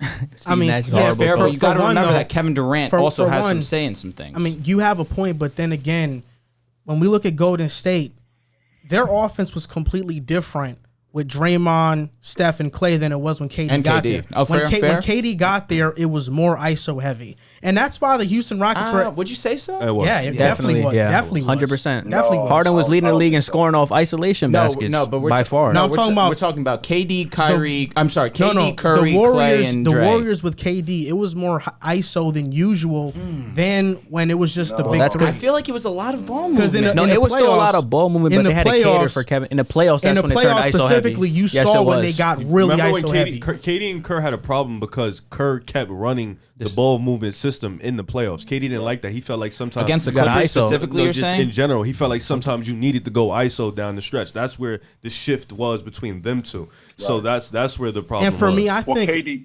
Go ahead, OG. For me, KD had to taper his game. Yep. Yeah. During that time, it wasn't that it was ISO heavy. He was just an ISO player being implemented in a ball movement system. For sure. Now, to add to your point about isolation basketball, well, we all know that doesn't work in the playoffs because it's easy to guard. It's very easy to guard. Now, when you're in the regular season and you got different teams that have less time to prepare for guys, it's completely different as opposed to when I got a week to prepare for James Harden. I got a week to prepare for Joel Embiid. And if all you're going to do is stand out on the perimeter and pound the basketball like Kyrie Irving, who, by the way, is impossible one-on-one. I'm not going to fight that. I will not even – that's not even anybody to try to argue that. I'm taking the headphones off and we're done. But with that being said, it is easy to guard simply because there is no ball movement. When you got ball movement, you got people moving. When you got people moving, that means that the defense is off balance. But when you don't have ball movement, we got a lot of people standing around. You got a stagnant offense. So I don't think that's a recipe for winning. Yeah, without a doubt. But I think with the Nets, why I look at them as a bit of outliers is because there's no team in the NBA that has two isolation scorers as good as KD and Kyrie. Yeah. I think KD and Kyrie, who can give you 30 on any single given night, I mean, they almost beat Milwaukee without Harden. Yeah, with Kyrie and KD. They were up on them. I think, actually, if Kyrie's there, even without Harden, they win that series. And that was mostly off of just Kyrie and KD being who they are. That's why, I think Ben Simmons playing a similar role to Draymond, I think it can work, but I think it'd be much more just pick and roll with Ben than him at the top of the key and handling the basketball. For me, I think the Nets, if they can get healthy and if they're a playing team, I can see different scenarios. I can see them going up against Chicago and beating them. Or I can see them being similar to what the Lakers were last year, where we all think they're going to eliminate any team in the first round and they end up getting upset. I can see both scenarios happening. OG, I have a question for you. So regarding that Bucks and Nets series last year, I want to know why you think, why do you have the Bucks over the Nets if, let's just say, all the Nets are healthy. Ben Simmons is back with the additions of Seth Curry.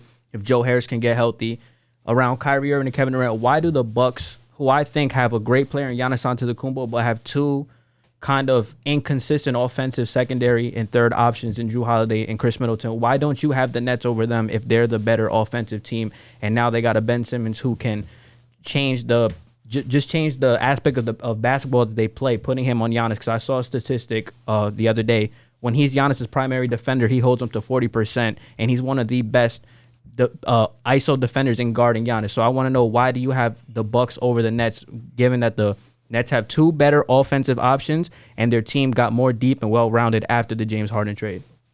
Primarily because exactly what you said in terms of offense. You can't hide Ben Simmons. You can't do it in the playoffs. You could try to hide him, but you can't do it. So you don't think you can hide him with a 5-out? With a 5-out, you surround him with 40% three-point shooters on outside? You can't? Even if he's a small ball 5? Even if you go small ball 5, you cannot hide him. Wait, 5-out, he has the ball? Well, it has to be. Yeah, he can have the ball. I mean, you're surrounded with Seth, There's Joe, a lot of Kyrie, a lot of great shooters. You're taking KD and Kyrie, you're taking the ball out of those two hands and putting not the whole time. In some aspects, you can use Ben as a roller. You can use Ben to initiate the offense. That's what I'm saying. He's versatile in that aspect. And now they gained a great defender. A lot of people forget that Ben Simmons was second in DPOY race last year. But I think and that's another option they have for Giannis as well. Absolutely. And that part I can definitely get with. However, offensively, which is exactly what you talked about, you have to score in the playoffs. And Ben being a primary ball handler, now you're talking about a guy who completely switches up his role. You're having him play off the basketball, because what we're going to do, in the words of Jalen Rose, if you got Ben Simmons on the floor, he's with us. Because he's not going to shoot, and that's going to be a problem. That's going to be a problem majorly going forward. Now, you can say Kyrie Irving and Kevin Durant are going to take all the shots. We already know who Kyrie Irving is in terms of an offensive player, but we also know that at any point he can break down also. That's true. I can't with 100% certainty just ride with Brooklyn because they got Kyrie Irving and they got Kevin Durant. Kyrie Irving, and prime example, what happened last year? He got hurt. Yeah, well, Giannis undercut him, if we're being fair. It was an undercut. Like, come on. It wasn't an undercut, though. Like, I get if it was a non-contact injury, you got it. I mean, but he undercut him on the layup. It wasn't like it was a layup. It was a rebound. And he made the layup. He was standing there, and it wasn't like he did it on purpose. No, I'm not implying that he did. Like Zaza did with Leonard. I'm not implying that he did, but I don't think, like, I get Kyrie has a history of being unhealthy during the playoffs when the year he was with Boston, they were the first seed, shoulder injury, took him out. Broke his knee in the finals in 2015, but most of those were non-contact injuries or injuries dwelling on him throughout the season. That one with Giannis, I don't think that you can really blame Kyrie for that. I think that it was just unlucky.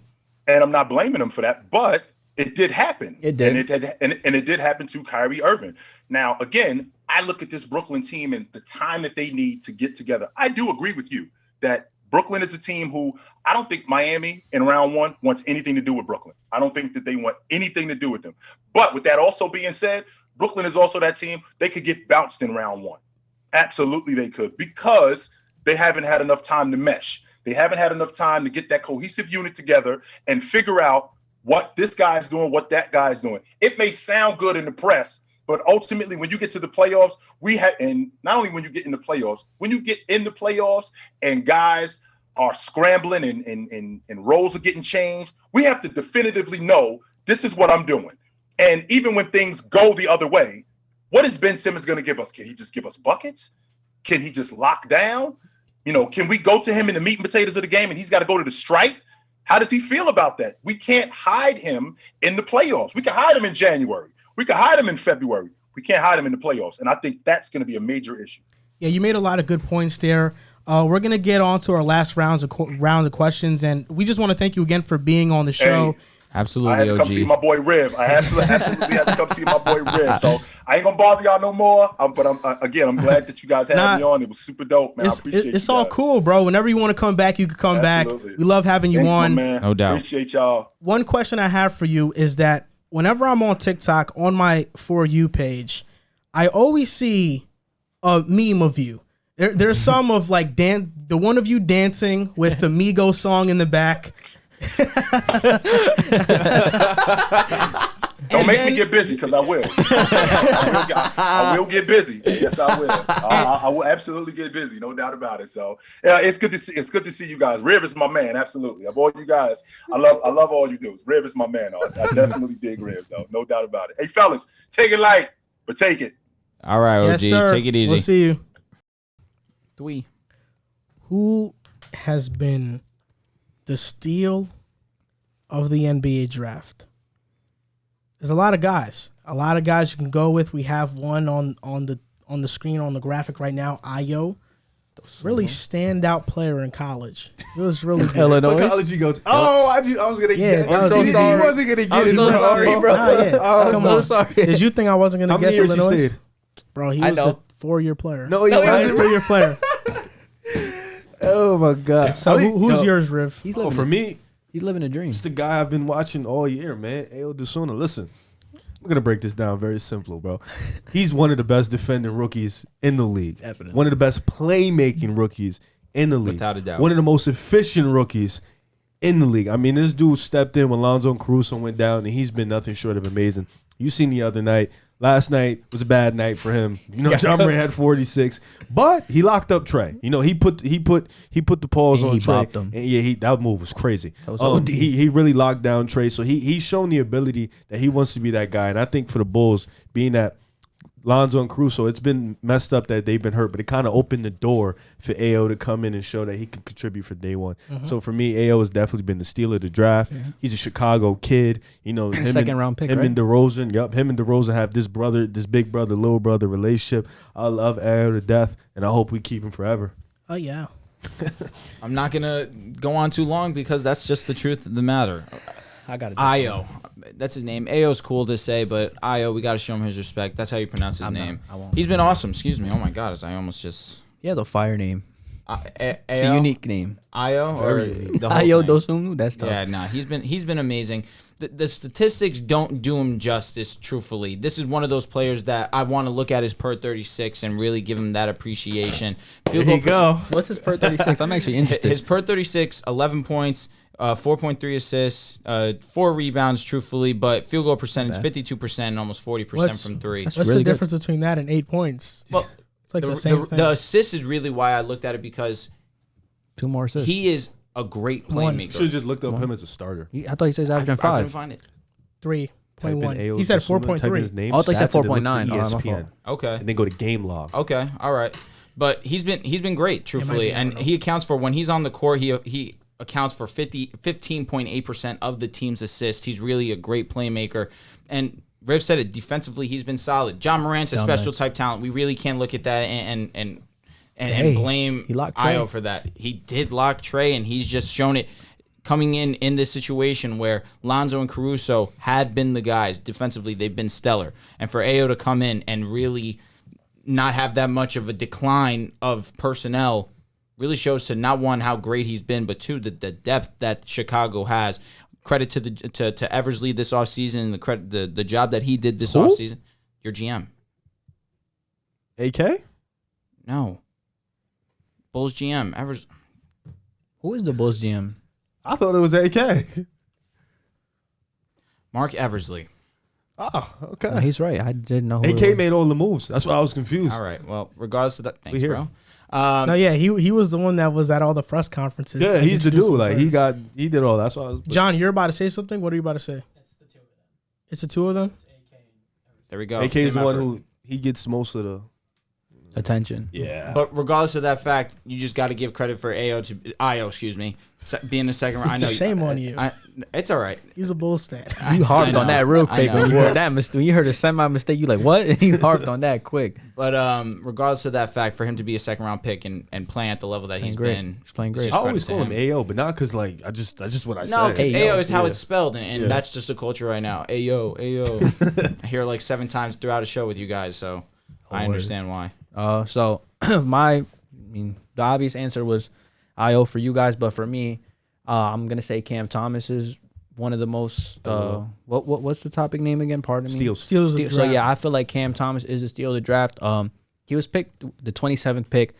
Had a pretty great college career, really inefficient, but he showed flashes of him being a good scorer. So this year he's averaging 10 points per game, and I feel like in his last 10 games he's giving you 22 points per game. He's had two 30 balls. He's had a bunch of 20-point games. So I mean, the value in which we got him in his age, that's a plus for the Nets in their future as well. But then just on top of the adversity that this guy has had to deal with as a rookie, he comes into the season, you're not getting much burn. Joe Harris was over him. Patty Mills were over him in the rotations. And so Joe Harris Bruce Brown, Joe Harris goes down. Steve Nash finally gives him a chance. And as I like this because as the seasons have gone on, Cam Thomas has improved in his shot selection. He's improved as a playmaker as well. His 3-point shot is a little funky. He's shooting about 28% on like 4 attempts, but I don't think that he's that bad of a shooter. I think that he can get better in that aspect of his game because he's grown. Defensively, he's been a surprise to me as well. He gets lost sometimes, but his on-ball defense, compared to his scouting reports when I was watching him, they said that he was this horrific defender. Cam Thomas is not a liability on defense. He's not somebody that's great on defense, but he's definitely serviceable on the defensive side of the ball, so that surprised me. Averaging 10 points per game, double digits as a rookie. He's essentially right now our 6th man, and he's coming off the bench giving us good scoring depth. Last night against Milwaukee, gave you 12 off the bench. He's had games against he's had game winners against San Antonio. He's had 27 points a game against the Wizards. So we got him at the 27th pick. He's young, and a lot of people, it's a steal when a lot of these people, a lot of the commentators and, the revisits of the mock draft saying, how did Cam Thomas fall 27 to the Nets? That's how I know that was a steal. He's producing. He's playing really well. As the months have gone on, he's gotten better. His scoring average has gotten better. He's become a better passer. He's just growing right before Nets fans' eyes, and I think that he's a steal of the draft. Yeah, Cam Thomas is a great pick. I was very high on him before the draft. You were. Actually, on really a lot of these steals, I was high on before the draft. I really didn't talk about Herb much, Jones. but Herb Jones, I was insanely high on before the draft. Cam Thomas, insanely high on before the draft. Trey Mann, that was my guy before the draft. I said he was better than Suggs. Weren't you high on Yurtseven too? Yurtseven? He didn't get drafted, bro. I didn't know about Yurtseven. Oh, I could have sworn he was high on Yurtseven. Pardon me. But yeah, I said Trey. I told Riv in a text one time. I was like, I think Trey Mann's over Suggs, and he's like, you think so? He did say that. He did say that. So I was high on these guys, but my steal of this draft, I was gonna say Io, but you guys took it. But this guy, it's 1A, 1B. It's Herb Jones. No doubt. Herb 100%. Jones averaging 9 points, 4 rebounds, shooting 48% from the field and 35% from 3. The biggest knock on him coming out of college was his jump shot. It was funky in And college. even though he's not shooting a lot of threes, he's still hitting them when he gets those opportunities. In college, he was an elite defender. He was the best player on Alabama. Defensive player of the year. He can switch 1 through 5. I mean, this guy is just a pest defensively. The other night versus Phoenix, he locked up D-Book, stripped the ball from him, or poked the ball loose. D-Book got it back. Then he switched on to Mikal. I mean, this guy is just everywhere defensively. He's really changed the Pelicans around on that end, and he's definitely my steal of the draft, and I think this guy is going to be amazing. Part of the reason why I was so high on him before the draft was, one, I already knew that in the NBA he was going to be an elite defender. Yep. That was a fact. That was set in stone. Offensively is where most of the question marks were. Can he shoot? Can he create for himself? But I heard his story, and this guy has one of the more amazing stories that I've heard. He had heart surgery when he was a young kid, and doctors said he wouldn't be able to partake in physical activity or play any sports, and even with that, he was able to, and he made it all the way to the NBA with that. So I think that's an amazing story by him. Yeah, so that's why I love Herb Jones. So just quickly, we're going to recap our steals of the draft. So, Riv, who's your steal of the draft? Ayo Dosunmu. It's got to be Ayo Dosunmu for me as well. For me, it's Cameron Thomas. Can we put like more energy into that? Like more explanation? You want me to say his middle You want me name? to run the explanation back? Just like 10 seconds. All right, I'm sorry. Run it back. My fault, bro. Just for TikTok, bro. We got to make this fire. Yeah. My fault. Go ahead. Do your thing, bro. It's funny when people watch the full episodes. They're literally doing a TikTok take right in front of us. For sure. Yo, shout out Brandon Boston. No doubt. Sorry. Said the. It's all right, man. Okay, we're about to list our steal we are about to name our steal of this past draft class in the NBA. So I'm going to go first. I think Herb Jones has to be up there. Elite defender has really changed around the Pelicans. And honorable mention, Trey Mann. I know Ayo's been amazing, but I'm going to go with Trey Mann. That's my guy. And for me, best all-around player in the draft, Ayo Dosunmu. He's just been great for the Chicago Bulls in Lonzo and Caruso's absence. Honorable mention for me, Brandon Boston. You know, learning under PG and Kawhi Leonard's going to be great for him, and he's a bucket when he gets in. Backpack off Riv, 100%. I'm with you. Ayo Dosunmu has been fantastic on all sides of the basketball court. Offensively, facilitating the basketball, one of the best playmakers for his rookie class. And scoring the basketball, he's been as efficient as anyone in the league. 52% from the field, almost 40% from three. He's been great. So my steal of the draft is Cam Thomas. Just giving out the value. We got him at the 27th pick. He's gradually improved throughout the season.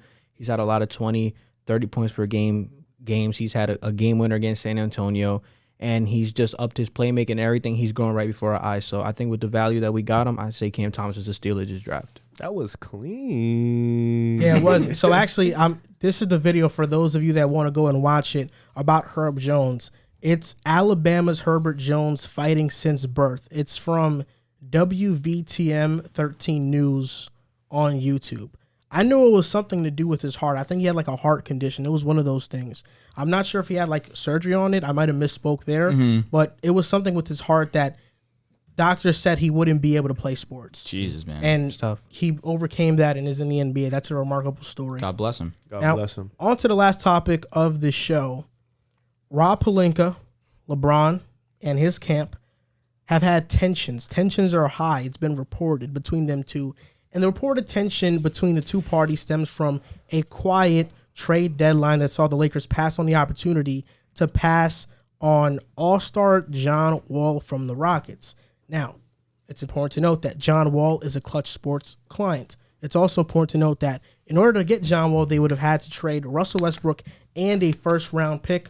LeBron then wore a shirt saying, "Fuck them picks," probably in reference to the Rams. And a lot of people took that as a jab at Pelinka because he wasn't willing to trade a pick to go get John Wall. So the question is, did Rob Pelinka make the right decision? Did he make the wrong decision? I'll start with you, Drew, since you're the Lakers fan. I appreciate that sentiment at the end that I'm a Lakers fan. I really do. It means a lot coming from Don't you. lie to him like that. That being said, I don't blame him for trading the picks, truthfully. You look at it in the way that we are projected from here on out. 2027, there is a strong chance the Lakers are not a good basketball team. LeBron will not be on the Lakers by then. Anthony Davis, he might be on the team by then. Given the talks that have been happening, maybe they venture out and trade Anthony Davis. They're going to need that first-round pick. In 2027, that pick is going to be worth a lot more than John Wall right now. Because the scenario would be we're trading Russell and a 2027 first-round pick for a player who has not played all season, missed a lot of last season as well. I'm a huge LeBron fan. This is an obvious statement. But he's got to understand from the Lakers standpoint, they have a franchise that they have to at least look out for the long run. I understand that LeBron's window of playing at a high level is closer to coming than we realize. Mm-hmm. He's 37 years old. He's a free agent after the end of the 2023 season. He has stated already that he wants to play with his son wherever that may be. So his ties with the Lakers aren't beyond 2024 at the max. So it's very interesting that he's been this forward, this strongly outward of we need to trade these picks. You got to understand now that it hasn't happened, Russell Westbrook's on the team still. Russell Westbrook has to be looking at this in a type of disrespectful manner where LeBron doesn't want him on the team. And that's not something that, as the way that the Lakers are currently playing is going to benefit them by any means, and trying to improve the way that Russell Westbrook has been playing, or improve the team chemistry that they've to a degree tarnished at this point in the season. I don't blame Rob Pelinka. I think that he has to understand that the Lakers need a future, and trading for Anthony Davis halted that future because they wanted to win now.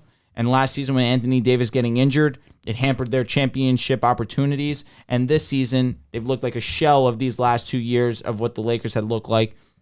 And it's unfortunate that it's happened that way, but Pelinka's looking out for the future, and I can respect that truthfully, wholeheartedly. I agree to a degree, and this is like the first time I've ever really agreed with you. I don't like. You've agreed a few times on the show today. No, you agree with me. That'd be What are you difference. talking about? Y'all both agreed about Boston You earlier. were backpacking with me, and we ride. Pause. Oh my God. I don't think John Wall makes them significantly better if they would have traded for him. I get it. Like, John Wall's a much better defender at this point. He probably has a bit of a better IQ, but the shooting wouldn't be there. And I don't think, like, at this point in the NBA, bringing in John Wall, they would have had to figure out a whole other dynamic with John Wall. You might as well just try to figure it out with Westbrook. I don't think, like, giving up, as much as 2027 is extremely far, you know what I'm saying? You still going to need some leverage. You still need some picks, because you never know what you're going to be down the line. And honestly, Westbrook in the first round pick is too much for John Wall, especially when he hasn't played in a bit of some time. You know what I'm saying? You don't know what you're really going to get. And he doesn't really offer much of what you really need. You need shooting, you need spacing, you need defense.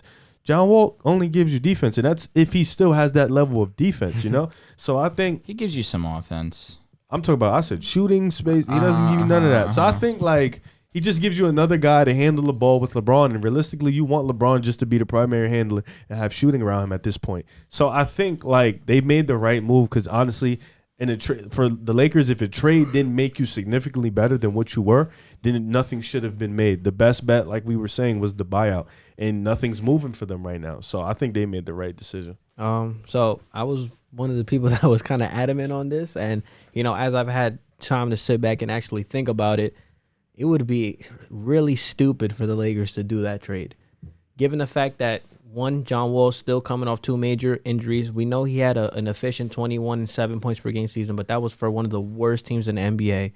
And then just giving up Russell Westbrook. We know Russell Westbrook's had his downfalls this year. He has been a shell of himself. He's looked bad. But just attaching a first-round pick for John Wall, who doesn't really fix anything, like Rivers said, that you're looking for. He's not a great three-point shooter. You need defense right now, really badly. Defensively, I think he's still okay. He's not what he once was in Washington when he was an all-NBA level defender, that he made a couple of those teams. But, looking at it right now, I think if Anthony Davis was in a better place, then it would be easier to make these type of moves. Anthony Davis, outside of that bubble run, that championship that they had, he was even injured in some of those games. Anthony Davis is a player that you have to hold your breath for every time he falls. Right now, he's out 4 to 6 weeks. Last year, he was like hobbled. The whole plan was for LeBron and them to get a championship, which they did, and then just give the keys to Anthony Davis. But he hasn't shown that he's healthy or can sustain health for a long period of time, and that's hindering what Rob Pelinka could do. I think if Anthony Davis was still a top 5 player like he once was, or close to that, it would have been easier to make this move. But now you got to think about your future, and it's not worth giving up a first-round pick, which you have none for John Wall, who's a player that, like Riff said, he's not going to fix anything. He shot 30% from 3 last year. His career three-point percentage is 32. That's way below average. Defensively, he's not the same guy, and he just doesn't offer much floor spacing. He's a primary playmaker, but we've seen how Russell Westbrook and LeBron, who are both primary ball handlers, haven't really gelled.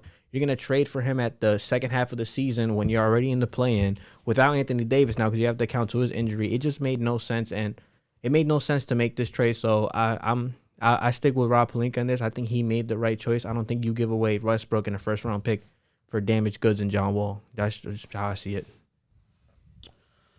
Kind of see it from different perspectives. I feel like in this particular topic, my third eye is a bit open, and Kyrie, I'm seeing something. What are you seeing, bro? What's up? What are you? Championship? What I'm seeing is that Hell no. Westbrook in the first round pick for John Wall. I mean, Yeah, it's a bit too much for John Wall. A bit. But if I'm putting myself in Rob Pelinka's shoes, because sometimes you got to empathize like that, and I'm putting myself in his shoes, what are the alternatives? What are my options? If I don't trade Russell Westbrook and LeBron wants me to trade him for John Wall, probably going to get fired. I might not be here in 2027. Why do I care about the pick? Facts. Worst case scenario, I trade for John Wall. The pick goes. The Lakers are, they suck again. That's the scenario. If I'm Rob Pelinka, they would have sucked again. You're saying he's fired either way. Not even that. If I'm Rob Pelinka, I'm a chess guy. I'm like, hey, Genie Bus, look, this roster's bad. We got to make some moves. Look, I say let's trade LeBron. I say let's even trade AD. I get all those picks back. If I trade AD, I get all those picks back, and I can get us all-star returner picks. You took this route. Okay. So realistically, Hey, it's like I'm not going to see that pick anyway. I'm probably going to be gone because if the Lakers continue to be this bad, which is trending that way because they have no avenue of improvement, Rob Pelinka's gone. So worst case scenario, just make LeBron happy because that's all that matters, and he's going to power trip it. And now, you got Rich Paul mad, and you know what happens when that happens. So basically, just make the trade, and worst case scenario, just trade AD. Because I think AD is the one that can bring you 2 first-round picks at least, with an all-star and a role player or 2. So because of that, I think probably if I'm Rob Pelinka, like job security-wise, this is the best way for me to secure my job. I'll make the trade. But from a basketball standpoint, it was a ridiculous trade. And if I know I'm going to be here long term, I would definitely not make the trade because John Wall doesn't make me a top playoff contender. Nah. At all. He makes you what, an 8th seed? So look, the Lakers have no avenue to improve. They're basically stuck. And LeBron is aging. We know he's still a great player, but he's aging. What do you do if you're the Lakers? Like, what is the solution? Do you trade Anthony Davis? LeBron, when his contract is up, is he going to walk away from nothing? Do you try to get it? Do you try and get at least something for LeBron? Let me ask you a question. What do you think? Are think? you still trying to win?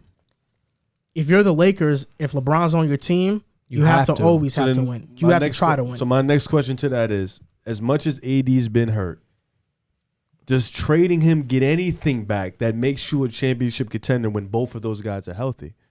I don't think so. Cool. No. LeBron and AD, I don't think so. I think you have to just keep building around them two and just pray to God Anthony Davis stays Let healthy. me ask you something, though. Let's say AD's on the market. I'm the Lakers and I'm trading Anthony Davis. Just because the Knicks are my favorite team, this is the team that's at the top of my head right now. I'm just going to mention them. What if I trade AD for Julius Randle and Quentin Grimes and like a Quickly or an Alec Burks? How many picks are you giving us? I'll give you like 1 pick. You got to give him 2. No way. Because Quentin Grimes is going to be a starter in this league. They're not doing it. Maybe if you throw 2 in there, I think they say, yeah, protected though. Like top 10. I think that makes the Lakers a bit of a better team because of depth and stuff. But Grimes fits next to LeBron magically. Who else you said? Randall? Alec Burks. Alex Burks, he can finally just go shoot. Yeah. You're Randall. giving us your first this year? Randall. Well, then the It'll be answer next is year. no. It'll be next We're year. not Team's doing not it. winning, bro. We're not doing it. The team is definitely not winning, Yeah, I was but about to say. it We're not doing it. It's up to LeBron. And that's He has to okay And that's it. another thing That's that true, yeah, he I can't listen to trading AD because again, if you trade AD, you're basically saying to LeBron, you're screwed. how else does the team get better though? Because Agreed. there's You have to get rid of both. There's nobody on the Lakers that can be traded for anything. I agree. The only Outside of person them. Lakers fans have been hoping for is that THT becomes something that now can be traded. Yep. But he hasn't. He won't. The thing is, so long as LeBron's on the team, they're not trading Anthony Davis. The only way that Anthony Davis is traded is if LeBron's no longer on the Lakers, which means you're going to have to trade LeBron as well. Or you wait until the 2023 season's over, and then you trade Anthony Davis. They traded a lot of depth for Westbrook, man. In the grand scheme of things, that was terrible. That was horrible. What can you do, man? It's over and That's done with. terrible. I mean, LeBron will be a free agent after next, like End after of this 2023. offseason, End so- of 2023. Until next season. Yeah. Next season. End of next season. But this is the thing Yeah. with me though. If I'm the Lakers, I guess I'm trying to somewhat win with LeBron now. because there's really no clear avenue to build a team to where you can win Well, if you with LeBron within the next year. So if I'm the Lakers, I'm like, let me just trade AD, get an all-star player in return. Let me get some role players. They're not and doing now, that to LeBron. And now I'm going to have assets for the future at listen, least. Let's not the logic. You're there. saying to me, I'm not doing that to LeBron. No, they're not. I mean, that's they're not, not. that's just what would happen. You know, they're not doing that to LeBron. But what is LeBron doing for the Lakers? He's going to leave for brought them a nothing. But let's not forget that the more LA sucks, the more the Pelicans are smiling right now. Oh, for sure. Because they have their picks. So like the worse the Lakers get, the better the Pelicans get. Because not only are they getting better, they're getting pick. They after trade pick AD and after LeBron. pick. That team's So gonna it's suck. like, I understand LeBron brought them a championship, but it was a 4-year deal. You know what I'm saying? Like, first year got hurt. Second year brought a championship. Now this year they're not good. Hey, LeBron, you got just the- gotta you got take the highs Well, Well, and last lows. year they ultimate weren't goal, good. Now though. this year they're not good. Last year they were good when they were healthy, They were, but they also had a completely different team. for sure. I mean, shoot, at the end of the day, I mean, you got what you want. You got a championship. You'll You take got it a to ring. the crib. You got a 2020 championship, regardless of what anybody feels about this. This stint with the Lakers is a success just because of that ring. I mean, next year LeBron's a free agent. Yeah, LeBron might. But dip. also a counterpoint though is that if I'm a team, I'm not trading for LeBron. Ode. No offense, like LeBron's great, but I don't think you have to give up so much for LeBron.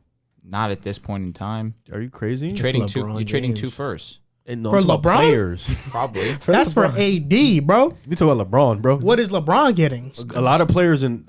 LeBron. He's 37 years old. Let's throw Cleveland. doesn't Let's, matter. let me ask dead you a question. nice though. All right. Let's throw Cleveland on the table. What do you think they would have to give up to get LeBron?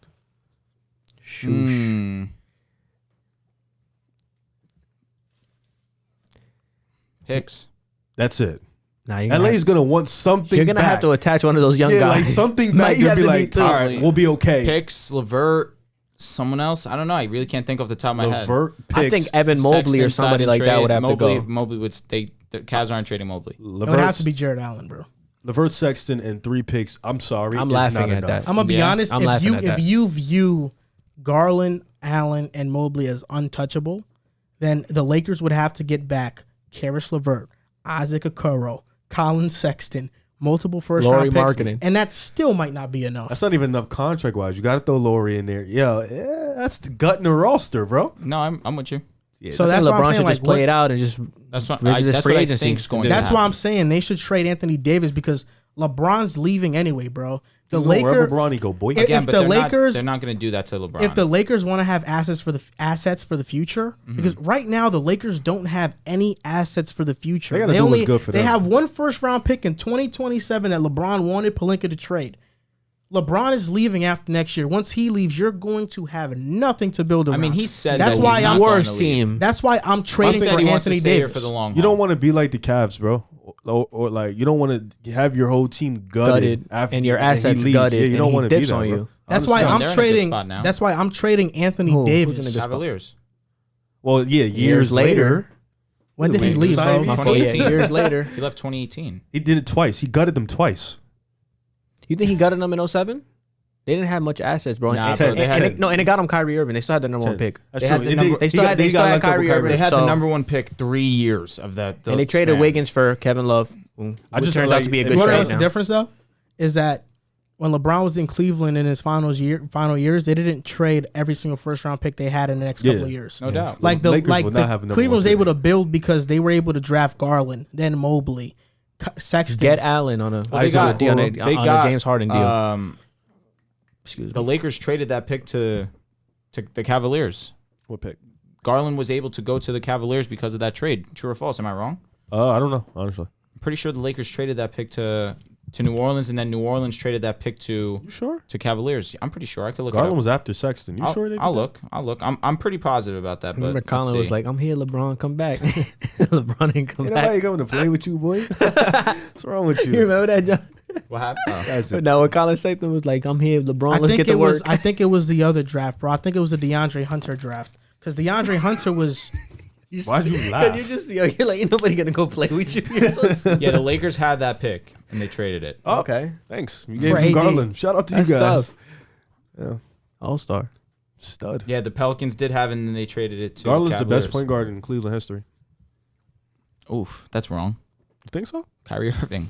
Oh yeah. Come on. Oh, you bro. are so disrespectful. Garland's gonna be better though. No, he's not. Garland For will be better. Cleveland? For Cleveland, Yeah. he would be better. Because you're gonna stay there So long he's term. going to bring him a championship. Kyrie's not better than Mark Price.